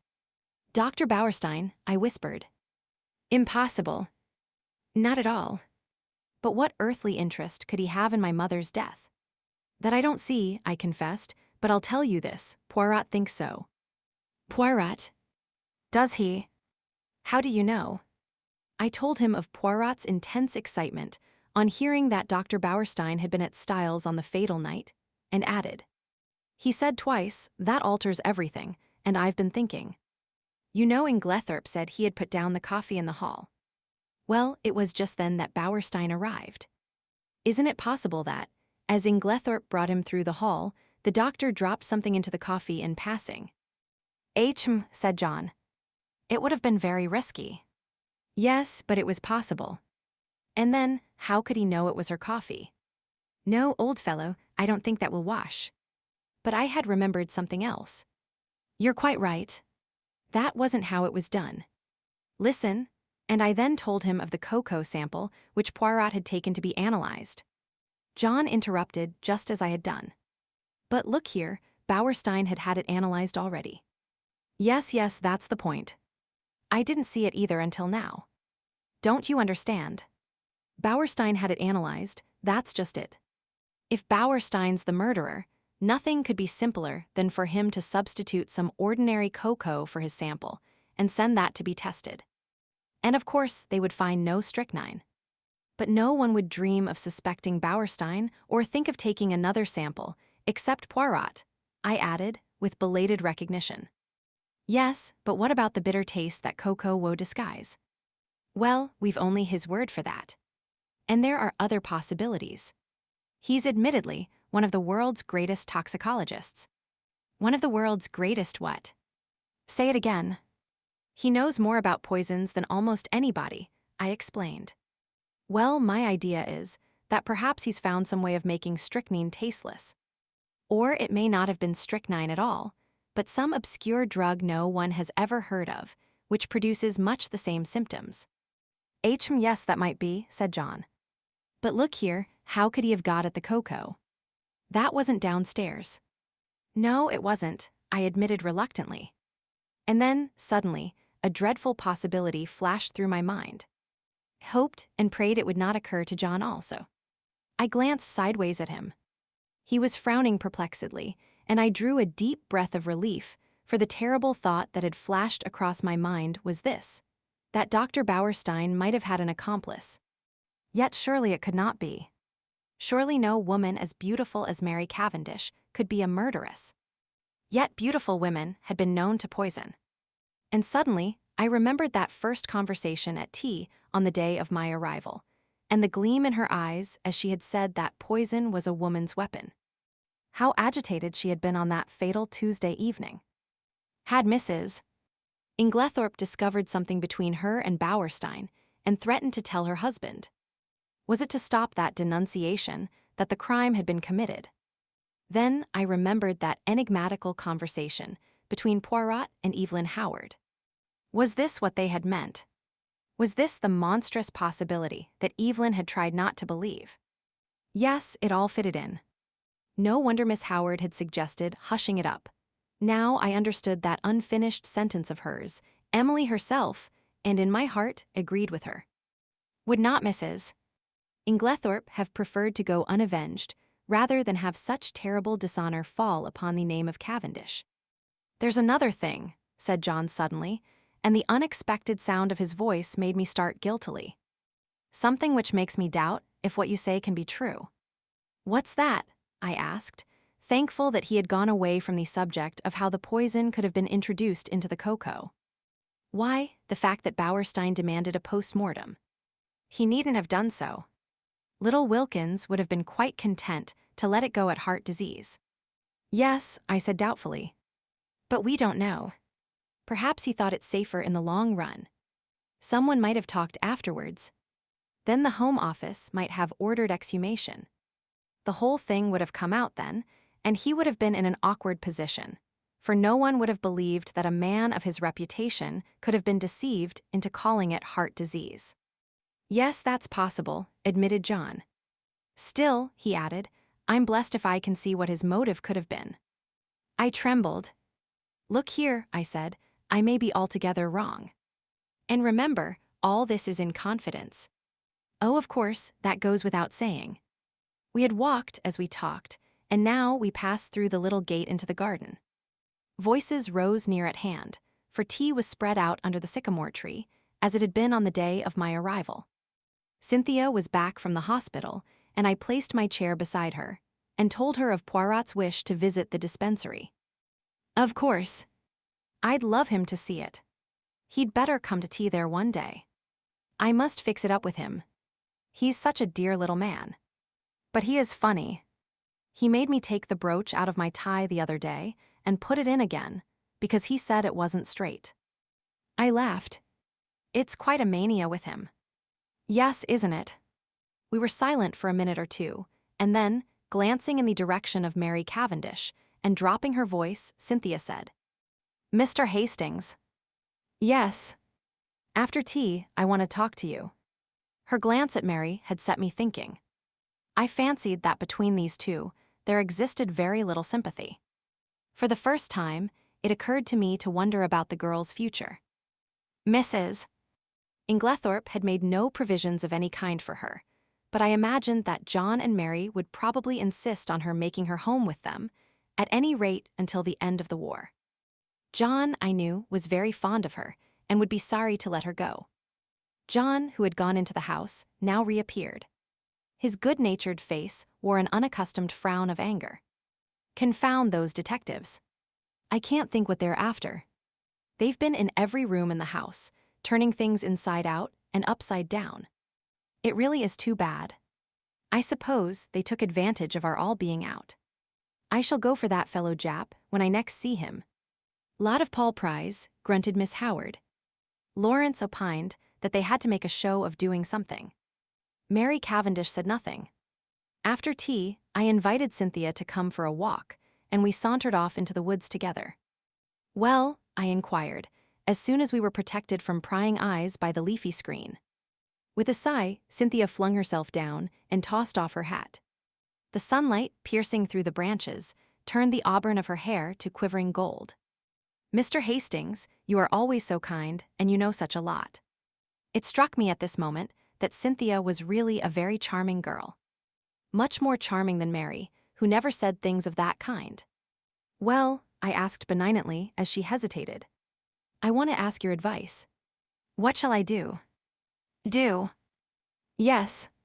You see, Aunt Emily always told me I should be provided for. I suppose she forgot, or didn't think she was likely to die. Anyway, I am not provided for. And I don't know what to do. Do you think I ought to go away from here at once?" "Good heavens, no. They don't want to part with you, I'm sure." Cynthia hesitated a moment, plucking up the grass with her tiny hands. Then she said, "Mrs. Cavendish does. She hates me." "Hates you?" I cried, astonished. Cynthia nodded. "Yes. I don't know why, but she can't bear me, and he can't either." "There I know you're wrong," I said warmly. "On the contrary, John is very fond of you." "Oh yes, John." I meant Lawrence. Not, of course, that I care whether Lawrence hates me or not. Still, it's rather horrid when no one loves you, isn't it? "But they do, Cynthia dear," I said earnestly. "I'm sure you are mistaken. Look, there is John and Miss Howard." Cynthia nodded rather gloomily. "Yes, John likes me, I think, and of course Evie, for all her gruff ways, wouldn't be unkind to a fly. But Lawrence never speaks to me if he can help it, and Mary can hardly bring herself to be civil to me. She wants Evie to stay on, is begging her to, but she doesn't want me, and I don't know what to do." Suddenly the poor child burst out crying. I don't know what possessed me. Her beauty, perhaps, as she sat there, with the sunlight glinting down on her head. Perhaps the sense of relief at encountering someone who so obviously could have no connection with the tragedy. Perhaps honest pity for her youth and loneliness.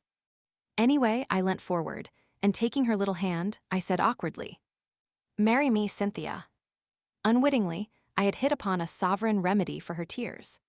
She sat up at once, drew her hand away, and said with some asperity, "Don't be silly." I was a little annoyed. "I'm not being silly. I am asking you to do me the honor of becoming my wife." To my intense surprise, Cynthia burst out laughing and called me a funny dear. It's perfectly sweet of you, she said, but you know you don't want to. Yes, I do. I've got. Never mind what you've got. You don't really want to, and I don't either. Well, of course that settles it, I said stiffly. But I don't see anything to laugh at. There's nothing funny about a proposal. No, indeed, said Cynthia. Somebody might accept you next time. Goodbye, you've cheered me up very much. And with a final uncontrollable burst of merriment, she vanished through the trees. Thinking over the interview, it struck me as being profoundly unsatisfactory. It occurred to me suddenly that I would go down to the village and look up Bauerstein. Somebody ought to be keeping an eye on the fellow. At the same time, it would be wise to allay any suspicions he might have as to his being suspected. I remembered how Poirot had relied on my diplomacy. Accordingly, I went to the little house with the apartments card inserted in the window, where I knew he lodged, and tapped on the door. An old woman came and opened it. Good afternoon, I said pleasantly. Is Dr. Bauerstein in? She stared at me. Haven't you heard? Heard what? About him. What about him? He's took. Took. Dead. No, took by the Perlis. By the police, I gasped. Do you mean they've arrested him? Yes, that's it, and. I waited to hear no more, but tore up the village to find Poirot. Chapter 10. The arrest. To my extreme annoyance, Poirot was not in, and the old Belgian who answered my knock informed me that he believed he had gone to London. I was dumbfounded. What on earth could Poirot be doing in London? Was it a sudden decision on his part, or had he already made up his mind when he parted from me a few hours earlier? I retraced my steps to Styles in some annoyance. With Poirot away, I was uncertain how to act. Had he foreseen this arrest? Had he not, in all probability, been the cause of it? Those questions I could not resolve. But in the meantime, what was I to do? Should I announce the arrest openly at Styles, or not? Though I did not acknowledge it to myself, the thought of Mary Cavendish was weighing on me. Would it not be a terrible shock to her? For the moment, I set aside utterly any suspicions of her. She could not be implicated, otherwise I should have heard some hint of it. Of course, there was no possibility of being able permanently to conceal Dr. Bauerstein's arrest from her. It would be announced in every newspaper on the morrow. Still, I shrank from blurting it out. If only Poirot had been accessible, I could have asked his advice. What possessed him to go posting off to London in this unaccountable way?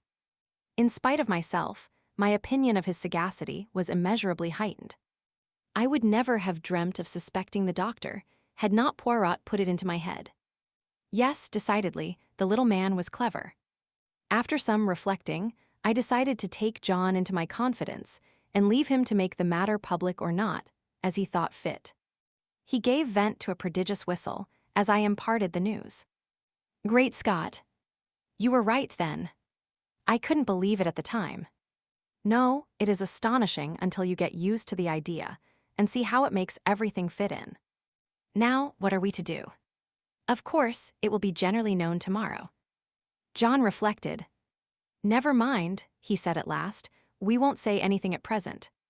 There is no need. As you say, it will be known soon enough. But to my intense surprise, on getting down early the next morning and eagerly opening the newspapers, there was not a word about the arrest. There was a column of mere padding about the Styles poisoning case, but nothing further. It was rather inexplicable, but I supposed that, for some reason or other, Jap wished to keep it out of the papers. It worried me just a little, for it suggested the possibility that there might be further arrests to come. After breakfast, I decided to go down to the village and see if Poirot had returned yet. But before I could start, a well-known face blocked one of the windows, and the well-known voice said, Bonjour, mon ami. Poirot, I exclaimed with relief, and seizing him by both hands, I dragged him into the room. I was never so glad to see anyone. Listen, I have said nothing to anybody but John. Is that right? My friend, replied Poirot, I do not know what you're talking about. Dr. Bauerstein's arrest, of course, I answered impatiently. Is Bauerstein arrested then? Did you not know it? Not the least in the world. But pausing a moment, he added, still, it does not surprise me. After all, we are only 4 miles from the coast. The coast, I asked, puzzled. What has that got to do with it? Poirot shrugged his shoulders. Surely it is obvious. Not to me. No doubt I am very dense, but I cannot see what the proximity of the coast has got to do with the murder of Mrs. Inglethorp. Nothing at all, of course, replied Poirot, smiling. But we were speaking of the arrest of Dr. Bauerstein. Well, he is arrested for the murder of Mrs. Inglethorp. What? Cried Poirot, in apparently lively astonishment. Dr. Bauerstein arrested for the murder of Mrs. Inglethorp? Yes. Impossible. That would be too good a farce. Who told you that, my friend? Well, no one exactly told me, I confessed. But he is arrested. Oh yes, very likely. But for espionage, mon ami. Espionage, I gasped. Precisely. Not for poisoning Mrs. Inglethorp. Not unless our friend Japp has taken leave of his senses, replied Poirot placidly. But I thought you thought so too. Poirot gave me one look, which conveyed a wondering pity and his full sense of the utter absurdity of such an idea. Do you mean to say, I asked, slowly adapting myself to the new idea, that Dr. Bauerstein is a spy? Poirot nodded. Have you never suspected it? It never entered my head. It did not strike you as peculiar that a famous London doctor should bury himself in a little village like this, and should be in the habit of walking about at all hours of the night, fully dressed? No, I confessed, I never thought of such a thing. He is, of course, a German by birth, said Poirot thoughtfully, though he has practiced so long in this country that nobody thinks of him as anything but an Englishman. He was naturalized about 15 years ago. A very clever man, a Jew, of course. The blackguard, I cried indignantly. Not at all. He is, on the contrary, a patriot. Think what he stands to lose. I admire the man myself. But I could not look at it in Poirot's philosophical way. And this is the man with whom Mrs. Cavendish has been wandering about all over the country, I cried indignantly. Yes. I should fancy he had found her very useful, remarked Poirot. So long as gossip busied itself in coupling their names together, any other vagaries of the doctor's passed unobserved. Then you think he never really cared for her? I asked eagerly, rather too eagerly, perhaps, under the circumstances. That, of course, I cannot say, but shall I tell you my own private opinion, Hastings? Yes. Well, it is this, that Mrs. Cavendish does not care, and never has cared one little jot about Dr. Bauerstein. Do you really think so? I could not disguise my pleasure. I am quite sure of it. And I will tell you why. Yes. Because she cares for someone else, mon ami. Oh, what did he mean? In spite of myself, an agreeable warmth spread over me. I am not a vain man where women are concerned, but I remembered certain evidences, too lightly thought of at the time perhaps, but which certainly seemed to indicate. My pleasing thoughts were interrupted by the sudden entrance of Miss Howard. She glanced round hastily to make sure there was no one else in the room, and quickly produced an old sheet of brown paper. This she handed to Poirot, murmuring as she did so the cryptic words. On top of the wardrobe, then she hurriedly left the room. Poirot unfolded the sheet of paper eagerly, and uttered an exclamation of satisfaction. He spread it out on the table. Come here, Hastings. Now tell me, what is that initial, J? Or L? It was a medium-sized sheet of paper, rather dusty, as though it had lain by for some time. But it was the label that was attracting Poirot's attention. At the top, it bore the printed stamp of Messrs. Parkson S., the well-known theatrical costumers, and it was addressed to the debatable initial Cavendish, Esquire, Styles Court, Styles St. Mary, Essex. It might be T, or it might be L, I said, after studying the thing for a minute or two. It certainly isn't a J. Good, replied Poirot, folding up the paper again. I also am of your way of thinking.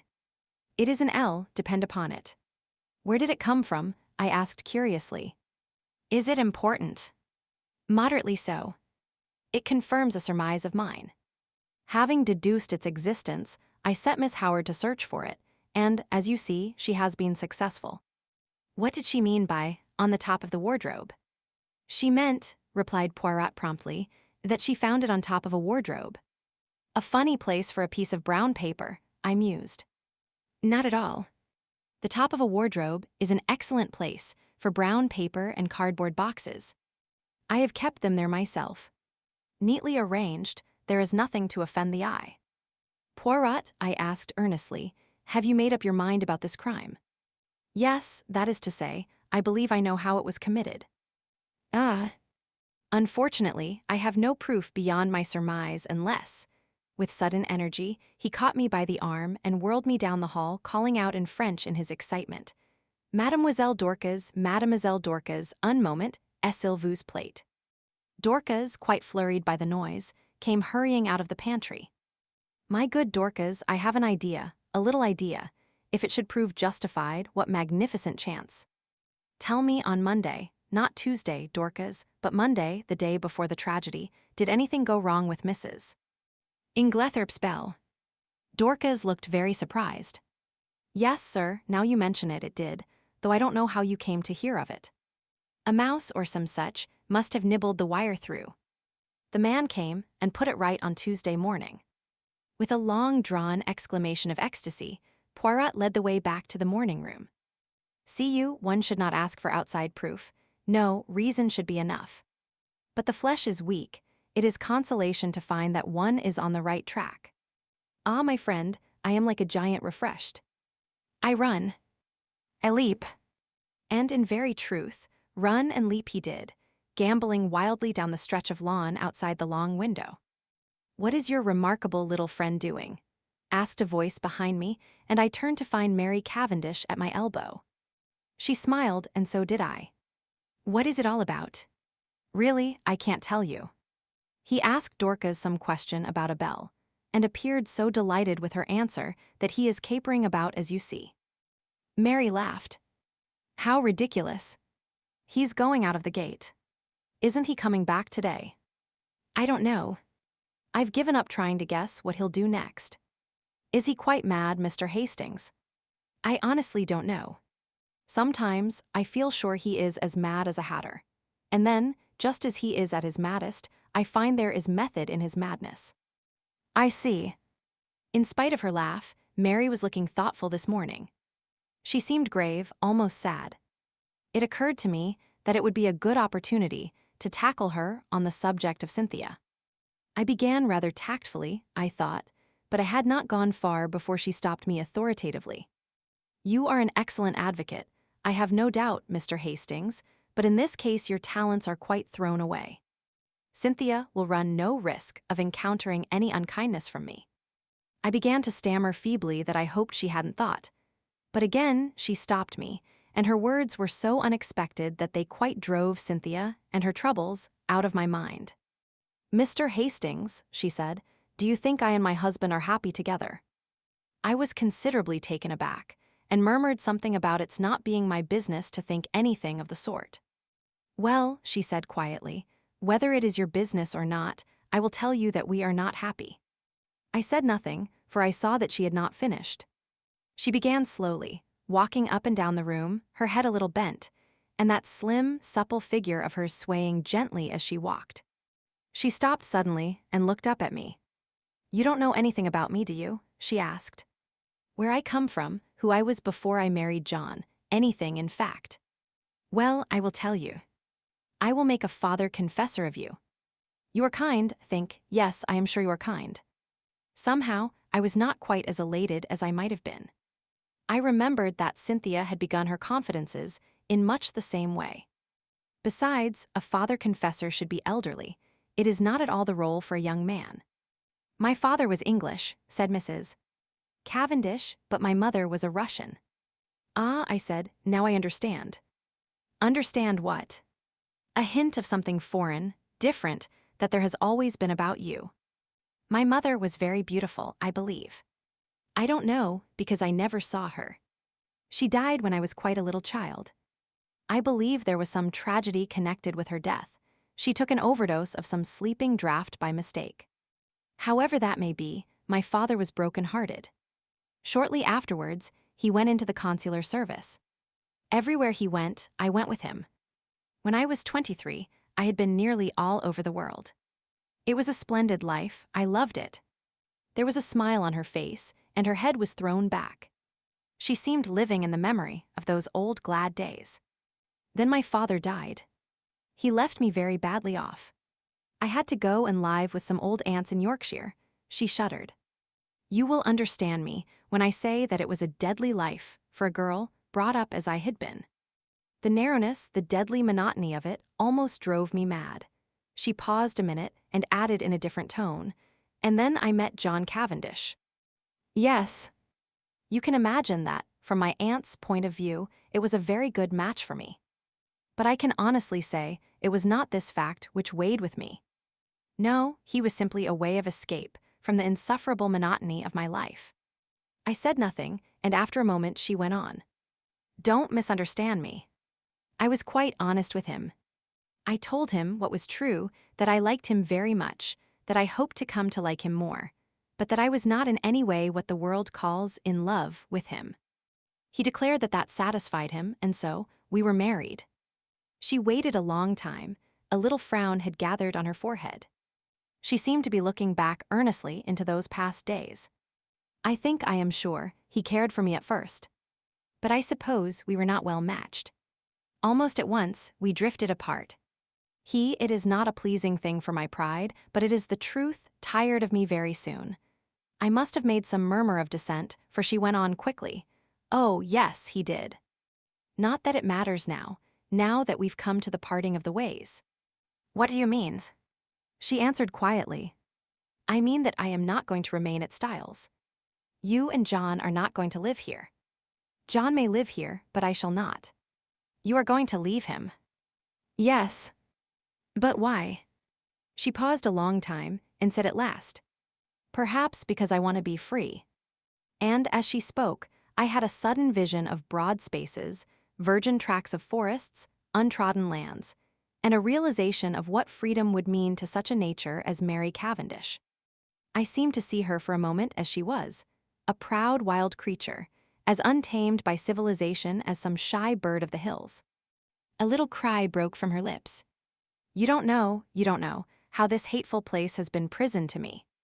I understand, I said, but don't do anything rash. Oh, rash, her voice mocked at my prudence. Then suddenly, I said a thing I could have bitten out my tongue for. You know that Dr. Bauerstein has been arrested. An instant coldness passed like a mask over her face, blotting out all expression. John was so kind as to break that to me this morning. Well, what do you think? I asked feebly. Of what? Of the arrest. What should I think? Apparently he is a German spy, so the gardener had told John. Her face and voice were absolutely cold and expressionless. Did she care or did she not? She moved away a step or two and fingered one of the flower vases. These are quite dead. I must do them again. Would you mind moving? Thank you, Mr. Hastings. And she walked quietly past me out of the window with a cool little nod of dismissal. No, surely she could not care for Bauerstein. No woman could act her part with that icy unconcern. Poirot did not make his appearance the following morning, and there was no sign of the Scotland Yard men. But at lunchtime, there arrived a new piece of evidence, or rather lack of evidence. We had vainly tried to trace the fourth letter, which Mrs. Inglethorp had written on the evening preceding her death. Our efforts having been in vain, we had abandoned the matter, hoping that it might turn up of itself one day. And this is just what did happen, in the shape of a communication, which arrived by the second post from a firm of French music publishers, acknowledging Mrs. Inglethorp's check, and regretting they had been unable to trace a certain series of Russian folk songs. So the last hope of solving the mystery, by means of Mrs.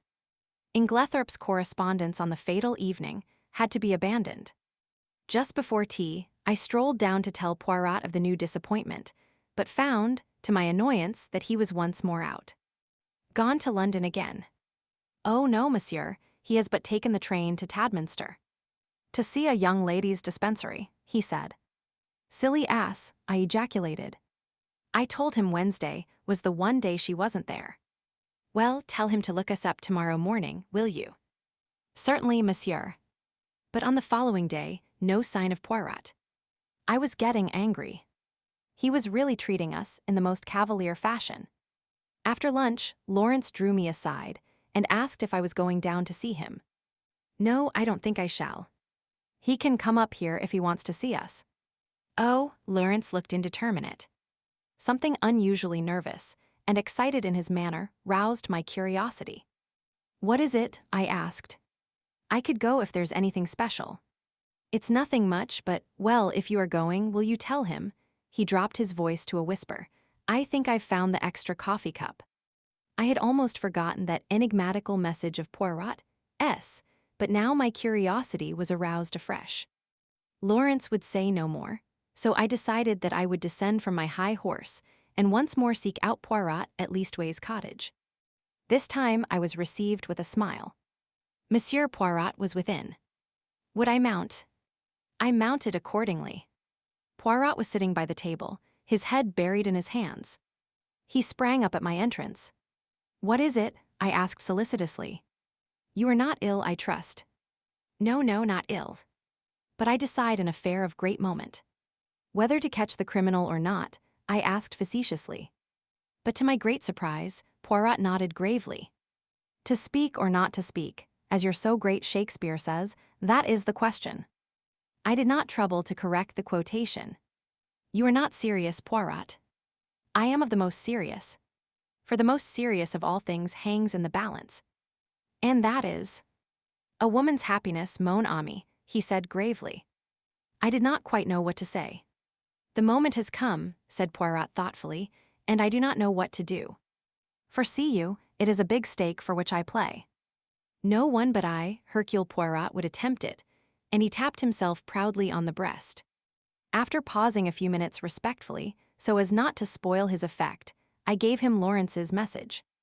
Aha, he cried. So he has found the extra coffee cup. That is good. He has more intelligence than would appear, this long-faced Monsieur Lawrence of yours. I did not myself think very highly of Lawrence's intelligence, but I forbore to contradict Poirot and gently took him to task for forgetting my instructions as to which were Cynthia's days off. It is true. I have the head of a sieve. However, the other young lady was most kind. She was sorry for my disappointment and showed me everything in the kindest way. Oh, well, that's all right then, and you must go to tea with Cynthia another day. I told him about the letter. I am sorry for that, he said. I always had hopes of that letter. But no, it was not to be. This affair must all be unraveled from within. He tapped his forehead. These little gray cells. It is up to them, as you say over here. Then, suddenly, he asked, Are you a judge of finger marks, my friend? No, I said, rather surprised. I know that there are no two finger marks alike, but that's as far as my science goes. Exactly. He unlocked a little drawer and took out some photographs which he laid on the table. I have numbered them 1, 2, 3. Will you describe them to me? I studied the proofs attentively.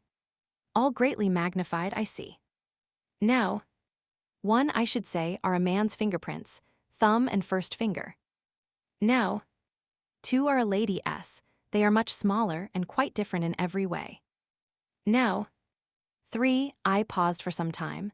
There seem to be a lot of confused finger marks, but here, very distinctly, are no ones overlapping the others. Yes. You recognize them beyond fail. Oh yes, they are identical. Poirot nodded, and gently taking the photographs from me, locked them up again. I suppose, I said, that as usual you are not going to explain. On the contrary. No. 1 were the fingerprints of Monsieur Lawrence. No. 2 were those of Mademoiselle Cynthia. They are not important. I merely obtained them for comparison. No. 3 is a little more complicated. Yes. It is, as you see, highly magnified. You may have noticed a sort of blur extending all across the picture. I will not describe to you the special apparatus, dusting powder, etc., which I used. It is a well-known process to the police, And by means of it, you can obtain a photograph of the fingerprints of any object in a very short space of time. Well, my friend, you have seen the finger marks. It remains to tell you the particular object on which they had been left. Go on, I am really excited. A bien, photo no. 3 represents the highly magnified surface of a tiny bottle in the top poison cupboard of the dispensary in the Red Cross Hospital at Tadminster, which sounds like the house that Jack built. Good heavens, I exclaimed. But what were Lawrence Cavendish's finger marks doing on it? He never went near the poison cupboard the day we were there. Oh yes, he did. Impossible. We were all together the whole time. Poirot shook his head. No, my friend, there was a moment when you were not all together. There was a moment when you could not have been all together, or it would not have been necessary to call to Monsieur Lawrence to come and join you on the balcony. I'd forgotten that, I admitted. But it was only for a moment. Long enough. Long enough for what? Poirot's smile became rather enigmatical. Long enough for a gentleman who had once studied medicine to gratify a very natural interest and curiosity. Our eyes met. Poirot's were pleasantly vague. He got up and hummed a little tune. I watched him suspiciously. Poirot, I said, what was in this particular little bottle? Poirot looked out of the window. Hydrochloride of strychnine, he said, over his shoulder, continuing to hum. Good heavens, I said it quite quietly. I was not surprised. I had expected that answer. They used the pure hydrochloride of strychnine very little, only occasionally for pills. It is the official solution, Lec. Strychnine hydrochlor. That is used in most medicines. That is why the finger marks have remained undisturbed since then. How did you manage to take this photograph? I dropped my hat from the balcony, explained Poirot simply. Visitors were not permitted below at that hour, so, in spite of my many apologies, Mademoiselle Cynthia's colleague had to go down and fetch it for me. Then you knew what you were going to find. No, not at all. I merely realized that it was possible, from your story, for Monsieur Lawrence to go to the poison cupboard. The possibility had to be confirmed or eliminated. Poirot, I said, your gaiety does not deceive me. This is a very important discovery. I do not know, said Poirot. But one thing does strike me. No doubt it has struck you too. What is that? Why, that there is altogether too much strychnine about this case. This is the 3rd time we run up against it. There was strychnine in Mrs. Inglethorp's tonic. There is the strychnine sold across the counter at Styles, St. Mary by Mace. Now we have more strychnine, handled by one of the household. It is confusing, and as you know, I do not like confusion. Before I could reply, one of the other Belgians opened the door and stuck his head in. There is a lady below, asking for Mr. Hastings. A lady. I jumped up. Poirot followed me down the narrow stairs. Mary Cavendish was standing in the doorway. I have been visiting an old woman in the village, she explained, and as Lawrence told me you were with Monsieur Poirot, I thought I would call for you. Alas, madame, said Poirot, I thought you had come to honor me with a visit. I will some day if you ask me, she promised him, smiling. That is well. If you should need a father confessor, madam, she started ever so slightly. Remember, Papa Poirot is always at your service. She stared at him for a few minutes, as though seeking to read some deeper meaning into his words. Then she turned abruptly away. Come, will you not walk back with us too, Monsieur Poirot? Enchanted, madame. All the way to Styles, Mary talked fast and feverishly. It struck me that in some way she was nervous of Poirot's eyes. The weather had broken, and the sharp wind was almost autumnal in its shrewishness. Mary shivered a little and buttoned her black sports coat closer. The wind through the trees made a mournful noise, like some great giant sighing. We walked up to the great door of Styles, and at once the knowledge came to us that something was wrong. Dorcas came running out to meet us. She was crying and wringing her hands. I was aware of other servants huddled together in the background, all eyes and ears. Oh, Emmam. Oh, Emmam. I don't know how to tell you. What is it, Dorcas? I asked impatiently. Tell us at once. It's those wicked detectives. They've arrested him, They've arrested Mr. Cavendish." "Arrested Lawrence," I gasped. I saw a strange look come into Dorcas's eyes. "No, sir. Not Mr. Lawrence, Mr. John." Behind me, with a wild cry, Mary Cavendish fell heavily against me, and as I turned to catch her, I met the quiet triumph in Poirot's eyes. Chapter 11. The case for the prosecution. The trial of John Cavendish for the murder of his stepmother took place 2 months later. Of the intervening weeks, I will say little, but my admiration and sympathy went out unfeignedly to Mary Cavendish. She ranged herself passionately on her husband's side, scorning the mere idea of his guilt, and fought for him tooth and nail. I expressed my admiration to Poirot, and he nodded thoughtfully. Yes, she is of those women who show at their best in adversity. It brings out all that is sweetest and truest in them. Her pride and her jealousy have. Jealousy, I queried. Yes. Have you not realized that she is an unusually jealous woman? As I was saying, her pride and jealousy have been laid aside. She thinks of nothing but her husband and the terrible fate that is hanging over him. He spoke very feelingly, and I looked at him earnestly, remembering that last afternoon when he had been deliberating whether or not to speak. With his tenderness for a woman's happiness, I felt glad that the decision had been taken out of his hands. "Even now," I said, "I can hardly believe it. You see, up to the very last minute, I thought it was Lawrence." Poirot grinned. "I know you did. But John, my old friend John." "Every murderer is probably somebody's old friend," observed Poirot philosophically. "You cannot mix up sentiment and reason. I must say, I think you might have given me a hint. Perhaps, mon ami, I did not do so just because he was your old friend." I was rather disconcerted by this, remembering how I had busily passed on to John what I believed to be Poirot's views concerning Bauerstein. He, by the way, had been acquitted of the charge brought against him. Nevertheless, although he had been too clever for them this time, and the charge of espionage could not be brought home to him, his wings were pretty well clipped for the future. I asked Poirot whether he thought John would be condemned.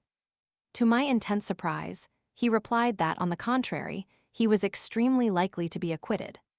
"But Poirot," I protested. "Oh, my friend, have I not said to you all along that I have no proofs? It is one thing to know that a man is guilty. It is quite another matter to prove him so. And in this case, there is terribly little evidence. That is the whole trouble. I Hercule Poirot know, but I lack the last link in my chain." And unless I can find that missing link, he shook his head gravely. "When did you first suspect John Cavendish?" I asked, after a minute or two. "Did you not suspect him at all?" "No, indeed." "Not after that fragment of conversation you overheard between Mrs. Cavendish and her mother-in-law, and her subsequent lack of frankness at the inquest?" "No." "Did you not put 2 and 2 together, and reflect that if it was not Alfred Inglethorp who was quarreling with his wife, and you remember, he strenuously denied it at the inquest, it must be either Lawrence or John. Now, if it was Lawrence, Mary Cavendish's conduct was just as inexplicable. But if, on the other hand, it was John, the whole thing was explained quite naturally." "So," I cried, a light breaking in upon me, "it was John who quarreled with his mother that afternoon." "Exactly. And you have known this all along?" "Certainly." "Mrs. Cavendish's behavior could only be explained that way. And yet you say he may be acquitted." Poirot shrugged his shoulders. "Certainly I do. At the police court proceedings, we shall hear the case for the prosecution, but in all probability his solicitors will advise him to reserve his defense. That will be sprung upon us at the trial. And by the way, I have a word of caution to give you, my friend. I must not appear in the case." "What?" "No. Officially, I have nothing to do with it. Until I have found that last link in my chain, I must remain behind the scenes. Mrs. Cavendish must think I am working for her husband, not against him." "I say, that's playing it a bit low down," I protested. "Not at all. We have to deal with a most clever and unscrupulous man, and we must use any means in our power. Otherwise, he will slip through our fingers." That is why I have been careful to remain in the background. All the discoveries have been made by Jap, and Jap will take all the credit. If I am called upon to give evidence at all," he smiled broadly, "it will probably be as a witness for the defense." I could hardly believe my ears. "It is quite en règle," continued Poirot. "Strangely enough, I can give evidence that will demolish one contention of the prosecution." "Which one?" "The one that relates to the destruction of the will. John Cavendish did not destroy that will. Poirot was a true prophet. I will not go into the details of the police court proceedings, as it involves many tiresome repetitions. I will merely state baldly that John Cavendish reserved his defense and was duly committed for trial. September found us all in London. Mary took a house in Kensington, Poirot being included in the family party. I myself had been given a job at the War Office, so was able to see them continually. As the weeks went by, the state of Poirot's nerves grew worse and worse. That last link he talked about was still lacking. Privately, I hoped it might remain so, for what happiness could there be for Mary, if John were not acquitted? On September 15th, John Cavendish appeared in the dock at the Old Bailey, charged with the willful murder of Emily Agnes Inglethorp, and pleaded not guilty. Sir Ernest Heavyweather, the famous K.C., had been engaged to defend him. Mr. Phillips, K.C., opened the case for the Crown. The murder, he said, was a most premeditated and cold-blooded one. It was neither more nor less than the deliberate poisoning of a fond and trusting woman by the stepson to whom she had been more than a mother. Ever since his boyhood, she had supported him. He and his wife had lived at Styles Court in every luxury, surrounded by her care and attention. She had been their kind and generous benefactress. He proposed to call witnesses to show how the prisoner, a profligate and spendthrift, had been at the end of his financial tether, and had also been carrying on an intrigue with a certain Mrs. Rakes, a neighboring farmer's wife. This having come to his stepmother's ears, she taxed him with it on the afternoon before her death, and a quarrel ensued, part of which was overheard. On the previous day, the prisoner had purchased strychnine at the village chemist's shop, wearing a disguise by means of which he hoped to throw the onus of the crime upon another man, to wit, Mrs. Inglethorp's husband, of whom he had been bitterly jealous. Luckily for Mr. Inglethorp, he had been able to produce an unimpeachable alibi.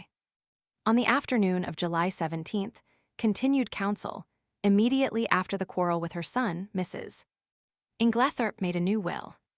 This will was found destroyed in the grate of her bedroom the following morning, but evidence had come to light which showed that it had been drawn up in favor of her husband. Deceased had already made a will in his favor before her marriage, and Mr. Phillips wagged an expressive forefinger. The prisoner was not aware of that. What had induced the deceased to make a fresh will, with the old one still extant, he could not say.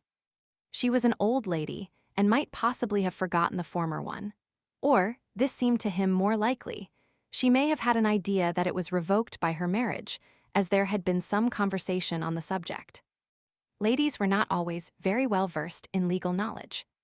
She had, about a year before, executed a will in favor of the prisoner. He would call evidence to show that it was the prisoner who ultimately handed his stepmother her coffee on the fatal night.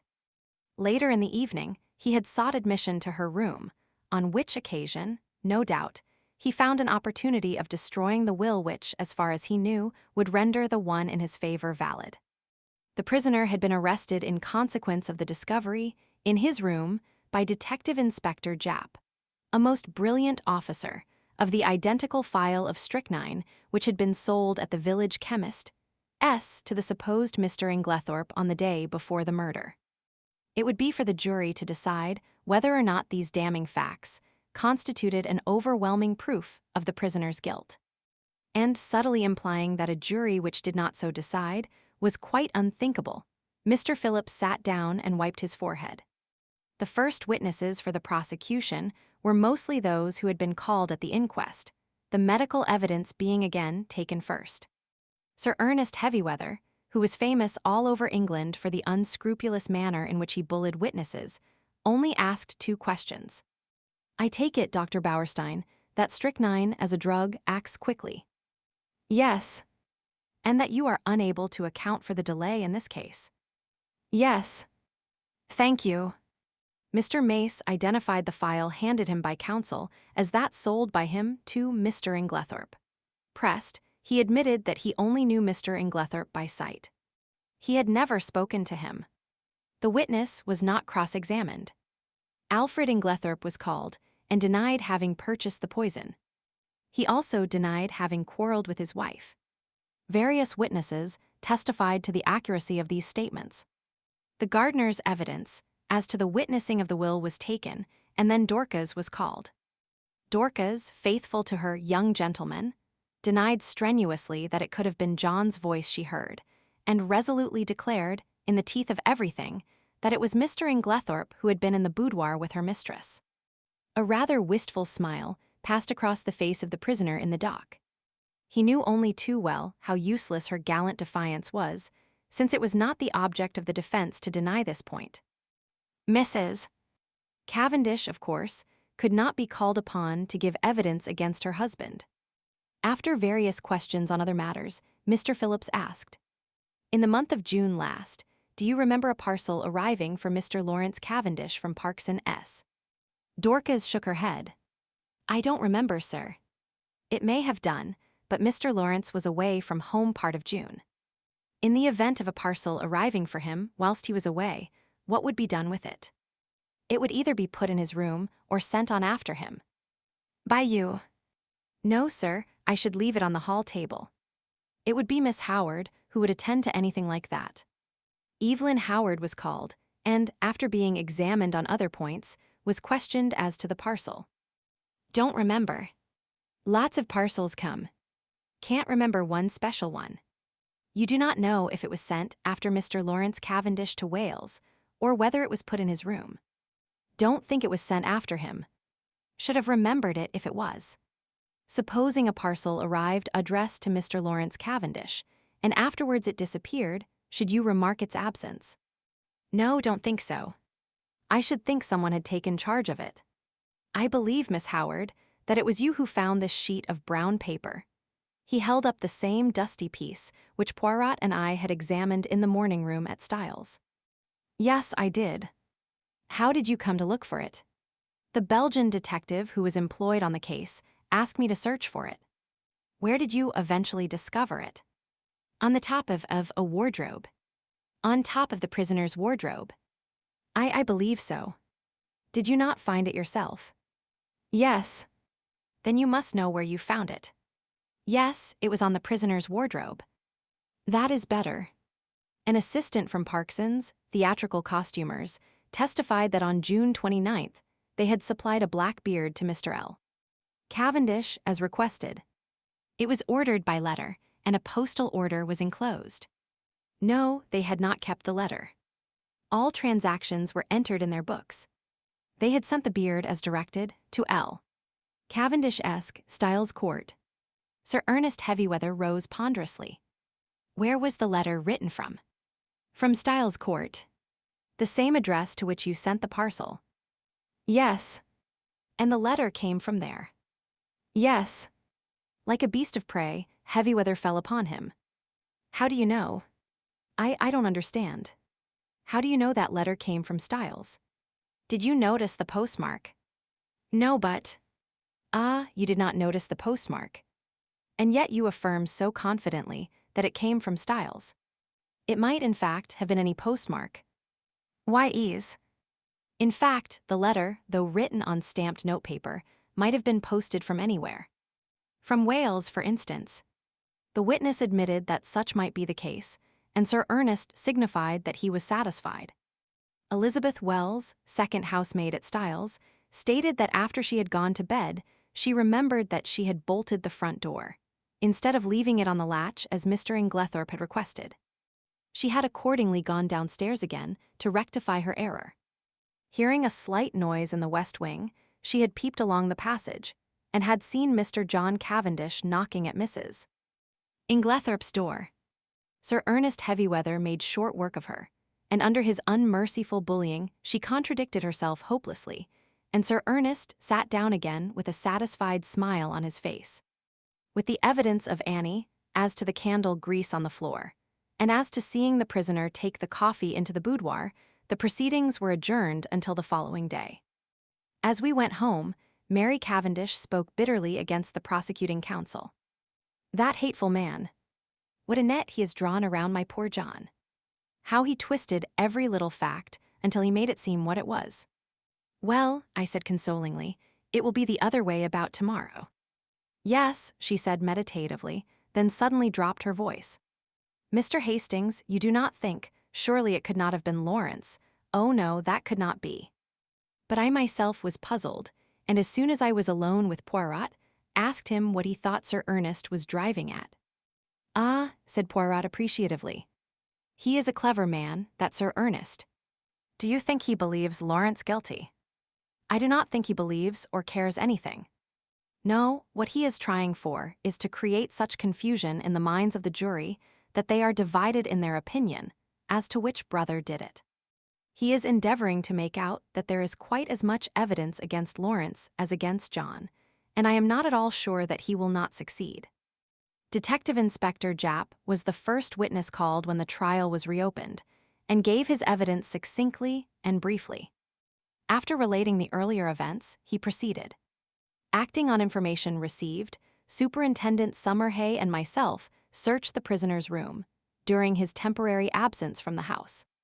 In his chest of drawers, hidden beneath some underclothing, we found, first, a pair of gold-rimmed pince-nez similar to those worn by Mr. Inglethorp. These were exhibited. Secondly, this file. The file was that already recognized by the chemist's assistant, a tiny bottle of blue glass containing a few grains of a white crystalline powder and labeled strychnine hydrochloride. Poison. A fresh piece of evidence discovered by the detectives since the police court proceedings was a long, almost new piece of blotting paper. It had been found in Mrs. Inglethorp's checkbook, and on being reversed at a mirror, showed clearly the words, "Everything of which I die possessed, I leave to my beloved husband Alfred Ing." This placed beyond question the fact that the destroyed will had been in favor of the deceased lady's husband. Japp then produced the charred fragment of paper recovered from the grate, and this, with the discovery of the beard in the attic, completed his evidence. But Sir Ernest's cross-examination was yet to come. "What day was it when you searched the prisoner's room?" "Tuesday, the 24th of July. Exactly a week after the tragedy." "Yes." "You found these two objects, you say, in the chest of drawers. Was the drawer unlocked?" "Yes." "Does it not strike you as unlikely that a man who had committed a crime should keep the evidence of it in an unlocked drawer for anyone to find? He might have stowed them there in a hurry. But you have just said it was a whole week since the crime. He would have had ample time to remove them and destroy them." "Perhaps." "There is no perhaps about it. Would he or would he not have had plenty of time to remove and destroy them?" "Yes." "Was the pile of underclothes under which the things were hidden heavy or light?" "Heavyish." "In other words, it was winter underclothing. Obviously, the prisoner would not be likely to go to that drawer." "Perhaps not." "Kindly answer my question. Would the prisoner, in the hottest week of a hot summer, be likely to go to a drawer containing winter underclothing? Yes or no?" "No." "In that case, is it not possible that the articles in question might have been put there by a third person, and that the prisoner was quite unaware of their presence?" "I should not think it likely." "But it is possible." "Yes." "That is all." More evidence followed. Evidence as to the financial difficulties in which the prisoner had found himself at the end of July. Evidence as to his intrigue with Mrs. Raikes, poor Mary, that must have been bitter hearing for a woman of her pride. Evelyn Howard had been right in her facts, though her animosity against Alfred Inglethorp had caused her to jump to the conclusion that he was the person concerned. Lawrence Cavendish was then put into the box. In a low voice, in answer to Mr. Phillips' questions, he denied having ordered anything from Parkson's in June. In fact, on June 29th, he had been staying away in Wales. Instantly, Sir Ernest's chin was shooting pugnaciously forward. "You deny having ordered a black beard from Parkson, S. on June 29th. I do. Uh, in the event of anything happening to your brother, who will inherit Styles' court. The brutality of the question called a flush to Lawrence's pale face. The judge gave vent to a faint murmur of disapprobation, and the prisoner in the dock leant forward angrily. Heavyweather cared nothing for his client's anger. Answer my question, if you please. I suppose, said Lawrence quietly, that I should. What do you mean by you suppose? Your brother has no children. You would inherit it, wouldn't you? Yes. Ah, that's better, said Heavyweather with ferocious geniality. And you'd inherit a good slice of money too, wouldn't you? Really, Sir Ernest, protested the judge, these questions are not relevant. Sir Ernest bowed, and having shot his arrow proceeded. On Tuesday, the 17th July, you went, I believe with another guest, to visit the dispensary at the Red Cross Hospital in Tadminster. Yes.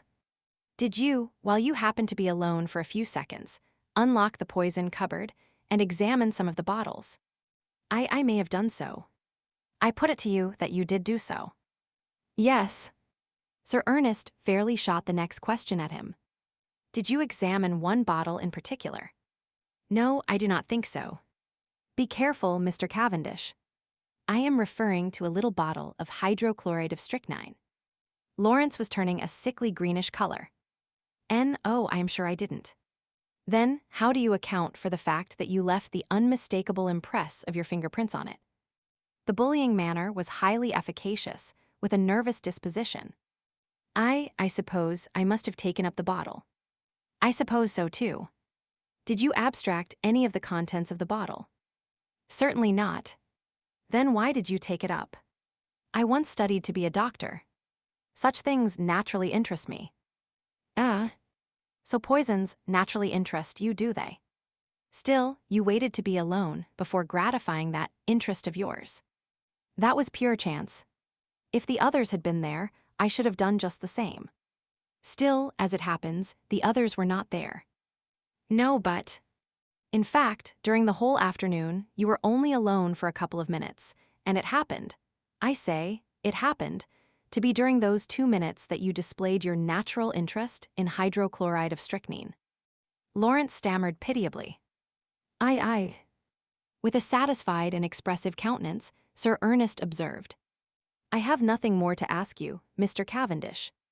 This bit of cross-examination had caused great excitement in court. The heads of the many fashionably attired women present were busily laid together, and their whispers became so loud that the judge angrily threatened to have the court cleared if there was not immediate silence. There was little more evidence. The handwriting experts were called upon for their opinion of the signature of Alfred Inglethorp in the chemist's poison register. They all declared unanimously that it was certainly not his handwriting, and gave it as their view that it might be that of the prisoner disguised. Cross-examined, they admitted that it might be the prisoner's handwriting cleverly counterfeited. Sir Ernest Heavyweather's speech in opening the case for the defense was not a long one, but it was backed by the full force of his emphatic manner. Never, he said, in the course of his long experience, had he known a charge of murder rest on slighter evidence. Not only was it entirely circumstantial, but the greater part of it was practically unproved. Let them take the testimony they had heard and sift it impartially. The strychnine had been found in a drawer in the prisoner's room. That drawer was an unlocked one, as he had pointed out, and he submitted that there was no evidence to prove that it was the prisoner who had concealed the poison there. It was, in fact, a wicked and malicious attempt on the part of some third person to fix the crime on the prisoner. The prosecution had been unable to produce a shred of evidence in support of their contention that it was the prisoner who ordered the black beard from Parkson. The quarrel which had taken place between prisoner and his stepmother was freely admitted, but both it and his financial embarrassments had been grossly exaggerated.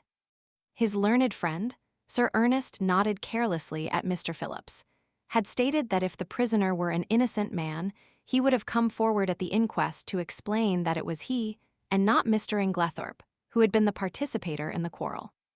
He thought the facts had been misrepresented. What had actually occurred was this. The prisoner, returning to the house on Tuesday evening, had been authoritatively told that there had been a violent quarrel between Mr. and Mrs. Inglethorp. No suspicion had entered the prisoner's head that anyone could possibly have mistaken his voice for that of Mr. Inglethorp. He naturally concluded that his stepmother had had two quarrels. The prosecution averred that on Monday, July 16th, the prisoner had entered the chemist's shop in the village, disguised as Mr. Inglethorp. The prisoner, on the contrary, was at that time at a lonely spot called Marston Spinney, where he had been summoned by an anonymous note, couched in blackmailing terms, and threatening to reveal certain matters to his wife unless he complied with its demands. The prisoner had, accordingly, gone to the appointed spot, and after waiting there vainly for half an hour had returned home. Unfortunately, he had met with no one on the way there or back who could vouch for the truth of his story, but luckily he had kept the note, and it would be produced as evidence. As for the statement relating to the destruction of the will, the prisoner had formerly practiced at the bar, and was perfectly well aware that the will made in his favor a year before was automatically revoked by his stepmother's remarriage. He would call evidence to show who did destroy the will, and it was possible that that might open up quite a new view of the case. Finally, he would point out to the jury that there was evidence against other people besides John Cavendish. He would direct their attention to the fact that the evidence against Mr. Lawrence Cavendish was quite as strong, if not stronger than that against his brother. He would now call the prisoner. John acquitted himself well in the witness box. Under Sir Ernest's skillful handling, he told his tale credibly and well. The anonymous note received by him was produced and handed to the jury to examine. The readiness with which he admitted his financial difficulties and the disagreement with his stepmother lent value to his denials. At the close of his examination, he paused and said, "I should like to make one thing clear. I utterly reject and disapprove of Sir Ernest Heavywether's insinuations against my brother. My brother, I am convinced, had no more to do with the crime than I have." Sir Ernest merely smiled, and noted with a sharp eye that John's protest had produced a very favorable impression on the jury. Then the cross-examination began. "I understand you to say that it never entered your head that the witnesses at the inquest could possibly have mistaken your voice for that of Mr. Inglethorp. Is not that very surprising?" "No, I don't think so. I was told there had been a quarrel between my mother and Mr. Inglethorp, and it never occurred to me that such was not really the case. Not when the servant Dorcas repeated certain fragments of the conversation, fragments which you must have recognized." "I did not recognize them." "Your memory must be unusually short." "No, but we were both angry, and I think said more than we meant. Paid very little attention to my mother's actual words." Mr. Phillips' incredulous sniff was a triumph of forensic skill. He passed on to the subject of the note. "You have produced this note very opportunely. Tell me, is there nothing familiar about the handwriting of it?" "Not that I know of." "Do you not think that it bears a marked resemblance to your own handwriting, carelessly disguised?" "No, I do not think so." "I put it to you that it is your own handwriting." "No." "I put it to you that, anxious to prove an alibi, you conceived the idea of a fictitious and rather incredible appointment, and wrote this note yourself in order to bear out your statement." "No." "Is it not a fact that, at the time you claim to have been waiting about at a solitary and unfrequented spot, you were really in the chemist's shop in Styles St. Mary, where you purchased strychnine in the name of Alfred Inglethorp?"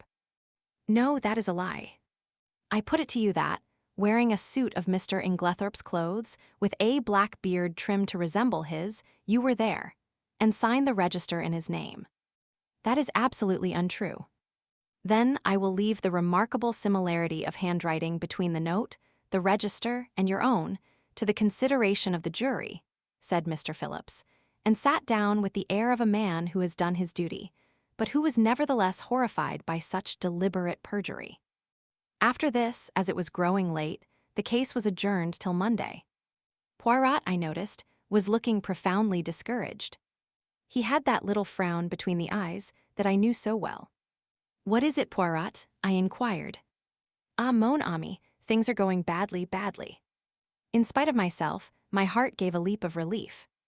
Evidently, there was a likelihood of John Cavendish being acquitted. When we reached the house, my little friend waved aside Mary's offer of tea. "No, I thank you, madame.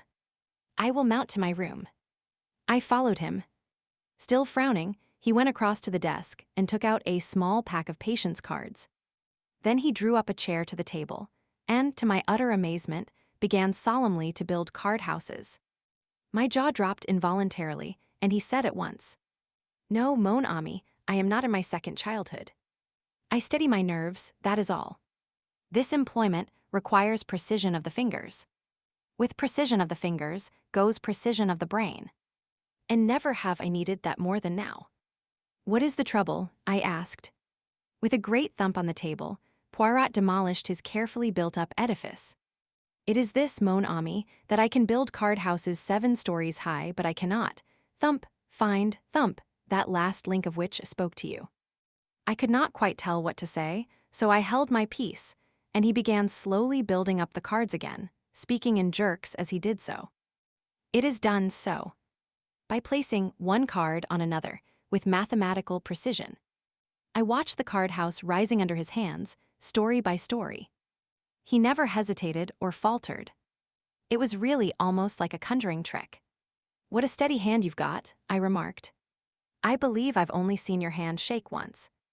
"On an occasion when I was enraged, without doubt," observed Poirot, with great placidity.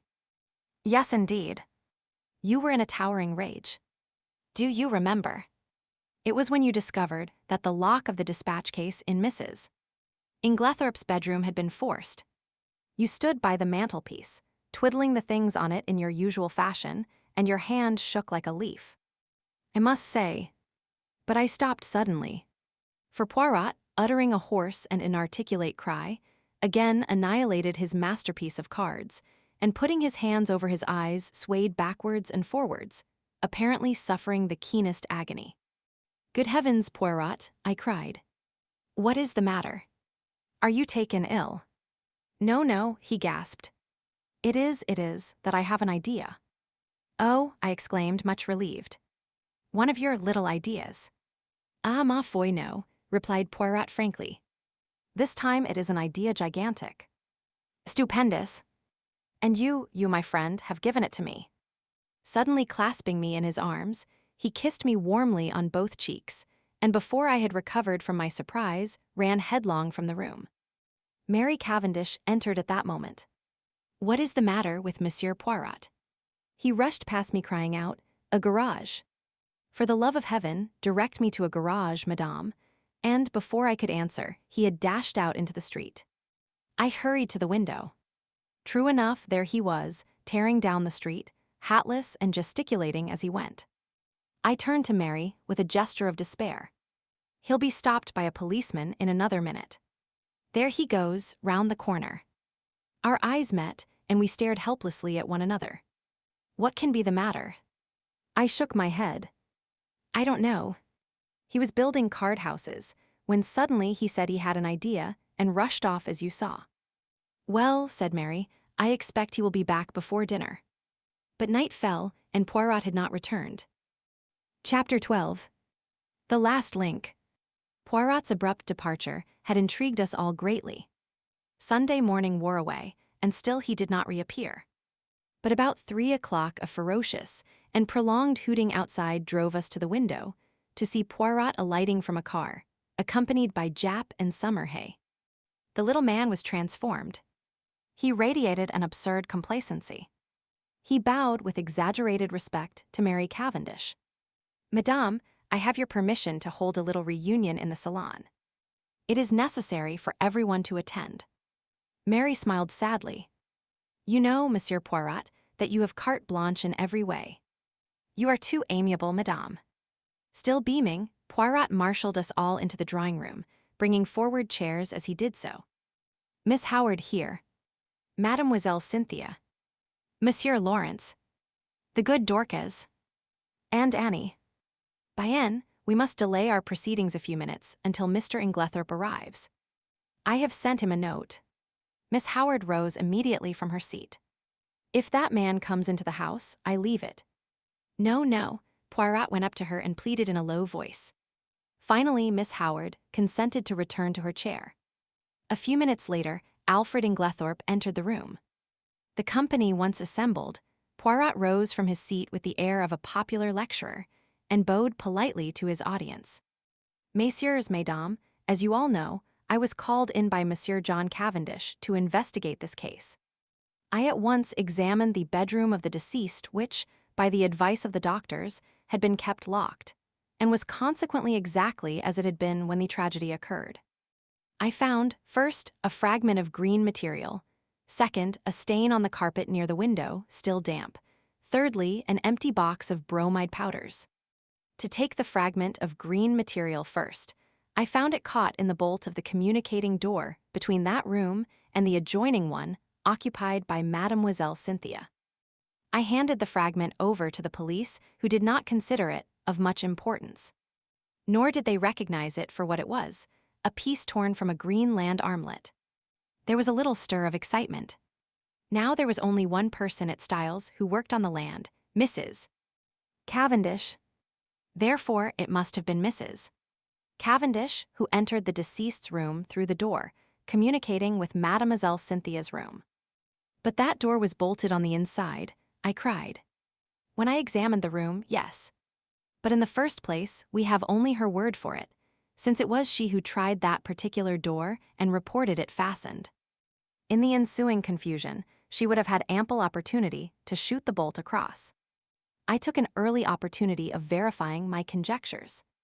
To begin with, the fragment corresponds exactly with a tear in Mrs. Cavendish's armlet. Also, at the inquest, Mrs. Cavendish declared that she had heard, from her own room, the fall of the table by the bed. I took an early opportunity of testing that statement by stationing my friend Monsieur Hastings in the left wing of the building, just outside Mrs. Cavendish's door.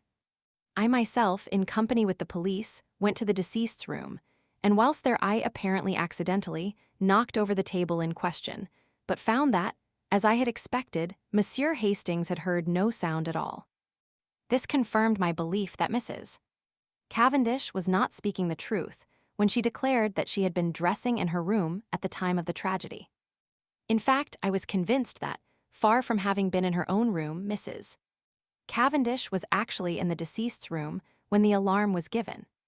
I shot a quick glance at Mary. She was very pale but smiling. I proceeded to reason on that assumption. Mrs. Cavendish is in her mother-in-law's room. We will say that she is seeking for something and has not yet found it. Suddenly Mrs. Inglethorp awakens and is seized with an alarming paroxysm. She flings out her arm, overturning the bed table, and then pulls desperately at the bell. Mrs. Cavendish, startled, drops her candle, scattering the grease on the carpet. She picks it up and retreats quickly to Mademoiselle Cynthia's room, closing the door behind her. She hurries out into the passage, for the servants must not find her where she is. But it is too late. Already footsteps are echoing along the gallery, which connects the two wings. What can she do? Quick as thought, she hurries back to the young girl's room and starts shaking her awake. The hastily aroused household come trooping down the passage. They are all busily battering at Mrs. Inglethorp's door. It occurs to nobody that Mrs. Cavendish has not arrived with the rest, but, and this is significant, I can find no one who saw her come from the other wing. He looked at Mary Cavendish. Am I right, madame? She bowed her head. Quite right, monsieur. You understand that, if I had thought I would do my husband any good by revealing these facts, I would have done so. But it did not seem to me to bear upon the question of his guilt or innocence. In a sense, that is correct, madame. But it cleared my mind of many misconceptions and left me free to see other facts in their true significance. The will, cried Lawrence. Then it was you, Mary, who destroyed the will. She shook her head, and Poirot shook his also. No, he said quietly. There is only one person who could possibly have destroyed that will, Mrs. Inglethorp herself. Impossible, I exclaimed.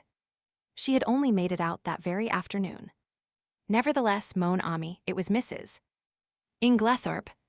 Because in no other way can you account for the fact that, on one of the hottest days of the year, Mrs. Inglethorp ordered a fire to be lighted in her room. I gave a gasp. What idiots we had been never to think of that fire as being incongruous. Poirot was continuing.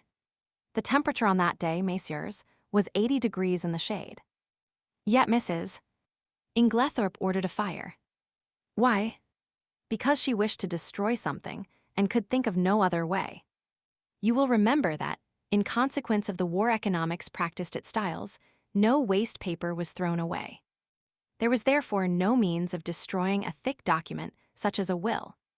The moment I heard of a fire being lighted in Mrs. Inglethorp's room, I leaped to the conclusion that it was to destroy some important document, possibly a will. So the discovery of the charred fragment in the grate was no surprise to me. I did not, of course, know at the time that the will in question had only been made this afternoon, and I will admit that, when I learnt that fact, I fell into a grievous error. I came to the conclusion that Mrs. Inglethorp's determination to destroy her will arose as a direct consequence of the quarrel she had that afternoon, and that therefore the quarrel took place after, and not before the making of the will. Here, as we know, I was wrong, and I was forced to abandon that idea. I faced the problem from a new standpoint. Now, at 4 o'clock, Dorcas overheard her mistress saying angrily, "You need not think that any fear of publicity or scandal between husband and wife will deter me." I conjectured, and conjectured rightly, that these words were addressed not to her husband, but to Mr. John Cavendish. At 5 o'clock, an hour later, she uses almost the same words, but the standpoint is different. She admits to Dorcas, "I don't know what to do. Scandal between husband and wife is a dreadful thing." At 4 o'clock she has been angry, but completely mistress of herself. At 5 o'clock she is in violent distress, and speaks of having had a great shock. Looking at the matter psychologically, I drew one deduction which I was convinced was correct. The second scandal she spoke of was not the same as the first, and it concerned herself. Let us reconstruct. At 4 o'clock Mrs. Inglethorp quarrels with her son and threatens to denounce him to his wife, who, by the way, overheard the greater part of the conversation. At 4:30 Mrs. Inglethorp, in consequence of a conversation on the validity of wills, makes a will in favor of her husband, which the two gardeners witness. At 5 o'clock, Dorcas finds her mistress in a state of considerable agitation with a slip of paper, a letter, Dorcas thinks, in her hand, and it is then that she orders the fire in her room to be lighted. Presumably, then, between 4:30 and 5 o'clock, something has occurred to occasion a complete revolution of feeling, since she is now as anxious to destroy the will as she was before to make it. What was that something? As far as we know, she was quite alone during that half-hour. Nobody entered or left that boudoir. What then occasioned this sudden change of sentiment?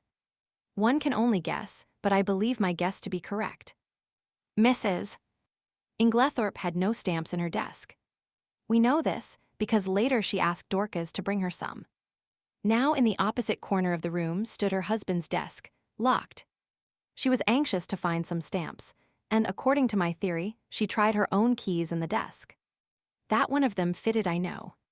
She therefore opened the desk, and in searching for the stamps she came across something else, that slip of paper which Dorcas saw in her hand, and which assuredly was never meant for Mrs. Inglethorp's eyes. On the other hand, Mrs. Cavendish believed that the slip of paper to which her mother-in-law clung so tenaciously was a written proof of her own husband's infidelity. She demanded it from Mrs. Inglethorp, who assured her, quite truly, that it had nothing to do with that matter. Mrs. Cavendish did not believe her. She thought that Mrs. Inglethorp was shielding her stepson. Now Mrs. Cavendish is a very resolute woman, and, behind her mask of reserve, she was madly jealous of her husband. She determined to get hold of that paper at all costs, and in this resolution chance came to her aid. She happened to pick up the key of Mrs. Inglethorp's dispatch case, which had been lost that morning. She knew that her mother-in-law invariably kept all important papers in this particular case. Mrs. Cavendish, therefore, made her plans as only a woman driven desperate through jealousy could have done. Sometime in the evening, she unbolted the door leading into Mademoiselle Cynthia's room. Possibly she applied oil to the hinges, for I found that it opened quite noiselessly when I tried it. She put off her project until the early hours of the morning as being safer, since the servants were accustomed to hearing her move about her room at that time. She dressed completely in her land kit, and made her way quietly through Mademoiselle Cynthia's room into that of Mrs. Inglethorp. He paused a moment, and Cynthia interrupted. But I should have woken up if anyone had come through my room. Not if you were drugged, mademoiselle. Drugged. Mais oui. You remember, he addressed us collectively again, that through all the tumult and noise, next door Mademoiselle Cynthia slept. That admitted of two possibilities. Either her sleep was feigned, which I did not believe, or her unconsciousness was induced by artificial means. With this latter idea in my mind, I examined all the coffee cups most carefully, remembering that it was Mrs. Cavendish who had brought Mademoiselle Cynthia her coffee the night before. I took a sample from each cup and had them analyzed with no result. I had counted the cups carefully, in the event of one having been removed. 6 persons had taken coffee, and 6 cups were duly found. I had to confess myself mistaken. Then I discovered that I had been guilty of a very grave oversight. Coffee had been brought in for 7 persons, not 6, for Dr. Bauerstein had been there that evening. This changed the face of the whole affair, for there was now 1 cup missing. The servants noticed nothing, since Annie, the housemaid who took in the coffee, brought in 7 cups, not knowing that Mr. Inglethorp never drank it, whereas Dorcas, who cleared them away the following morning, found 6 as usual, or strictly speaking, she found 5, the 6th being the one found broken in Mrs. Inglethorp's room. I was confident that the missing cup was that of Mademoiselle Cynthia. I had an additional reason for that belief, in the fact that all the cups found contained sugar, which Mademoiselle Cynthia never took in her coffee. My attention was attracted by the story of Annie about some salt on the tray of cocoa which she took every night to Mrs. Inglethorp's room. I accordingly secured a sample of that cocoa and sent it to be analyzed. But that had already been done by Dr. Bauerstein, said Lawrence quickly. Not exactly. The analyst was asked by him to report whether strychnine was, or was not, present. He did not have it tested, as I did, for a narcotic. For a narcotic? Yes. Here is the analyst's report. Mrs. Cavendish administered a safe, but effectual, narcotic to both Mrs. Inglethorp and Mademoiselle Cynthia. And it is possible that she had a mauvaise quart d'Hura in consequence. Imagine her feelings when her mother-in-law is suddenly taken ill and dies, and immediately after she hears the word poison. She has believed that the sleeping draught she administered was perfectly harmless, but there is no doubt that for one terrible moment she must have feared that Mrs. Inglethorp's death lay at her door. She is seized with panic, and under its influence she hurries downstairs, and quickly drops the coffee cup and saucer used by Mademoiselle Cynthia into a large brass vase, where it is discovered later by Monsieur Lawrence. The remains of the cocoa she dare not touch. Too many eyes are upon her. Guess at her relief when strychnine is mentioned, and she discovers that after all the tragedy is not her doing. We are now able to account for the symptoms of strychnine poisoning being so long in making their appearance. A narcotic taken with strychnine will delay the action of the poison for some hours. Poirot paused. Mary looked up at him, the color slowly rising in her face. All you have said is quite true, Monsieur Poirot. It was the most awful hour of my life. I shall never forget it. But you are wonderful. I understand now. What I meant when I told you that you could safely confess to Papa Poirot, eh? But you would not trust me. I see everything now, said Lawrence. The drugged cocoa, taken on top of the poisoned coffee, amply accounts for the delay. Exactly. But was the coffee poisoned, or was it not? We come to a little difficulty here, since Mrs.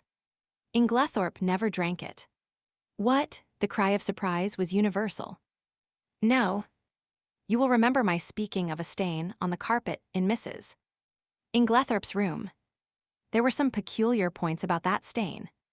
It was still damp, it exhaled a strong odor of coffee, and embedded in the nap of the carpet I found some little splinters of china. What had happened was plain to me, for not 2 minutes before I had placed my little case on the table near the window, and the table, tilting up, had deposited it upon the floor on precisely the identical spot. In exactly the same way, Mrs. Inglethorp had laid down her cup of coffee on reaching her room the night before, and the treacherous table had played her the same trick. What happened next is mere guesswork on my part, but I should say that Mrs. Inglethorp picked up the broken cup and placed it on the table by the bed. Feeling in need of a stimulant of some kind, she heated up her cocoa and drank it off then and there. Now we are faced with a new problem. We know the cocoa contained no strychnine. The coffee was never drunk. Yet the strychnine must have been administered between 7 and 9 o'clock that evening. What third medium was there? A medium so suitable for disguising the taste of strychnine that it is extraordinary no one has thought of it. Poirot looked round the room and then answered himself impressively. Her medicine. Do you mean that the murderer introduced the strychnine into her tonic? I cried. There was no need to introduce it. It was already there, in the mixture. The strychnine that killed Mrs. Inglethorp was the identical strychnine prescribed by Dr. Wilkins. To make that clear to you, I will read you an extract from a book on dispensing, which I found in the dispensary of the Red Cross Hospital at Tadminster. The following prescription has become famous in textbooks. Strychnine sulph. 1 gr. Potass bromide. 3 vi. Aquaad.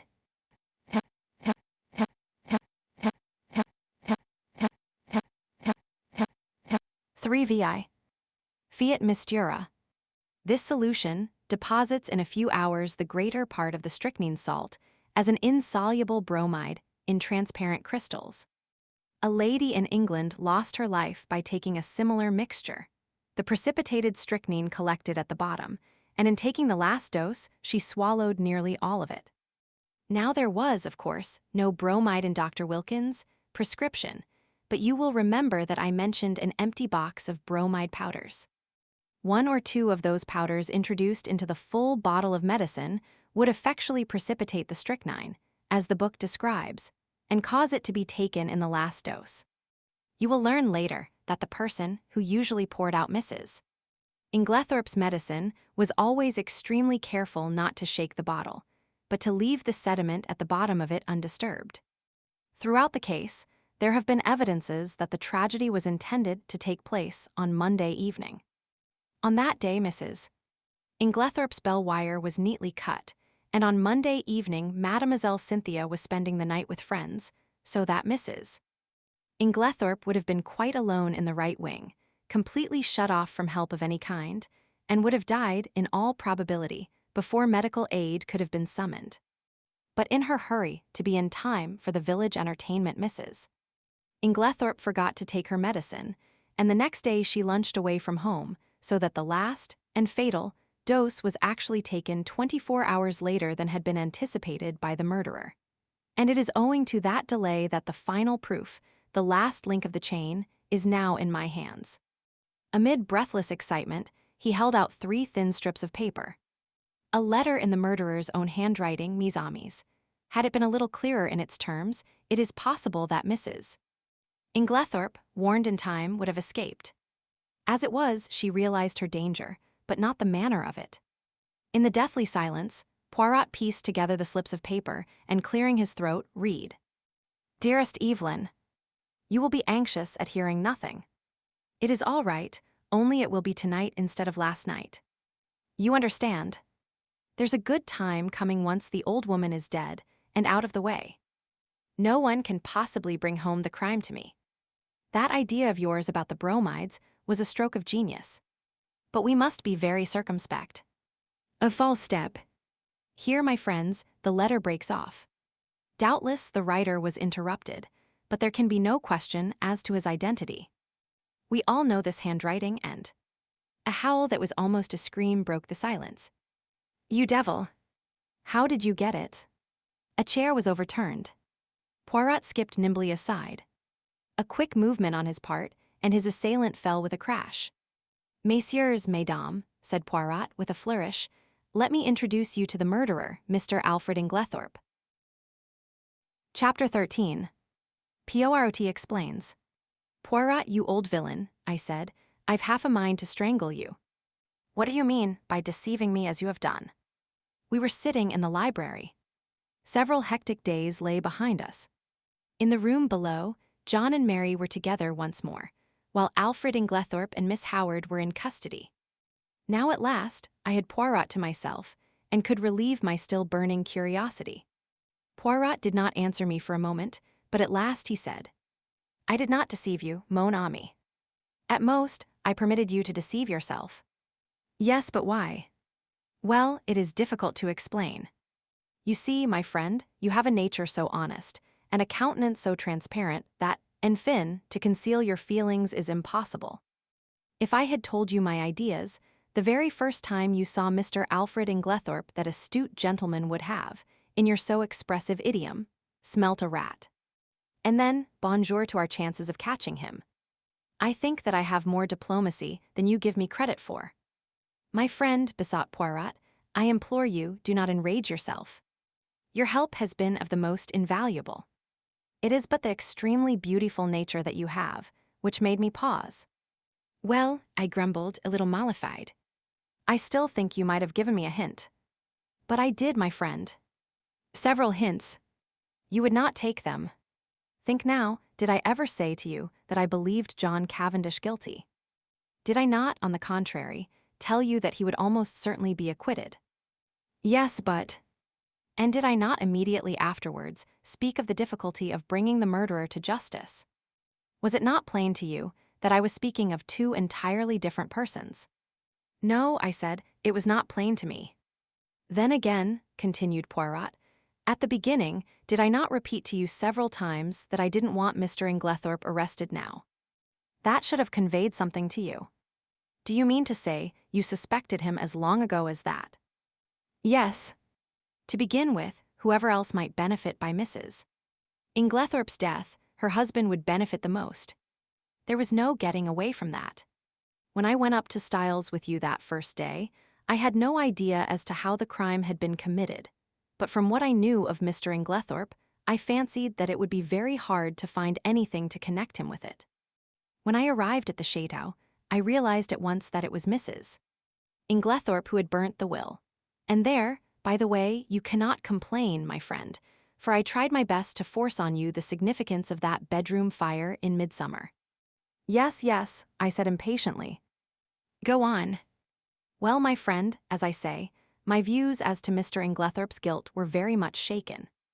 There was, in fact, so much evidence against him that I was inclined to believe that he had not done it.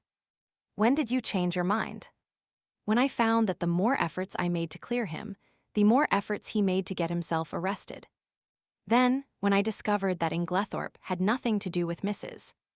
Raikes and that in fact it was John Cavendish who was interested in that quarter, I was quite sure. But why? Simply this. If it had been Inglethorp who was carrying on an intrigue with Mrs. Raikes, his silence was perfectly comprehensible. But when I discovered that it was known all over the village that it was John who was attracted by the farmer's pretty wife, his silence bore quite a different interpretation. It was nonsense to pretend that he was afraid of the scandal, as no possible scandal could attach to him. This attitude of his gave me furiously to think, and I was slowly forced to the conclusion that Alfred Inglethorp wanted to be arrested. From that moment, I was equally determined that he should not be arrested. Wait a minute. I don't see why he wished to be arrested. Because, mon ami, it is the law of your country that a man once acquitted can never be tried again for the same offense. But it was clever, his idea. Assuredly, he is a man of method. See here, he knew that in his position he was bound to be suspected, so he conceived the exceedingly clever idea of preparing a lot of manufactured evidence against himself. He wished to be arrested. He would then produce his irreproachable alibi and, hey presto, he was safe for life. But I still don't see how he managed to prove his alibi and yet go to the chemist's shop.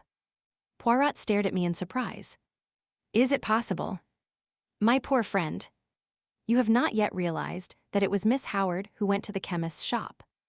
Miss Howard? But certainly. Who else? It was most easy for her. She is of a good height, her voice is deep and manly. Moreover, remember, she and Inglethorp are cousins, and there is a distinct resemblance between them, especially in their gait and bearing. It was simplicity itself. They are a clever pair. I am still a little fogged as to how exactly the bromide business was done, I remarked. Bon, I will reconstruct for you as far as possible. I am inclined to think that Miss Howard was the master mind in that affair. You remember her once mentioning that her father was a doctor. Possibly she dispensed his medicines for him, or she may have taken the idea from one of the many books lying about when Mademoiselle Cynthia was studying for her exam. Anyway, she was familiar with the fact that the addition of a bromide to a mixture containing strychnine would cause the precipitation of the latter. Probably the idea came to her quite suddenly. Mrs. Inglethorp had a box of bromide powders, which she occasionally took at night. What could be easier than quietly to dissolve one or more of those powders in Mrs. Inglethorp's large-sized bottle of medicine when it came from Coots? The risk is practically nil. The tragedy will not take place until nearly a fortnight later. If anyone has seen either of them touching the medicine, they will have forgotten it by that time. Miss Howard will have engineered her quarrel and departed from the house. The lapse of time and her absence will defeat all suspicion. Yes, it was a clever idea. If they had left it alone, it is possible the crime might never have been brought home to them. But they were not satisfied. They tried to be too clever, and that was their undoing. Poirot puffed at his tiny cigarette, his eyes fixed on the ceiling. They arranged a plan to throw suspicion on John Cavendish by buying strychnine at the village chemist, S., and signing the register in his handwriting. On Monday, Mrs. Inglethorp will take the last dose of her medicine. On Monday, therefore, at 6 o'clock, Alfred Inglethorp arranges to be seen by a number of people at a spot far removed from the village. Miss Howard has previously made up a cock and bull story about him and Mrs. Rakes to account for his holding his tongue afterwards.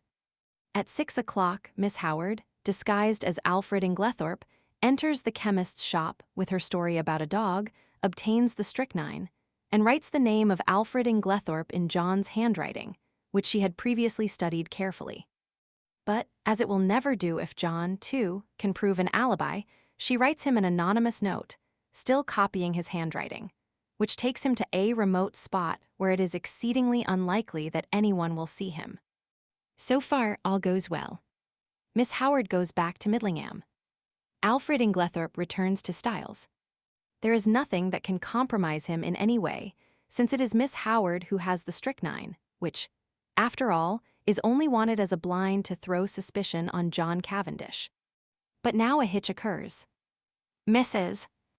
Inglethorp does not take her medicine that night. The broken bell, Cynthia's absence, arranged by Inglethorp through his wife, all these are wasted. And then he makes his slip. Mrs. Inglethorp is out, and he sits down to write to his accomplice, who, he fears, may be in a panic at the non-success of their plan. It is probable that Mrs. Inglethorp returned earlier than he expected. Caught in the act, and somewhat flurried, he hastily shuts and locks his desk. He fears that if he remains in the room he may have to open it again, and that Mrs. Inglethorp might catch sight of the letter before he could snatch it up. So he goes out and walks in the woods, little dreaming that Mrs. Inglethorp will open his desk and discover the incriminating document. But this, as we know, is what happened. Mrs. Inglethorp reads it and becomes aware of the perfidy of her husband and Evelyn Howard, though, unfortunately, the sentence about the bromides conveys no warning to her mind. She knows that she is in danger, but is ignorant of where the danger lies. She decides to say nothing to her husband, but sits down and writes to her solicitor, asking him to come on the morrow, and she also determines to destroy immediately the will which she has just made. She keeps the fatal letter. It was to discover that letter, then, that her husband forced the lock of the dispatch case.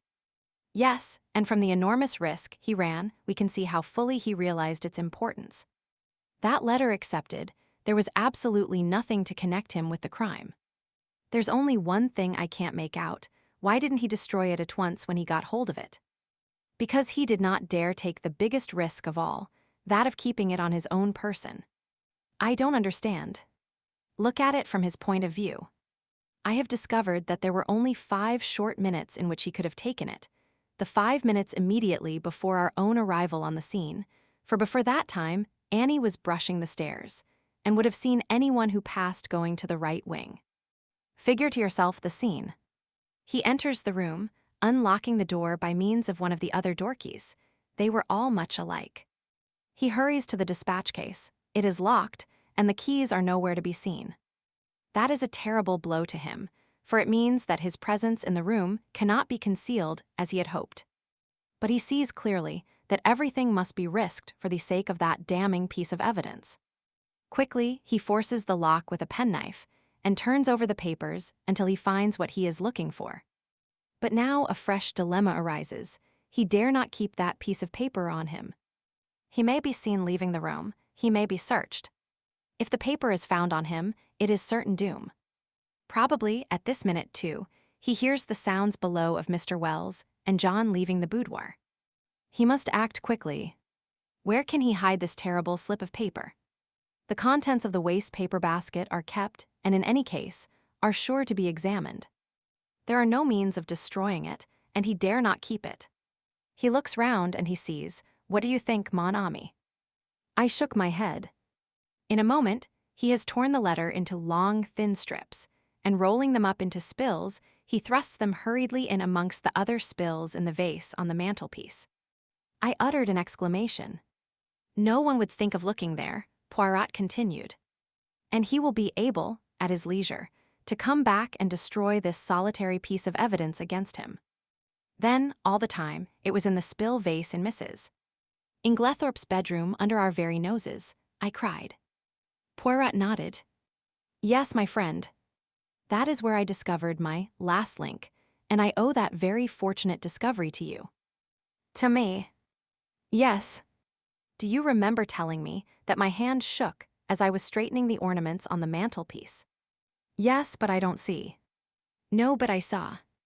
Do you know, my friend, I remembered that earlier in the morning, when we had been there together, I had straightened all the objects on the mantelpiece.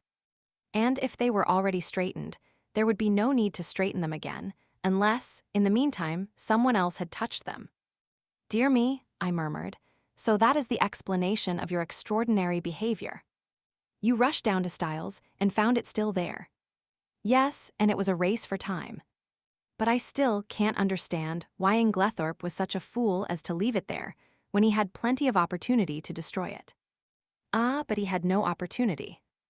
I saw to that. You? Yes.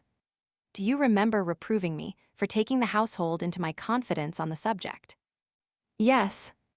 Well, my friend, I saw there was just one chance. I was not sure then if Inglethorp was the criminal or not, but if he was, I reasoned that he would not have the paper on him, but would have hidden it somewhere. And by enlisting the sympathy of the household, I could effectually prevent his destroying it.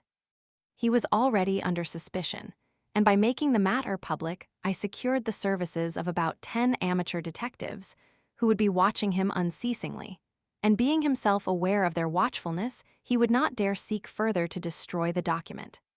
He was therefore forced to depart from the house, leaving it in the spill vase. But surely Miss Howard had ample opportunities of aiding him. Yes, but Miss Howard did not know of the paper's existence. In accordance with their prearranged plan, she never spoke to Alfred Inglethorp. They were supposed to be deadly enemies, and until John Cavendish was safely convicted, they neither of them dared risk a meeting. Of course, I had a watch kept on Mr. Inglethorp, hoping that sooner or later he would lead me to the hiding place. But he was too clever to take any chances. The paper was safe where it was. Since no one had thought of looking there in the first week, it was not likely they would do so afterwards.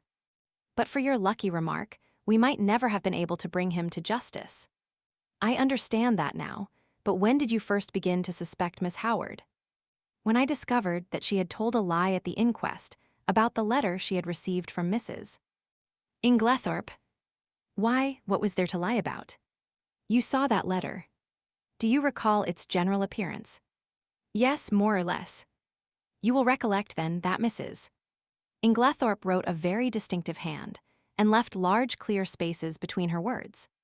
But if you look at the date at the top of the letter, you will notice that July 17th is quite different in this respect. Do you see what I mean? No, I confessed, I don't. You do not see that that letter was not written on the 17th, but on the 7th, the day after Miss Howard's departure. The 1 was written in before the 7 to turn it into the 17th. But why? That is exactly what I asked myself. Why does Miss Howard suppress the letter written on the 17th and produce this faked one instead? Because she did not wish to show the letter of the 17th. Why again? And at once a suspicion dawned in my mind. You will remember my saying that it was wise to beware of people who were not telling you the truth. And yet, I cried indignantly, after that, you gave me 2 reasons why Miss Howard could not have committed the crime. And very good reasons too, replied Poirot. For a long time they were a stumbling block to me, until I remembered a very significant fact, that she and Alfred Inglethorp were cousins. She could not have committed the crime single-handed, but the reasons against that did not debar her from being an accomplice. And then there was that rather overvehement hatred of hers. It concealed a very opposite emotion. There was, undoubtedly, a tie of passion between them long before he came to Styles. They had already arranged their infamous plot, that he should marry this rich, but rather foolish old lady, induce her to make a will leaving her money to him, and then gain their ends by a very cleverly conceived crime. If all had gone as they planned, they would probably have left England and lived together on their poor victim's money. They are a very astute and unscrupulous pair. While suspicion was to be directed against him, she would be making quiet preparations for a very different denouement. She arrives from Midlingham with all the compromising items in her possession. No suspicion attaches to her. No notice is paid to her coming and going in the house. She hides the strychnine and glasses in John's room. She puts the beard in the attic. She will see to it that sooner or later they are duly discovered.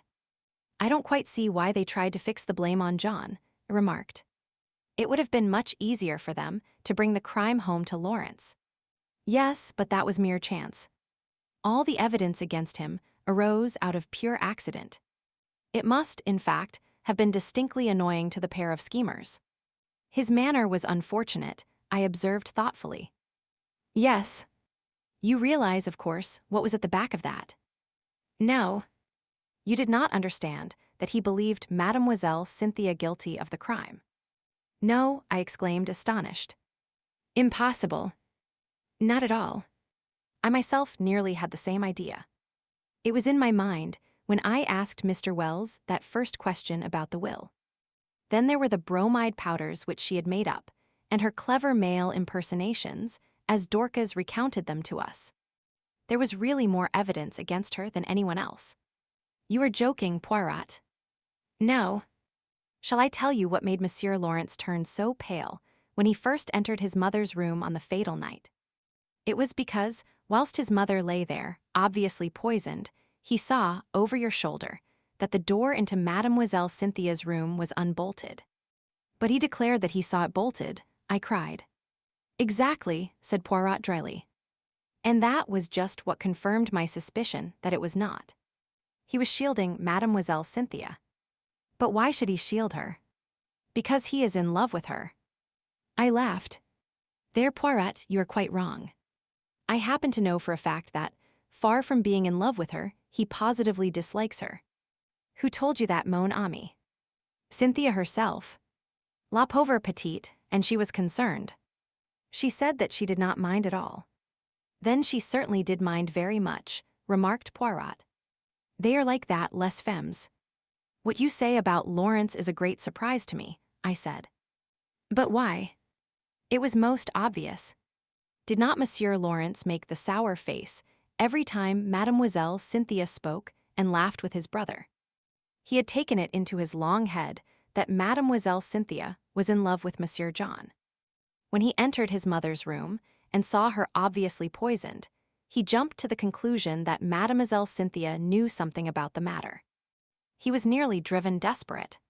First, he crushed the coffee cup to powder under his feet, remembering that she had gone up with his mother the night before, and he determined that there should be no chance of testing its contents. Thenceforward, he strenuously and quite uselessly upheld the theory of death from natural causes. And what about the extra coffee cup? I was fairly certain that it was Mrs. Cavendish who had hidden it, but I had to make sure. Monsieur Lawrence did not know at all what I meant. But, on reflection, he came to the conclusion that if he could find an extra coffee cup anywhere, his lady love would be cleared of suspicion. And he was perfectly right. One thing more. What did Mrs. Inglethorp mean by her dying words? They were, of course, an accusation against her husband. "Dear me, Poirot," I said with a sigh, "I think you have explained everything. I am glad it has all ended so happily. Even John and his wife are reconciled." "Thanks to me." "How do you mean, thanks to you?" "My dear friend, do you not realize that it was simply and solely the trial which has brought them together again? That John Cavendish still loved his wife, I was convinced. Also, that she was equally in love with him. But they had drifted very far apart. It all arose from a misunderstanding. She married him without love. He knew it. He is a sensitive man in his way. He would not force himself upon her if she did not want him. And as he withdrew, her love awoke. But they are both unusually proud, and their pride held them inexorably apart. He drifted into an entanglement with Mrs. Raikes, and she deliberately cultivated the friendship of Dr. Bauerstein. Do you remember the day of John Cavendish's arrest, when you found me deliberating over a big decision? Yes, I quite understood your distress. Pardon me, mon ami, but you did not understand it in the least. I was trying to decide whether or not I would clear John Cavendish at once. I could have cleared him, though it might have meant a failure to convict the real criminals. They were entirely in the dark as to my real attitude up to the very last moment, which partly accounts for my success. Do you mean that you could have saved John Cavendish from being brought to trial? Yes, my friend. But I eventually decided in favor of a woman's happiness. Nothing but the great danger through which they have passed could have brought these two proud souls together again. I looked at Poirot in silent amazement. The colossal cheek of the little man. Who on earth but Poirot would have thought of a trial for murder as a restorer of conjugal happiness? "I perceive your thoughts, mon ami," said Poirot, smiling at me. "No one but Hercule Poirot would have attempted such a thing. And you are wrong in condemning it. The happiness of one man and one woman is the greatest thing in all the world." His words took me back to earlier events. I remembered Mary as she lay white and exhausted on the sofa, listening. There had come the sound of the bell below. She had started up. Poirot had opened the door, and meeting her agonized eyes had nodded gently. "Yes, madame," he said. "I have brought him back to you." He had stood aside, and as I went out I had seen the look in Mary's eyes as John Cavendish had caught his wife in his arms. "Perhaps you are right, Poirot," I said gently. "Yes, it is the greatest thing in the world." Suddenly, there was a tap at the door, and Cynthia peeped in. I only. "Come in," I said, springing up. She came in, but did not sit down. "I only wanted to tell you something." "Yes." Cynthia fidgeted with a little tassel for some moments, then, suddenly exclaiming, "You dears!" kissed first me and then Poirot and rushed out of the room again. "What on earth does this mean?" I asked, surprised. It was very nice to be kissed by Cynthia, but the publicity of the salute rather impaired the pleasure. "It means that she has discovered Monsieur Lawrence does not dislike her as much as she thought," replied Poirot philosophically. "But here he is." Lawrence at that moment passed the door. "Eh?" "Monsieur Lawrence," called Poirot. "We must congratulate you, is it not so?" Lawrence blushed and then smiled awkwardly. A man in love is a sorry spectacle. Now Cynthia had looked charming. I sighed. What is it, mon ami? Nothing, I said sadly. They are two delightful women. And neither of them is for you, finished Poirot. Never mind. Console yourself, my friend. We may hunt together again, who knows? And then, the end.